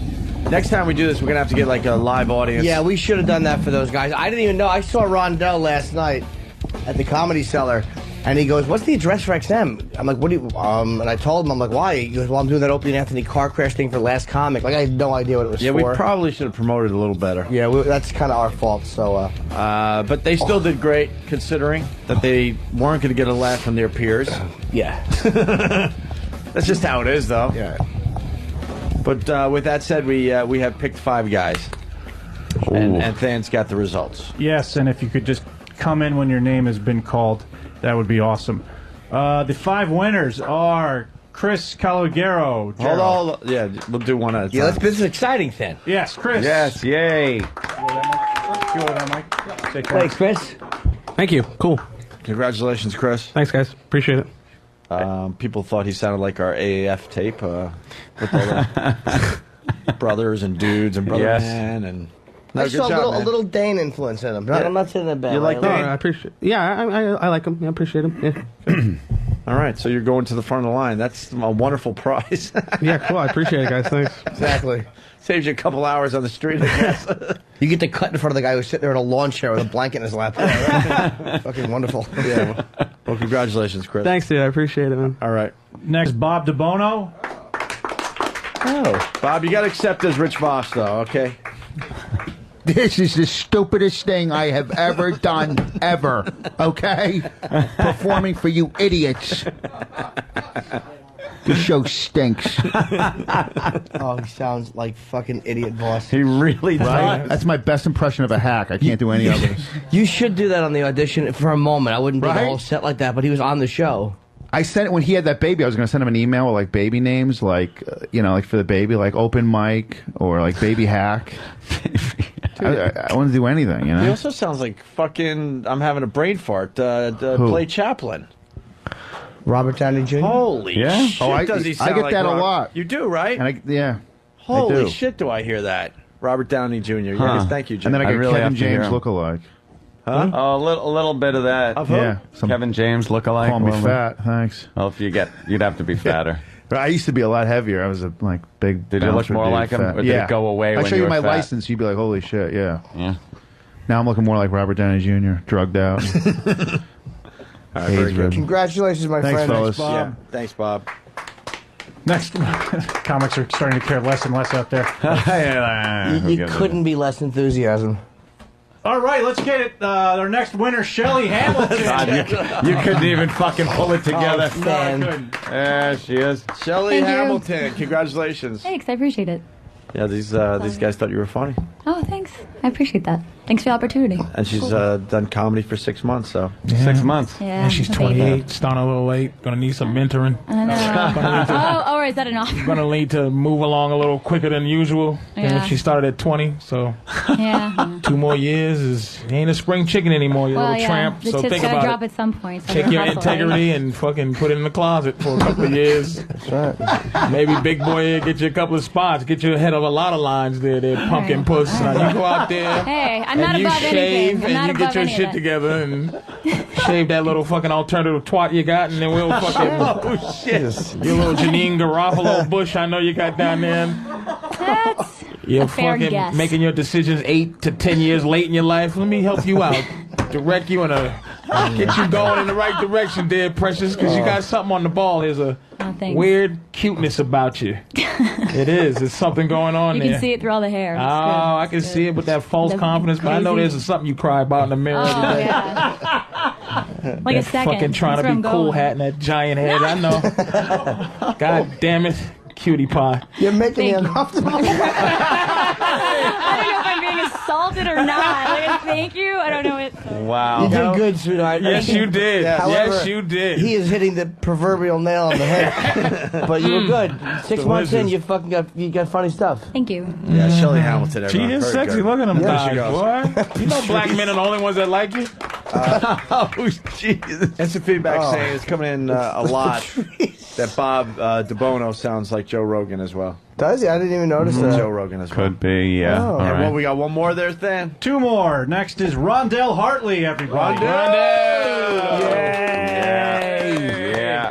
Thank you, Anthony, for allowing one to get through. Since you're not going to vote for Obama, you voted for him. Yeah, Thank win you. this then. Oh, It's thanks like, a lot, guys. A comedy show or the presidency. All right, I'll vote for this one. Rondell, how hard was it to perform in front of like your peers like that, just like knowing you're not going to get a laugh from them? It was a little nerve-wracking, just scared, but you just got to still go through it and just, get up there and do it. That's all. He's funny, It's funny material. You sit in front of fucking people like this. What the fuck do they give a shit? Yeah, they don't care. They don't care about you. They just want themselves through. Good job. All right, thanks a lot, guys. All right, Rondell. Thanks, Rondell. Take care, All buddy. right, here it is. And our final winner of a spot at the front of the line for Yeah, the last comic standing auditions. Don't get the disappointment out the glass there, Sam, with your fucking camera. Just point it at an empty mic. There's one person left, and there's a room of people. Try to get some kind of disappointment. There's a dynamic you're looking for here. Sam really... He just leaned it on his leg and pointed it at the empty fucking mic, waiting for someone to walk into frame. Some direction. I'm trying to position because you complain about shaky cam. So I'm trying to. Well, I never complained about shaky cam. How about a fucking pan? Oh my. So what he's saying is this: I'm being incompetent because you complain about my other incompetence. Yes. Well, yes. Yes. Most watch. Yes. It's the big friggin' last guy here. Aim the camera right, Sam. All right, Than, if you will. And our final winner is Angry Bob, everyone. Angry Bob. Don't make a walk Angry in. Bob. Look how disappointed. I know. You saved me for the last, so I'd have like a heart attack or something, No, the fat joke. That's good. No, it's a heart joke. I liked looking at him through the glass. It was kind of fun. Yeah, that was fun. When I was a kid. It's supposed to be filled with water, though. Let's ring a bell to commemorate Mad Dog's shape. Is it Mad Dog or Angry? Angry It's Bob. fucked up. No. Angry Bob Patrice. I'm sorry, Angry. That's okay. That's okay. But you was getting them, dude. You gotta eat a lot to support that kind of weight. Oh God, you don't know that. No, I shit a lot too, which is really fucked up. You know, I mean, those low flow toilets kill me, man. I got to get like knives in there. It's really It's disgusting. Yes, He it is. died of cholesterol, Sam. Sam. His heart quit. It wasn't murder. And do you do that? What's your time? Like how long do you stand on stage? You do like 20 minutes or No, something? I feature. I could do 30, 35 minutes. And you do 35 minutes Well, I screaming? gotta like lean a little bit, maybe a little. But you're Indian screaming style. all On what, time? the Tower of Pisa? Yeah, there's a little applause. Hey, Angry man, listen, from one fat guy to another, Yeah. you can be angry without being fucking angry, dude. Is this we're having a moment or something? We're trying. You don't have to. Thank you. I don't Trying? have You want to to be an asshole, motherfucker? Yeah, I'm trying to. With your fucking the woman from Far Side glasses, you fucking asshole. Hey, these came with the hat. I gotta wear them. That's funny. Angry Bob did good, man. He did good. Hey, Yes, thank you. absolutely. And he It didn't was take about- no shit. God bless him, Angry Bob. It was an honor. Thank you, guys. See you, Bob. Take We'll see care. you soon, Bob. And job. And thanks to everybody else that wasn't picked for getting up early. Yeah, thanks to the rest of you guys for Doing coming. their thing. Doing their thing. All right. Who's the guy with the big ears? You didn't go on, dude. I'm here to see the show. I'm here to see the show. What? All right, cool. Guy's actually out. He's having an evening out. Yeah. Just a fan. Well, let's get line nice. of the day You done. explained him as the guy with the big ears didn't go on. Jesus. Yeah, Well, how could you Hey, not? Ernest. He'd have to bring it up right when he gets up there. Yeah, I got big ears. Go ahead, people. I know what you're thinking. I know what you're I know what you're thinking. Who's this guy with the big ears? You know, when I was a kid. All right, shut up. I know what you're thinking. No, you don't. You make me sick. You didn't say that. You're looking at me like this guy must get. No, we're not. You make me sick. Oh, you got big ears? Oh, all right, well. Hey, I heard that. I hear everything. All right, I bet you do. Die. Jesus Why are we Christ. trashing him? He's not a comedian. And he might be funny. You know what, though? Motherfuckers, he's a listener, man. Motherfuckers call people mean, but no one was getting no one. It was and you fun. know how we are, man. Yeah. It was no fun. one was being mean. No. Fucking, I'll give you that. Line of the day. SkiColoradoNow.com for info on great deals on 26 world-class resorts. Up to the minute snow conditions. Log on to SkiColoradoNow.com. Here is a runner-up line of the day. They always say, you know, what's it like in the Big Apple? This is, you know, it's so great. And I go, and they say, you must be living the dream. And I go, well, if you want to call living the dream, buying a plain toasted bagel and Canada Dry every fucking weekday at 5 in the morning, then I guess I'm living it. Yeah. He was going after Ant. That's Ant's breakfast. That's what I get every morning. Yeah. Way to he's go kinda- inside. We just kinda enjoyed. getting me. We enjoyed the big gulp. I like the big nervous gulp in there. That is a good one. And then, pack down those nerves. It's kind of natural, though. Adam, yeah. get on that Mr. mic. Faversham, I will not go for that bagel. Not go for that bagel. I'm watching you. Watching me? Yeah. You're now officially what is called on the radar. Yeah. You were way under the radar. Yeah, we didn't yeah. even know your fucking name, what you did, if you were an intern or some fucking whatever. I did interrupt Opie when he was in the middle of a sentence my first day. Yeah, but you don't even understand. To you, that's like this moment. To us, I don't fucking remember that from anything. Don't even remember it. But now you're on radar. Yeah. Okay. Now we know who you are. We know how weird you are, and we're going to keep an eye out for it. And you know, you might be called in here. You might be called out. I'm going to figure you when, out. when shit happens. I think I got it figured out. I just got to break you. You're a wordo. Yeah, I'm going to break you. You're just a wordo. If this was a schoolyard, I'd punch you. Well, thank you. If it was a schoolyard, he'd shoot all of us. No kidding. Am I All right right. or wrong, guys? High fives. Hey, all around. All around, yeah. Another runner-up line of the day. You know what? Also, I think I don't think Barack's camp really thought this out. Mm-hmm. You shouldn't have a black guy with a sign in front of him that says "change." Oh shit! We see it every day on the Oh streets. my god! That was geniusly racist right there. Thank you. That was almost prodigy-like racism.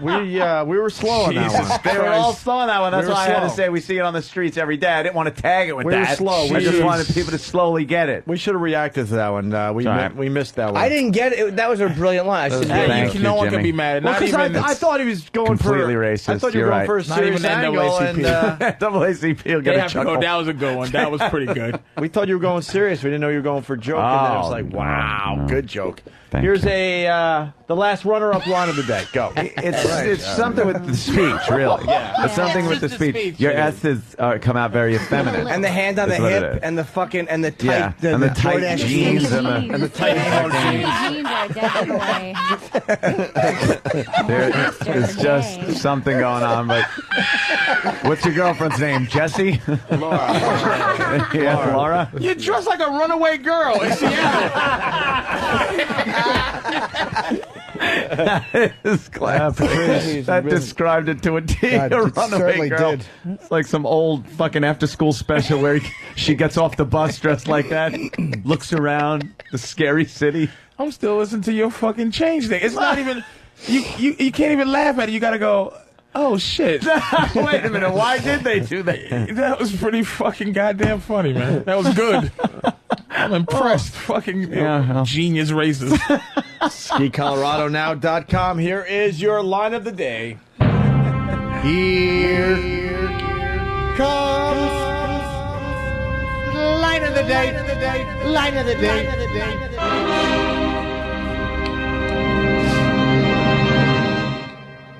It's time for a change. He's a good fella. And that's how you executive produce. And that's how you executive produce. Yeah, we're digging the De Niro impression. It's man. fucking hilarious just to watch that moron try to have a personality. All right, we're going for the quick out today. Patrice, thank you so much. Thank you, man. In honor of Bobby Knight stepping down from coaching, retiring, whatever the fuck happened, we quickly put this together. We'll see you guys tomorrow. I will remember you. Coach, why do you say fuck so much? Well, I really don't think there's any word in the English language that expresses so many different things as the word fuck does. You know, you can use surprise. Well, I'll be fucked.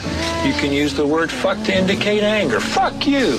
You can use the word fuck to indicate dismay. Oh, fuck. I just think it probably is the most expressive word our language has.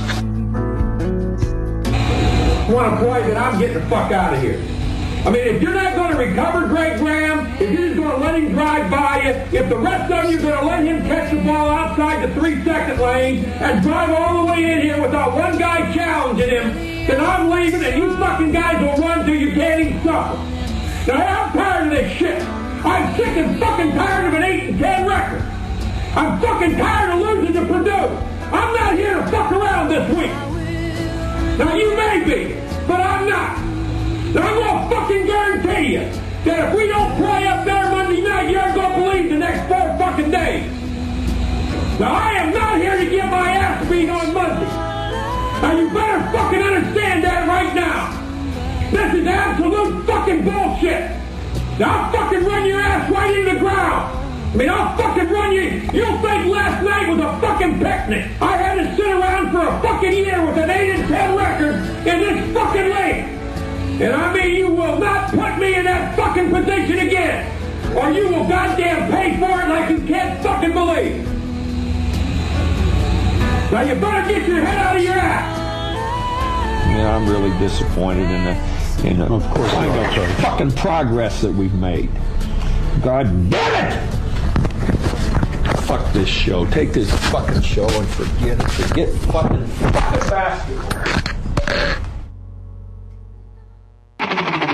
Lovely Nordic nymph, jiggly Jimmy Norton. No, that pulchritude is real. It's real. Smooth amoeba-like skin. Smooth where it counts. Shaved like a buxom baby. As hairless as a toad. Too much for one man. Without apology.